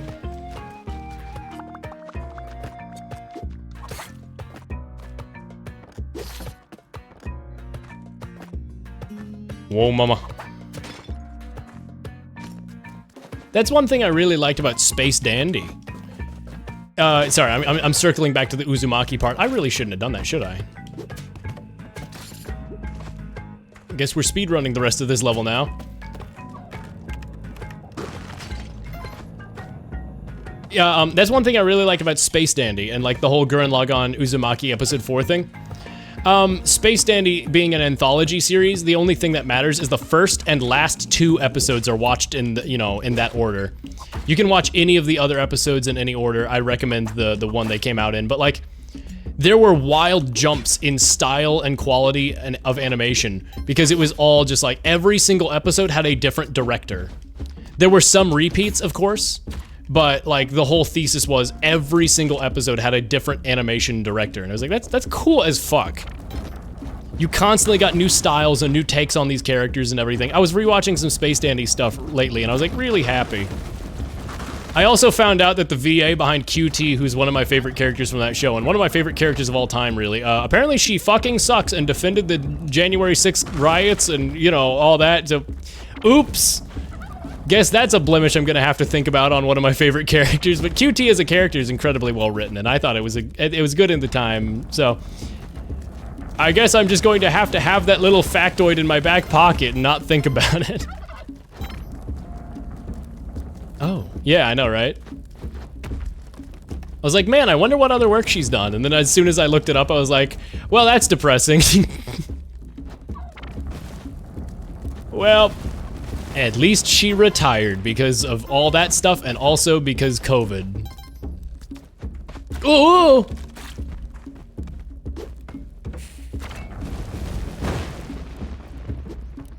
I don't know. That was a fun little weird discovery where it's like, oh, one of my all-time favorite characters. I guess I should finally look up some more stuff about what they voiced and what they've done. And I was like, oh, okay, never mind, I guess. I guess I shouldn't have done that. Yikes.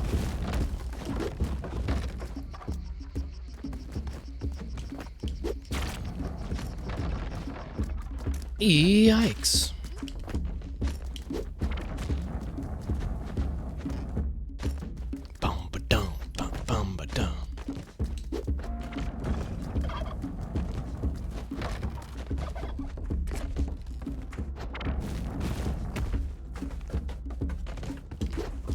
Whoa!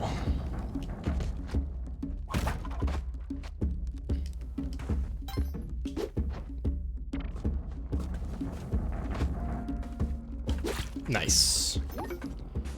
I got a ton of sacrifices, I got good resources. Like earlier this stream, Mabley, what? This is one specific moment in investigation that I want to time something right, but I'm scared I'll get it wrong. Huh? Right after I spent a TTS where I told Larry... Huh? I'm blinking my eyes. I love that moment during a stream where Francisca hit Larry with the pipe. Yeah. I really like that one as well. It's unbelievably well timed. Like the Francisca pipe clip is really, it's stunning how well timed that whole clip is. Manslave, can you not fuck me in the ass right now? Can you not get me killed, please?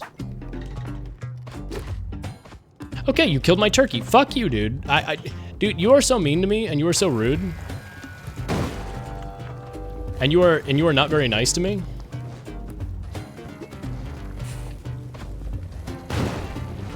How about, you die now? How about, you die now, and I get a Kapala for it. Dude, can you... Ooh, I'm so... Ooh, I'm so mad at you. Ooh, I'm so mad. You're dead. You're dead. You're dead. You're dead, kid. You're dead, kid. Ninja voice. You're dead, kid. You're dead. Where is... I keep almost calling him Von Karma. Where is... there he is. Baskin Robbins. Good old... I almost called him Jean-Claude Van Damme. What is this fucking guy's name? Van Helsingr. There we go. Jesus Christ. I was like, what? What is this guy's name again? Von Karma in this game real. Yeah, real. What? Chat, what is happening?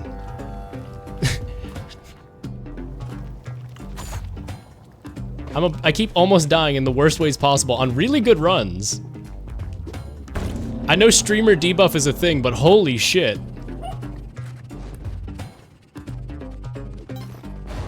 No, you don't. No, you don't. No, you don't. You don't do that to me. No, you don't kill me there.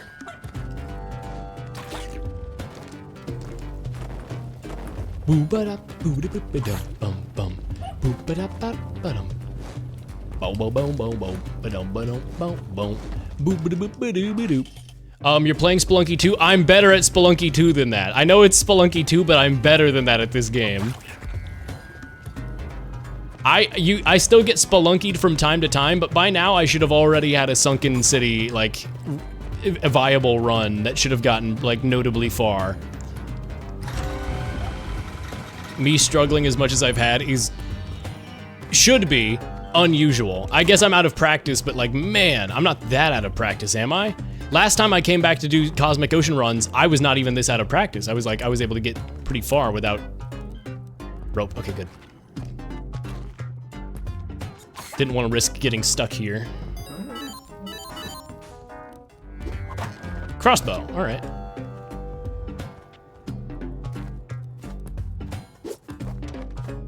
Isn't Crossbow that one TV show about the detective? Oh, and one more thing, detective.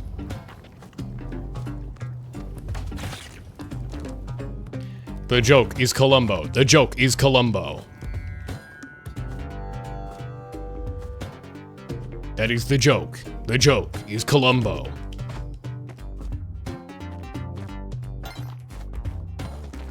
Yeah. And one more thing. Why don't you tell me about this thing? And he says, whoa, and it cuts to credits because the guy got caught. And he says, whoa, you caught me, you got me, you got me. Chad, am I gonna start watching Columbo because I've been playing Ace Attorney and I'm gonna be like, whoa, this is like Ace Attorney?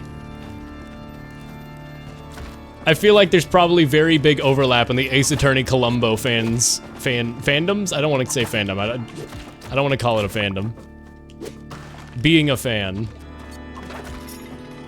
Genuinely, one of the worst things to happen online is people deciding to call themselves part of a fandom instead of a fan. Like, you just like a thing. You're a fan of that thing. You don't have to be like, oh, I am a member of the fandom. I'm a card ah! I'm fine. I'm a card-carrying member of the fandom. Like, we have fan clubs. Go join a fan club if you're that level of fan. But, like, just participating and being a fan of something and being like, I'm in the fandom. I don't know. Something bugs me about it, where it's like, well, this is just an unhealthy way of engaging with your favorite media.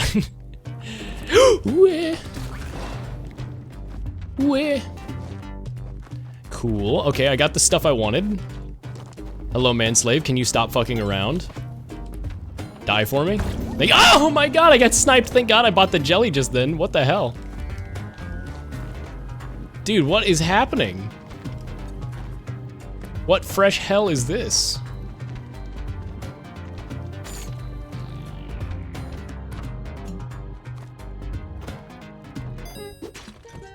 Yoink. Need to get this bow. Huge drama in the Melodica Dude fandom. Chad, if we ever get to the point where there is a Melodica Dude fandom, you have my permission to indiscriminately call everyone who's part of it extremely cringe and mock them like until they stop engaging with my streams. if we ever reach that level of unironic fan behavior, we do a little, we gotta purge a little bit at that point. If we ever reach a point like that, I would hope that my values make it clear that I would never want for something like that. Ooh, well, I just got the bow and arrow, so I can't use that teleporter, but I really wish I could. But I hope my values and what I talk about on stream makes it abundantly clear that no one should ever view it that way, and that every day I grow more and more happy that I am just a normal guy doing normal things who happens to play video games, and I am not a streamer, and I'm not... Who's Peepa whatever, that rabbit VTuber or whatever, she made a big post today about how, like, there's, like, her manager made a post where it's like, hey, don't send love confessions and weird shit to the emails of your favorite VTubers, by the way. As their managers, we are the ones who see them instead, and we don't want to keep seeing your dick pics and, like, love confessions. And there was a whole big thread on that today, and it was just so much psychic damage. And it's like, God, what a fun reminder of how awful the internet is. God, it freaking pisses me off! God freaking damn! I don't really know too much about Peepa. I see stuff posted about her every once in a while. I don't know if she's, like, good or bad. Like, is she notorious because people are like, God, her streams are bad, or... I don't know. I don't know how... I don't have an opinion on this person. All I know is, God damn it. The sheer lack of normalcy in the modern era is a... It's to be studied. It's to be studied. That's for sure. Do I have everything? I guess I do. The weirdos and fandoms always make themselves known the most. You say that, but also kinda not. Part of why I don't choose to engage, and I'm always, like I've talked about, I'm extremely socially reserved online. My Steam profile description has always been, sorry, I'm really bad at this online social engagement thing. Like, like, I'm extremely bad about keeping up with stuff online, and part of it's because, like I said, I've grown up super avoidant of online activity because of, like, being Jesus-pilled and yada yada yada as a child. But, like, another part of it is just, like, I don't know, I struggle to engage with stuff online at a sincere level of, like, the same way that I engage with it in real life, with my real life friends from my real life stuff. I'm honestly better about it now, where I don't view online stuff as a separate world or whatever. But I don't know. It's been a whole different line of thinking to get used to, and, like, obviously I have, like, grown in that space online and whatever, but, like, I don't know. It's also fucked and weird that it's like, I don't understand how things are the way they are nowadays. It's truly incredible. It's truly incredible. I feel like such a boomer despite being born in the year fucking 2000.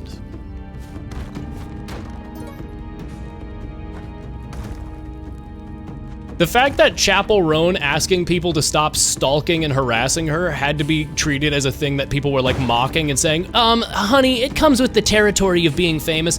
The fact that that's still, like, the way that's thought of and the way people treat it, it's like, that's genuinely fucking evil. Like, I reserve the word evil for very little, because I think for the most part, every human being thinks they're doing the right thing and is aspiring to good, even if their ideas and framework of what is good and what will benefit the most people is skewed or fucked or whatever. But, yeah, when it comes to, like, that whole situation, like, all I can say is, like, no, that's just fucking evil. That's just fucking evil, honestly.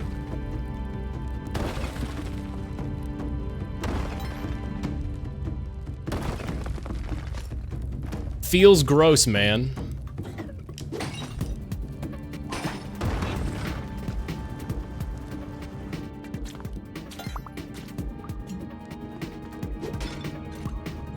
I mean, it was like that fucking frame or whatever from Popstar Academy that Hacker was talking about with the fucking... I've been quoting it endlessly offline. It's the fucking... You may feel that your fans own you in some way, and that they feel entitled to some ownership of you. And in a way, they kind of do. And you should be thankful for that. Just such an outright, oh my God, I'm alive. Such an outright evil thought, like way of thinking that like only somebody who's like, the only reason that guy's able to say that is because he's not the one it's affecting, right? Because he's profiteering off of the girls and not like suffering the consequences, right?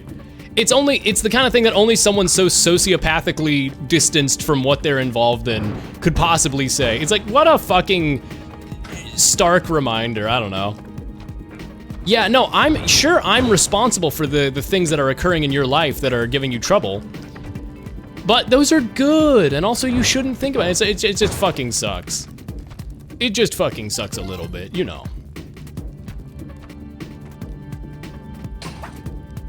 It does a little fucking sucking, but like not in the way that people, not in that way.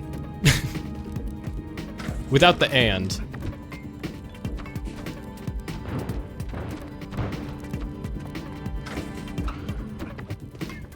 And sometimes with the and.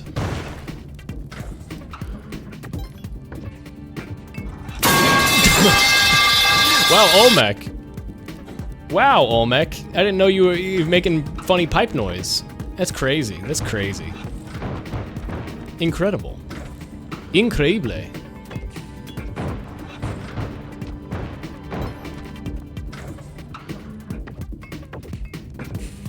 Eso es real a veces. Realidad. Verdad. Oh! Okay. I guess we do this and we mash the button and hope that this is close enough and that I didn't happen to thread the needle because there's 1 pixel between the 2 holes where you can't enter either and you get kind of locked out of the onk and that fucking sucks. But that works. I'll tell you what, that works. Still only have 2 rope, but I have the climbing gloves, so that helps. And the double jump situation with my Dracula cape is really helping. I have 17 HP. I just need paste. I have so much money and nowhere to spend it. And unfortunately, I went Volcana instead of the black market. I mean, I say unfortunately, I hate the black market route in this game, so I am happy I went the way I did, but I don't have anywhere to spend my money. My money. I've already collected the bow of the moon, so I need to fly over here.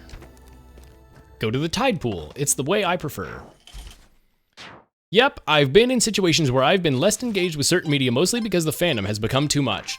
You know, everyone always says, like, you shouldn't let the fans determine how you engage with a piece of media. But, like, it really is unfortunate when there's something great about a piece of media that gets kind of, like, commodified because people make such a big deal out of it. They're like, did you know this fact? It's like, you know, I mean, it's what was talked about recently with, like, the Bunger stuff in Bugsnax VR, where it's like, where stuff gets reduced to, by the way, about this VA, did you know they also voiced this character, and this character, and this character? Like, okay, yeah, that's their job. Like, that's the thing they do. I'm not surprised they did other roles. Like, I don't know, when you're turning it into sensationalizing the idea of, like, as a fun fact instead of, like, having any actual commentary on the matter, it's like, what? It's like, what the hell? What the hell's it for? What the hell's it all for? Not to say you can't do that. Not to say you can't have, like, input where it's like, wow, these 2 characters are so different, I would have never expected them. Like, okay, Bunger and Commander Shepard, wow, those are such different characters. But it's like, after a certain point, it's like, okay. Okay.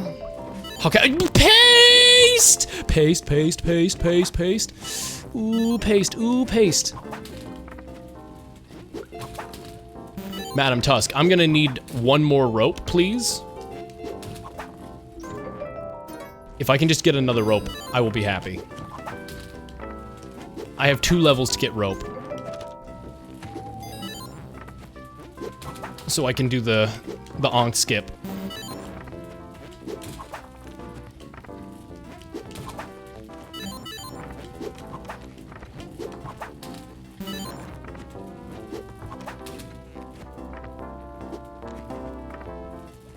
I like the music here.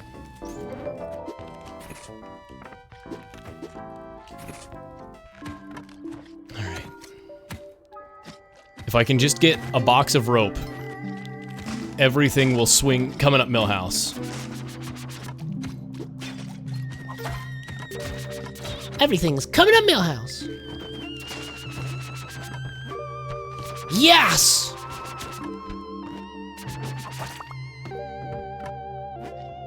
Okay, we get King Arthur's sword next level. Excalibur! Excalibur!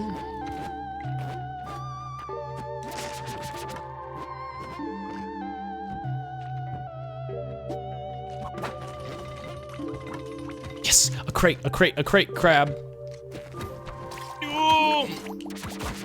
Oh, it's got a web gun. That's not a crate. What? That's bullshit. That's bullshit that I just got poisoned. Why are there so many crabs in this one area? What the fuck is happening? Okay, I've got a lot of health now. 28, so I can survive bleeding for a little while. If I could just rescue the pet.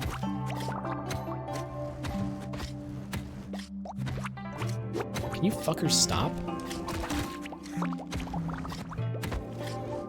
Fuck this whole area. I need to rescue the pet, because that takes my poison away. Rope. Best possible reality, best possible shop.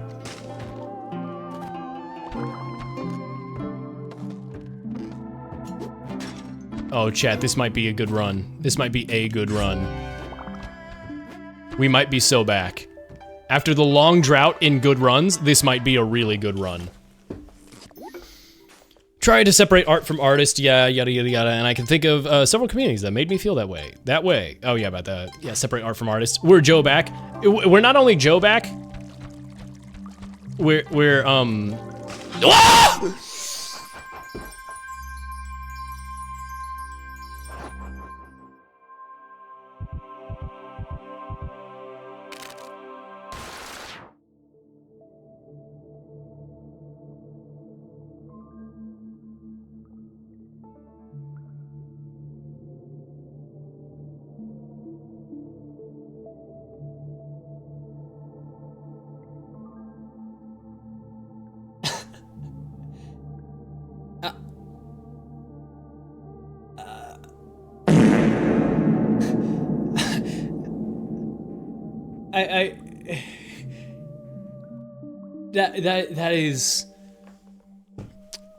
That is some of the most incredible bad luck I have ever fucking seen in my entire life.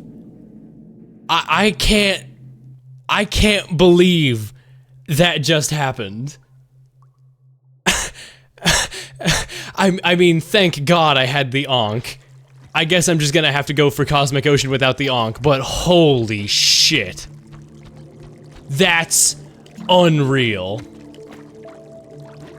That I have not been spelunkied that hard in a while.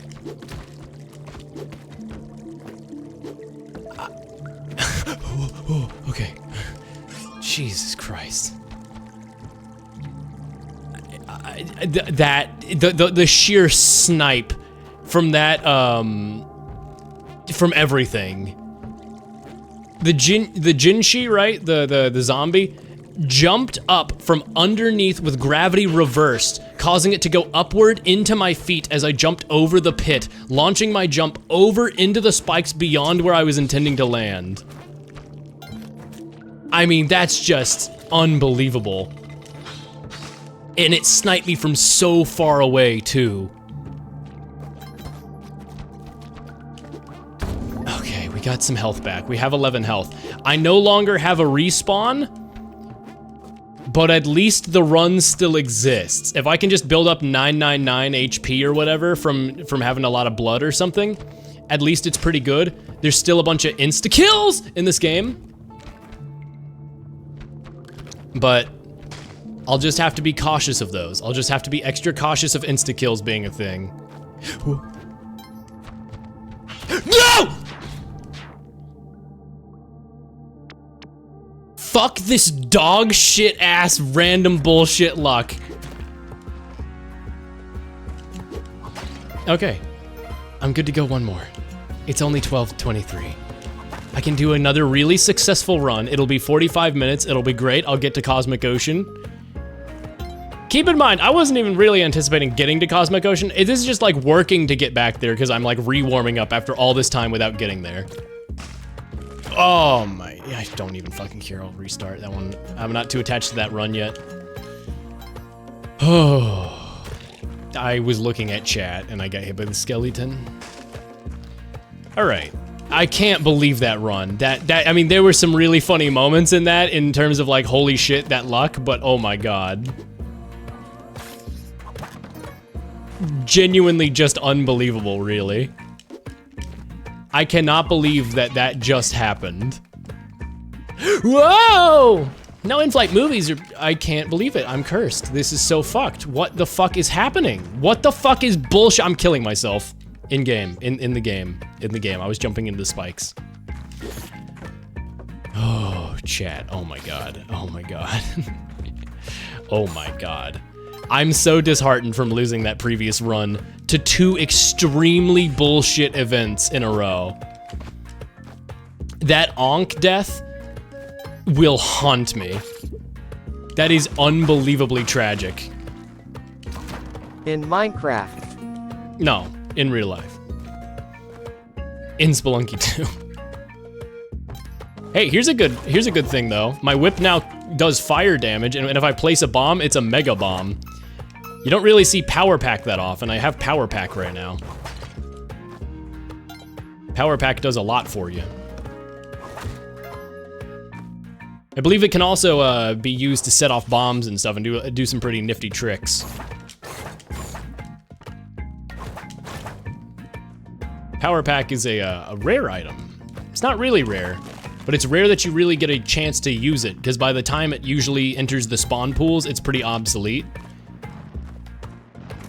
So the fact that I got one for free is like, oh, cool, I guess we're doing a Power Pack start to this run. Okay, cool. Just gotta go to the end, grab that. I would like to come back here with money for the spring shoe. Fuck you. Fortunately, the fire whip also lets you whip things that are still like alive but stunned. Normally that nullifies the damage and you have to wait for it to wake up. But with the fire whip from the Power Pack, you can just whip things while they're knocked out and clear them so they're not a problem. Hello, caveman shop. Look at him down there. Look at the little caveman shop. Look at him. He's selling dog. He's selling dog.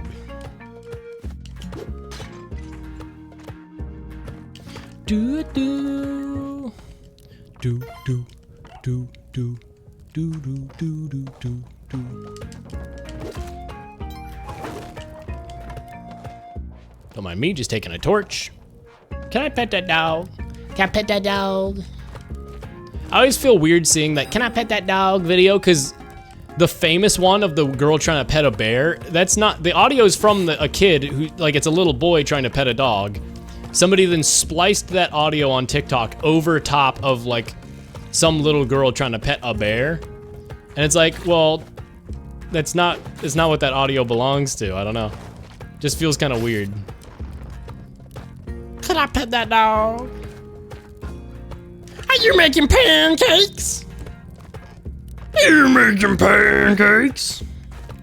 Oh, Invader Zim, you are such a series that I did not watch when I was younger.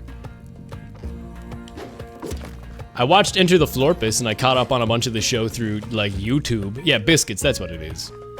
There's pancakes, biscuits, and waffles. The trifecta. French toast. Oh my god, I thought I had the double jump cape.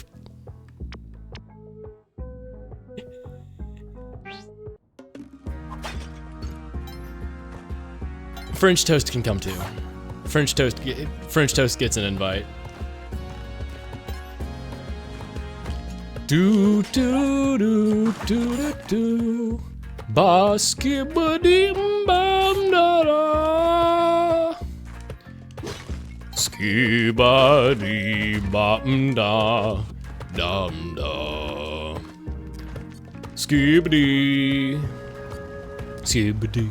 Skibidi. Skibidi da da. Skibidi. Skibidi. Skibidi da da. Oh,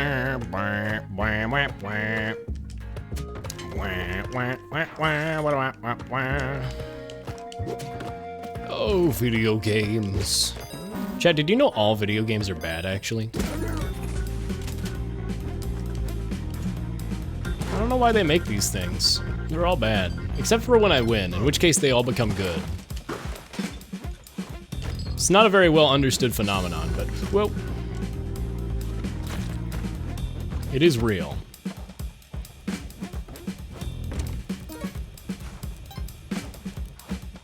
That wasn't even a particularly good shop to rob. I just felt I had to because I didn't have any money and I didn't...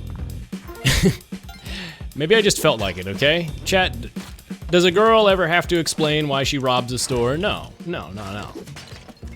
I do my funny little kleptomania thing. Maybe I rob a store or two. You can't get mad at me for it. It's my nature. I'm like Mask to Mask, guys. It was a reference to Ace Attorney. Officer, this is like an Ace Attorney reference. Like maybe I was stealing a little bit. You can't get mad at me. This is an Ace Attorney reference, Your Honor. Wow, what are you, Dick Gumshoe? Hey, I love that show. I mean, show. I love that game. Real life police officer who only knows about Ace Attorney from the On Ice show that they did. They did one of those like On Ice shows. And they think that's what Ace Attorney is, and they don't know it's a game. Whoa! Hi everybody! Hi everybody! Hi everybody! Hi everybody! Hi everybody! I survive? No, I don't. All right. Unfortunately, a shop spawned right at the exit, meaning there were two shopkeepers who were pissed instead of just the one in one very small area, which made it extremely difficult to survive. Whoa. Whoa. Okay, fuck this game, actually. I've decided fuck this game, actually. I will no longer be playing Spelunky 2, even though I love this game and have played hundreds of hours of it. I think I've decided now I don't like it. They patched the game yesterday, and there's a big button that says, fuck you, and it makes the game bad, but only for me. Everyone else is still having fun with this game, except me, because they cheated, they hacked it. They patched the game so that only I have the worst luck ever fucking conceived. It's not like this game is famous for it. No. It's only me, Chad. It's only me. Really fucked up of them to do that, honestly.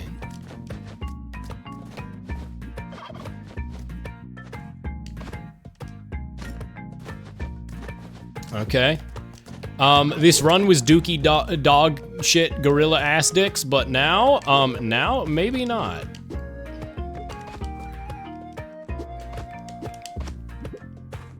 Maybe they not. Maybe they not. We got Spike Shoe, that's good. I have a lot of money if we go to the store. I just need to survive long enough to get Kapala, and everything will be a-okay. I can't believe they would do such a thing only to you. That's really messed up of them. Yeah, I know. I've been saying this about Derek Yu all this time, how, fuck you, Derek Yu. You made a shit of peace with your bad game. Chat, did you know I really meant it? Did you know I really meant it? Why did I buy the Spike Shoes? I already own the Spike Shoes. I didn't need to do that. I already bought it. Boop, bop, boop, beep, beep, boop. I'm gonna sell this turkey to God. Okay, now I just need one more good sacrifice in the next level and we will have Kapala and everything will be okay and I won't have to worry and the game will be good. What if the Joker was a gamer? Oh, not... Shows what you know. He already is. There's no universe where the Joker isn't a gamer. That one detail is constant. Chat, did you see the new one? What if the Joker was in the military and he's in a military uniform and he says, what if the Joker was in the military? And that's the video, it's great. Dan Henschel, you madman, you genius. A true visionary. Someone was joking that maybe he has like hundreds of these recorded already and he's just gonna slowly drip feed them out while he does some like elaborate off-stream, out of the public eyes plan. And I'm like, maybe that's actually awesome. Everybody plays the fool sometimes. All right, let's see. I mean, I guess I just go forward. I got what I needed. We got Quill back coming up.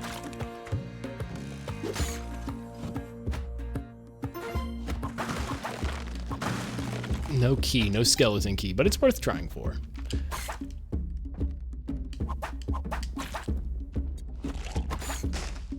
All right, no exception to the rule. 'Cause everybody plays the fool sometimes. What the fucking bullshit? I hate.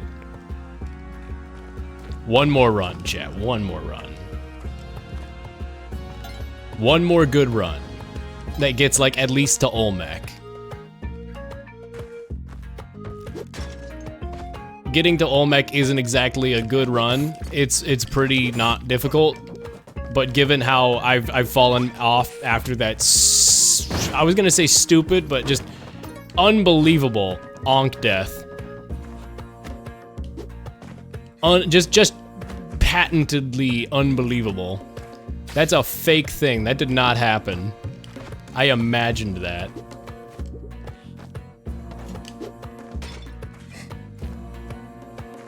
One more.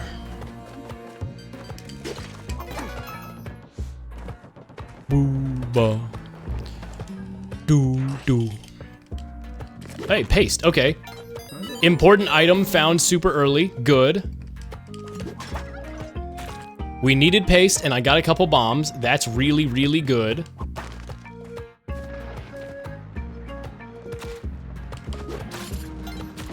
Oops, sorry, turkey.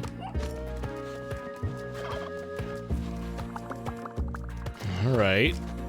Not a bad start. I'm actually gonna go up and buy 3 more bombs just in case. How did he manage to imagine that? We all, it's a mass hallucination. I used magic. I'm gonna go ahead and buy the parachute because I think spending all the money makes the next shop discounted. And discounted towards my next win. Am I right, gamers, or am I right? Chat, I want a new F-Zero really bad. Wasn't there a new F-Zero GX, or not, F-Zero 99 update? And I believe I've heard rumors that GX is getting something, hopefully. Please. You right. I am. No. But, I know you were talking about a different thing, but, maybe, dear God, I hope there's, F-Zero 99 plus F-Zero GX something. Maybe they're building towards an F-Zero release title for the Switch 2. Please, pretty please. I would like that a lot. F-Zero, XF Extreme Formula is really good. And honestly, I don't need a new F-Zero if we're gonna get F-Zero, XF Extreme Formula, because that is truly basically just an F-Zero game. And it's an unbelievably good one, too. It's such a good game. I'm extraordinarily excited for it. But, hey, I'm not gonna fight against this franchise that I really like being brought back.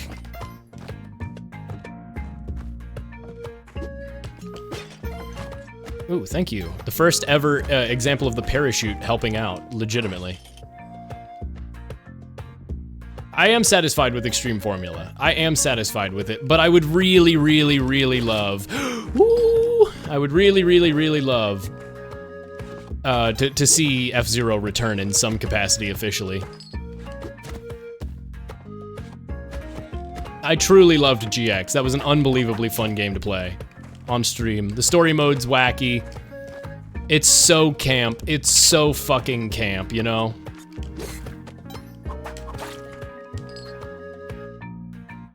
Do-a-da, ooh-ba-ba-doo-ba-ba-doo-da, ooh-ba-da, ooh-ba-da, ooh-da-ba-doo-da-ba-doo-ba-da. Glasses, glasses, the game's calling me a nerd, very rude. There is a fucking shrine. I really need the dog. If I can just get the dog to that shrine, or even just like a turkey, then this run is officially a really good run. Hey, it's the cat this time. Or is the bagel?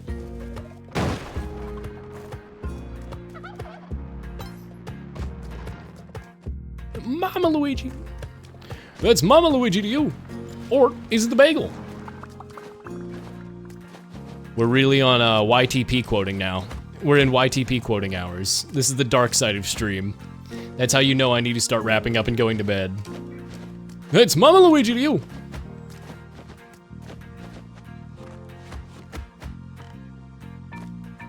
Skibbity, skibbity, no. Oh, no, the skibbity part's when you know it's getting bad, but when it's just baseless YTP quotes, then you know. Then you know. And if you don't know, now you know.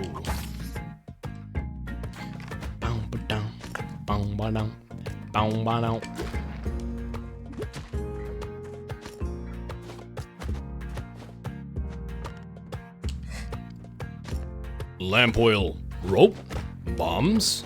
You want it? It's yours, my friend. As long as you have enough rubies. Sorry, Link. I can't give credit. Come back when you're a little, richer.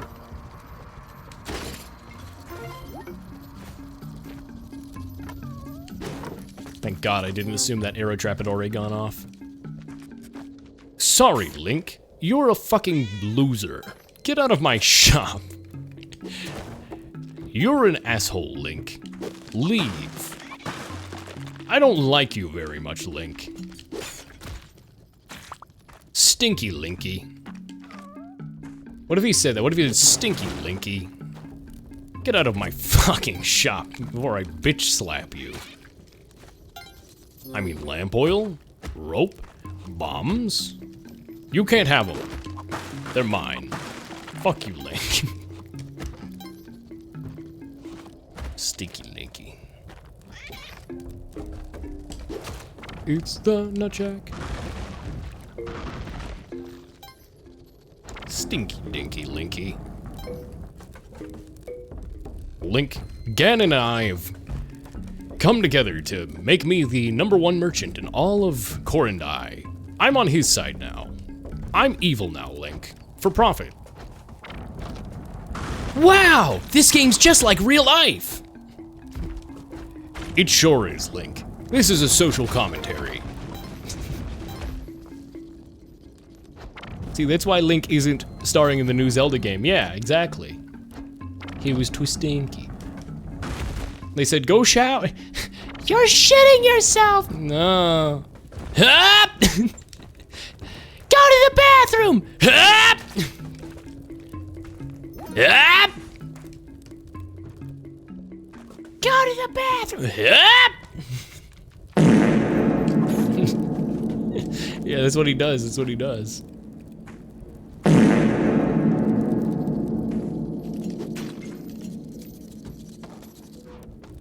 He's really forcing it out. He didn't even need to. He's just a spite, honestly.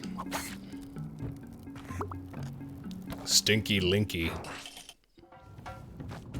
Alright, I've got paste and I've got the ropes I need. As long as I stay on this track, everything is fine. Everything is fine. I'm leaving the jar here. I'm not risking it. I need the Van Helsing key. I already have Kapala. Oh my god. That's great. Why are there two? Oh god. I don't know which one is the real Van Helsing door. Okay, this manslave needs to get the hell out of here right the hell now. Go cause trouble, buddy. Don't get me in trouble, though.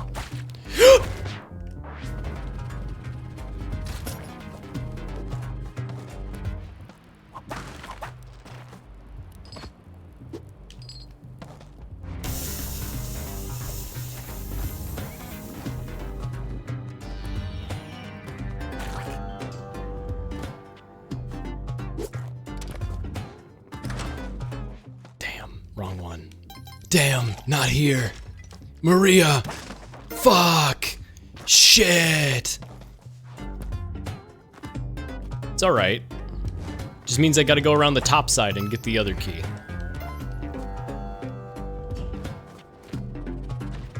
Damn. Fuck. We got a minute 30. We gotta go. We need some wheels. Okay, go up this way.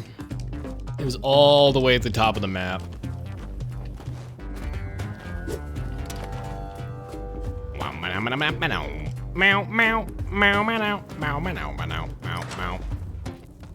I can't wait for Shadow to say that in the Sonic movie 3.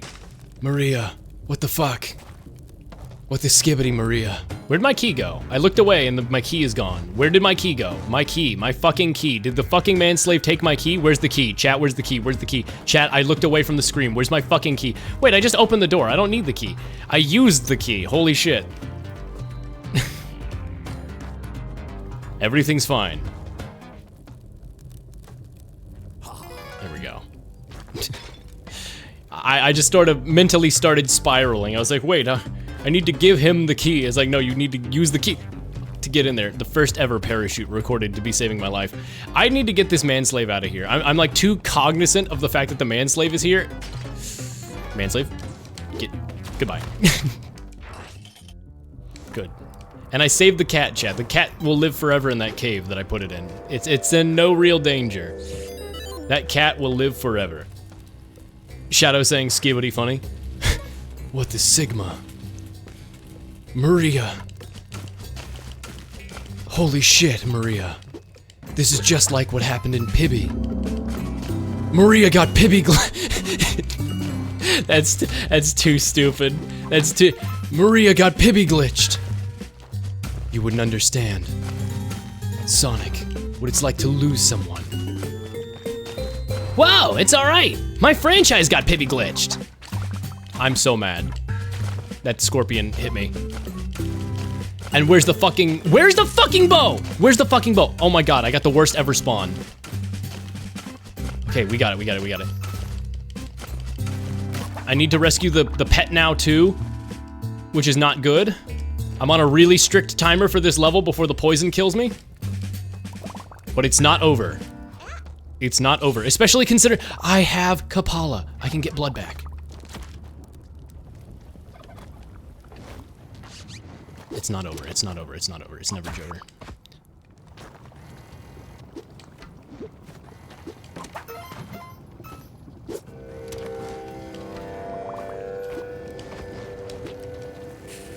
Whoa now. Nice try, fireball. By nice try, I mean fuck you, never come back here. Okay, the pet is secured.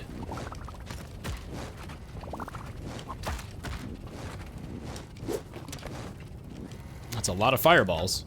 I think I'm just going to fucking leave. Okay, the pet will cure my poison, nice. I'm back at 3 HP, and I have a way to regenerate it. I can only use one more rope before I'm in a bad situation. But we're at least still alive. I can't believe that.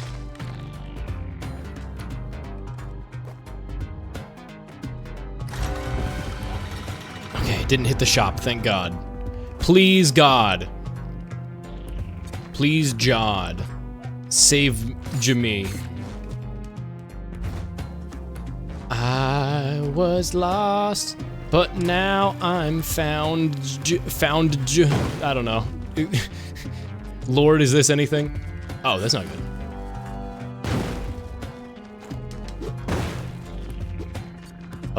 Amazing grace. All the kids are adding to the end of their words, chat. I'm simply cashing in on the popularity of the popularity. Ooh, don't go that way. Okay, I'm not going that way. Holy shit. I think I can just do a quick drop here. Whew, okay. Nice. Timer is extended. We're safe, we're safe, we're safe. Boo. Chat, Halloween moment. Chat, it's Halloween. Chat, it's freaking Halloween. Woo! Scare bombs. There we go. I like how going into his shop completely kills the dramatic music for a moment. Hello, manslave. Hello, blood source. Hello, free blood.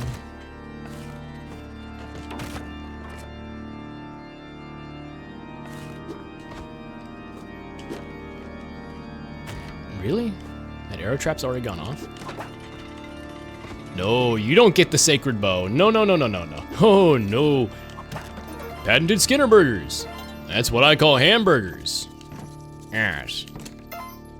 And you call them manslaves despite the fact that they're clearly indentured servants. Yes.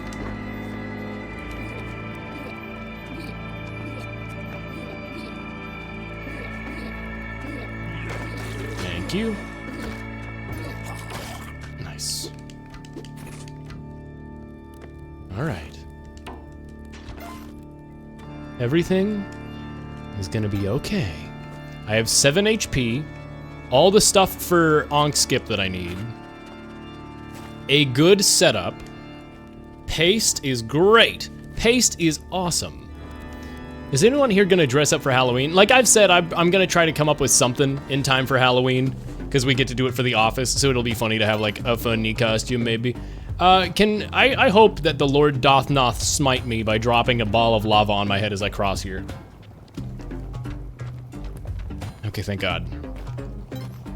If that happened, I would have just wrapped up and gone to bed. I'll be real. Being fully real, would have just shut down entirely after that.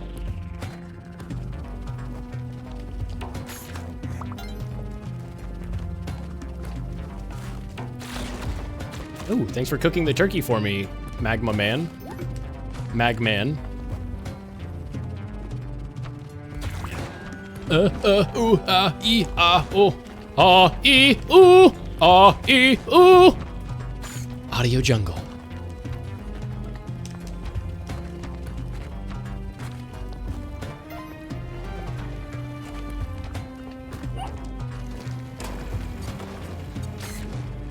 Alright. Let's go save the dog real quick just because it's right here. No reason not to save the funny little doggy. This rock almost just ruined my run by picking that up instead of my bow and arrow right as I was about to go to the exit. That would have been really unfortunate. Thank God that didn't happen because I'm literally goated. I'm built different, chat. That would literally never be happening.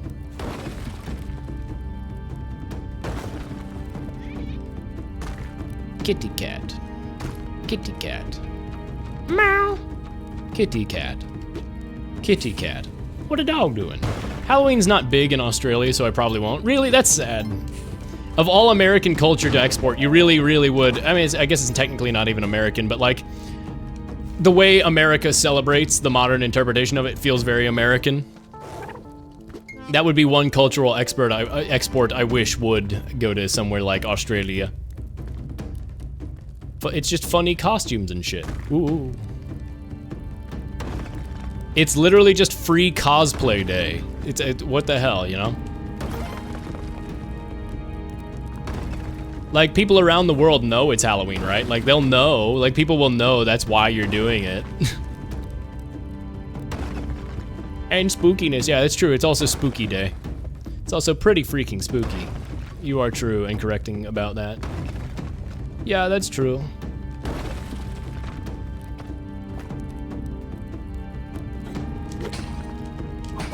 Chat, I was watching the AlphaRad video where he talked about how he did all those games, like 365 days in game, like the AlphaRad Gold, you know, 365, uh-oh. Whoa! How he was talking about how he played 365, you know, games in a year or whatever. And it's really funny because I think he talks about how early in the whole process he played Disney's Extreme Skate Adventure as a game from his childhood, which is that game that I've talked about where like I had the same experience where it's like, that's the game where I learned what ska was and all that. And I was like, hee hee hee. Same. Same. That's when I learned about real big fish. Sell out. Sell out! With me, oh yeah, sell out! With me tonight, the record company gonna be having lots of money and everything's gonna be alright. It's funny too, because I actually have Real Big Fish Sell Out on my current Watch Later playlist that I use for songs to end stream with. Because I was like, I got nostalgic for it because I was thinking about Disney's Extreme Skate Adventure and I was like, I should play that game again. Or like at some point I do want to stream it. But I was like, I just like went back and listened to the soundtrack for a while there because I was like, hell yeah. Nostalgia. And whatnot. Here we go! Ah, here we go!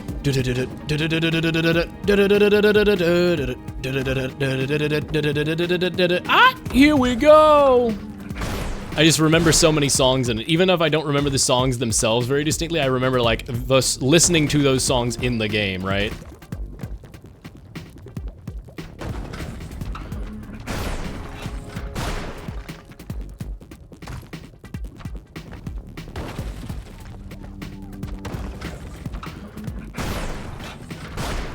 Well, this sucks. What to do about this? Never mind, everything's fine. Scary for a moment there, though. Ooh, chat, look, I'm teetering on the cliff. I hope I don't fall in the lava. Ooh, ooh.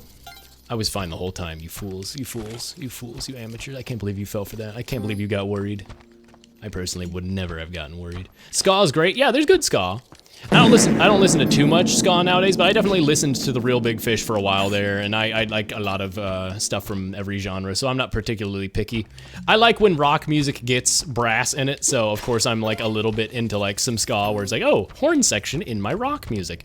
The thing is that like ska is like introducing horn and brass into more pop rock. Oops, I didn't mean to throw a bomb there. I was putting my hand back on my controller after scratching my face. But yeah, like, I don't know, ska's good. I don't like the pop rock element as much, but I do like it as a whole. Like broad strokes, I like ska, so I don't know. I gotta go discover some more ska again. It's been too long.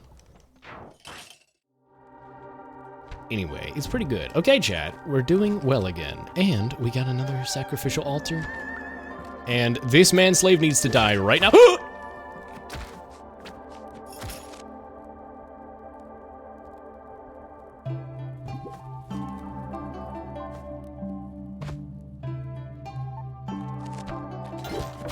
Good, good, good, good, good, good. Good.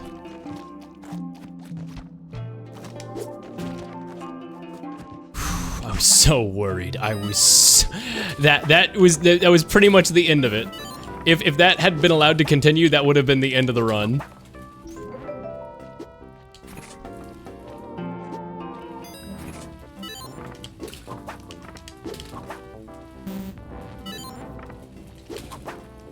That was a bad situation right there.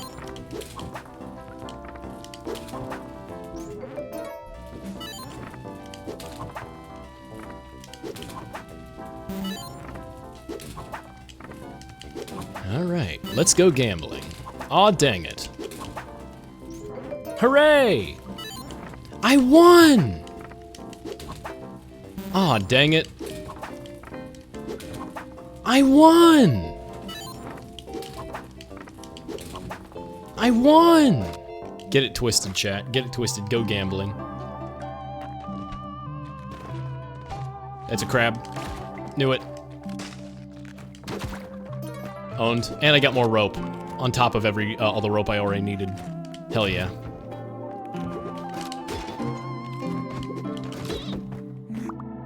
Nice. I can't stop winning!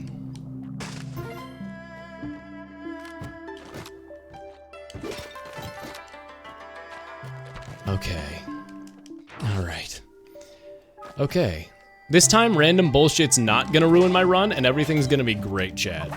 And everything's gonna be alright. Sell out with me, oh yeah, sell out with me tonight.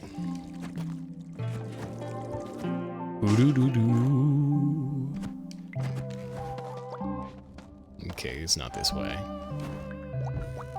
Is it that way? I didn't see any path forward there.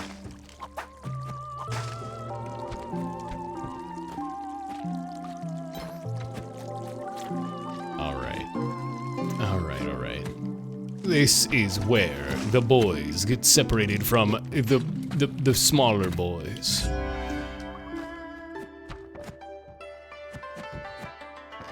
Okay, I still got everything I need. I got the sword. Cool, a sacrificial altar, in case I didn't already have Kapala, I guess. Lucky. There's a very big element of good... Yeah, true. There's a very good element of, like, good luck in these runs. It's just mixed in with some very select extreme bad luck examples. Like, there's some very, very good luck that's been occurring in these runs. And it makes me feel sad because I've squandered some of it. Nice job, dumbass. Jumps into spikes like a boss. I mean, like, not like I haven't done that, but still. It's funny when the enemy does it. Where is the path forward? Must be up to the right, I think. Oh, this is bad. I'm just gonna take the damage. I'm just gonna tank the damage there. I don't care. I'm not risking falling into those spikes. This is the one. Chat, this is the run. This is where everything changes. This, you are not ready for this. Chat, the Bibdio game, you're not ready for this. Oh, chat, oh, you're not ready for this, chat. Now this one, chat, you're not ready for this fucking gaming. Come on, jump over here. Come on, buddy. Come on. Come on, buddy. Stop being shy. Can you fucking play the game real quick? Thank you.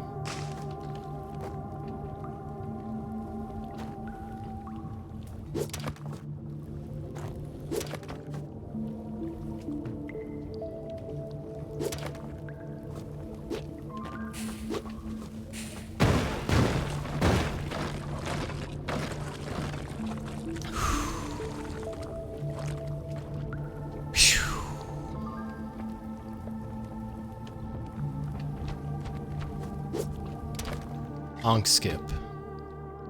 Moment.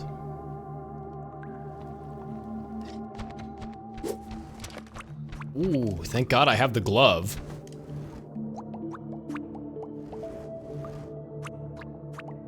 No, fuck you, actually. I'm not dealing with that. Okay, we did onk skip. We got it. We got it. Hot chocolate. Like the Polar Express chat. It's like that moment in the Polar Express where he says, "Fuck you. We got hot chocolate. Fuck Santa. Who needs Santa? Fuck that guy. We got hot chocolate." Good. We're fine. We're fine. Holy shit. What is up with the sheer number of spike traps happening right now? What is happening? What is happening to our nation? What is happening to our nation? Used to be there weren't spike traps everywhere. Now there are. And the Democrats don't want you to believe that they've put spike traps all around the tide pool. Cucker Carlson, hee. Elon did an interview with Tucker Carlson where he's like, yeah, if Trump doesn't win, I'm fucked. And it's like, thank you for another reason. Thank you for another great reason.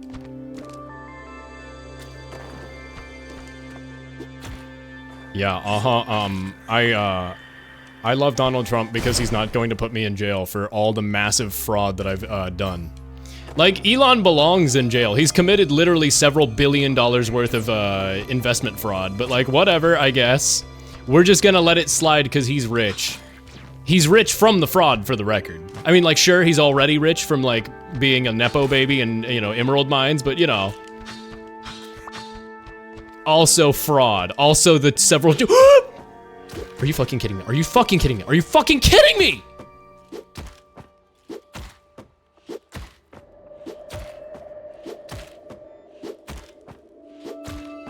I have... Well, okay, the sword is still safe. Cool game, by the way. That's really funny, well-timed fucking, well-timed on that. Hi, Ryage. I hope your night's going well. I'm about to wrap up personally myself after this run finishes, but this run's been going pretty great. The thing is that I didn't realize This is one of the first times I've had a run that didn't get any boots in a long time, so I slide on the ice like crazy. I just lost my bonus life that I spent so much effort getting an extra life. It's all right. Uh-oh. Well, I really hope that didn't just ruin everything down there. That boulder could have crushed the sword. And if it did, I'm fucked. Oh, thank God it didn't. Okay, nice. Gee, that sounds like pain. Yeah, it's Spelunky, so you know, I'm kind of buckled in for it no matter what. It's been a while since I had been playing Spelunky, so I'm kind of like back on the grind. I don't anticipate winning tonight. I'm going back to try and get back to Cosmic Ocean, which is easily. Why was I able to land on you? What? What just happened? Why? I thought you couldn't land on those guys. What just happened? Weird things are happening right now. But anyway, I hope your stream went well. I hope your night's going well. Thanks for coming by. Video games are awesome. I love Spelunky 2, except when I hate Spelunky 2. Chat, I hate Spelunky 2. It's the worst game. It's the worst game. Except for when I'm winning, in which case it's the best game. All right, we made it through the ice caves. Been a while, been spelunking, well, desperate, not having boots. Yeah, it'd be that way. It do be that way. I forgot to go to Abzu. How do you get to Abzu again? Why can I not remember where Abzu is? I did the whole lava lake thing and then I forgot to go to Abzu. Holy shit. Well, okay, this'll be the last run. We'll just try to go for Sunken City at this point now. Holy shit.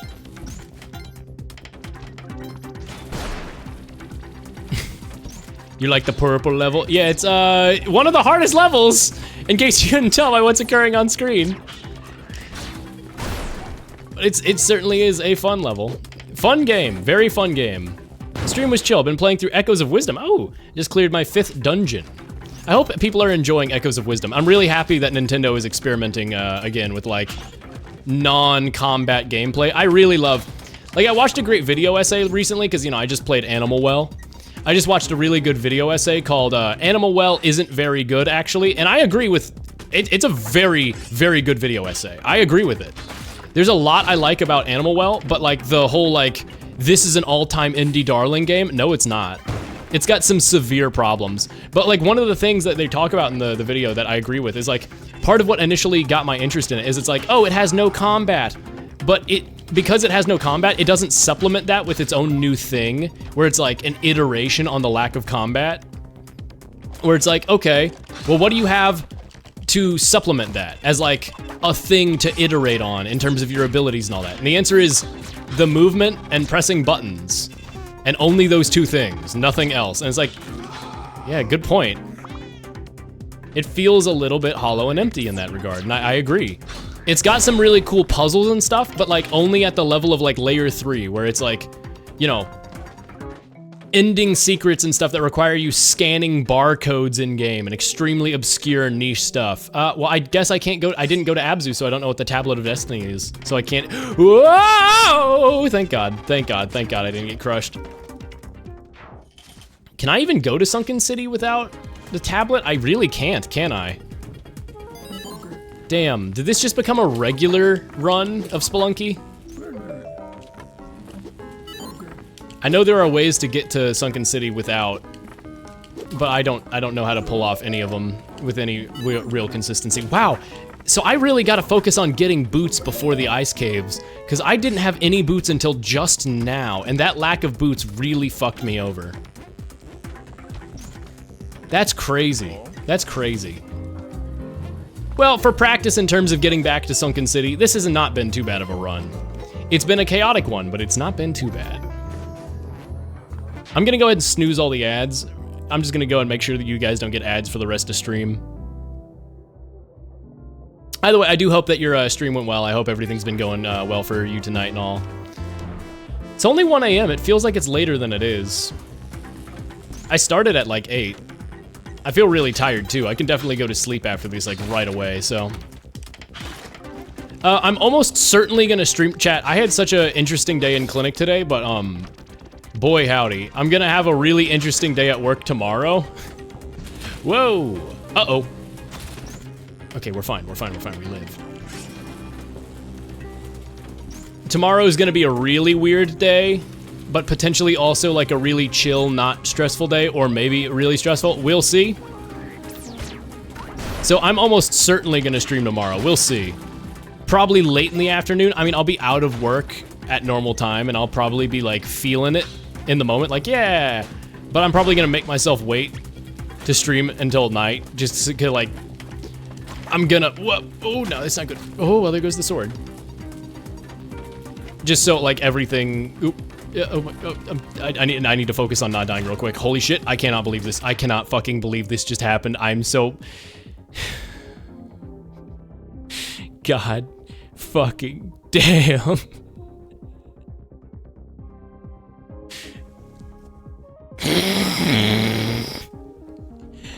Spelunky is awesome, chat. Spelunky's great. It's okay, we got some really good runs. If I had just remembered to get the, like this, if I had just remembered to go to Abzu, this would be a Sunken City run. So I have full confidence that the next time, I'm gonna try to, okay, tomorrow's probably gonna be Ace Attorney and Yume Nikki, probably late night stuff. Maybe Thursday, no stream, we'll see. And then Friday, maybe for the weekend, I'll do like some Spelunky and stuff and Ace Attorney. Or if I finish a case, if I'm at the end of an Ace Attorney case, maybe I'll just skip a stream of Ace Attorney and then return to it later. Either way, video games are awesome, chat. You know what? I'm definitely gonna do it. I'm gonna do some, you know what? That's what I'll probably do. I'll probably do some Spelunky 2 with song requests soon. Because we have a couple more songs in the song request queue I never got to, and I would love to go ahead and get around back to finishing that. Spelunky 2, chat. Try as I might to hate it when I die in hilarious ways. Love it. Great game. I know Fyrus was looking to do a multiplayer or something of that at some point. He had mentioned like he was interested in playing the game. So hey, maybe I'll put something together. Maybe I'll look at for other people. Maybe we can get a 4-player. We'll see what I do. But I know some people have been looking into doing Spelunky 2 again lately.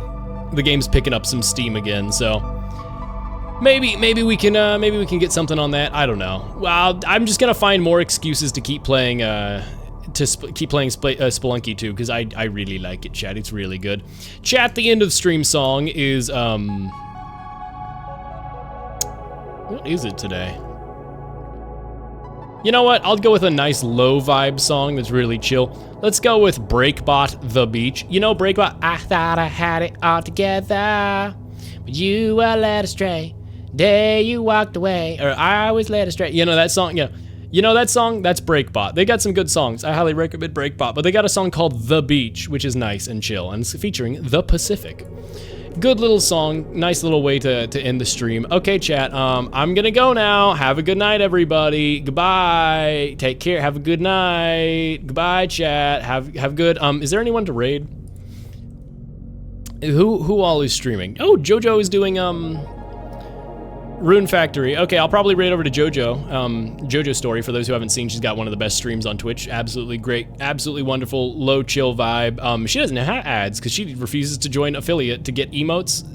She put them all in Better Twitch TV and she streams with no ads and all that. So that's pretty cool. I like that a lot. Chat, I was really hoping no one was live because I wanted to raid Bernie Sanders. I wanted to just I wanted to just wordly raid Bernie Sanders because he has a Twitch channel.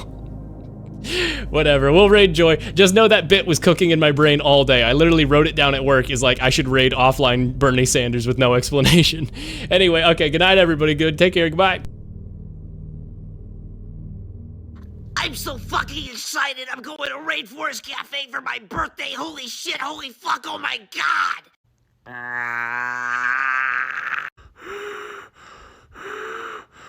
Wow, dude, you fucking reek. My son! It's okay. Your son was a paid actor. It's okay. He volunteered for this. It's okay. What could you possibly mean? We've been in contact with our client since he was in utero. The Plan B pill you took in 2012 was not a contraceptive. It was a tiny walkie-talkie. What the fuck are you saying to me right now? We at Rainforest Cafe want every customer to experience the most immersive tropical wildlife experience possible. So in order to do that, we need to be in contact with our clients while they're still fetuses to ensure that the customer has no prior knowledge of their child's involvement with the establishment. I'm so fucking confused. We made contact during your third trimester and presented him with your financial status and the living conditions he would be brought up in. He took one look at your 2005 Kia Sorento and signed our contract immediately. But what did he have to gain? Why? In exchange for providing us his services, we had another actor fill in for him at school while he went to the strip club and smoked cigarettes until his nose bled. Here is your bill. It is $375,000.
Breaking news. A new president has been chosen for our country, and here are his first words.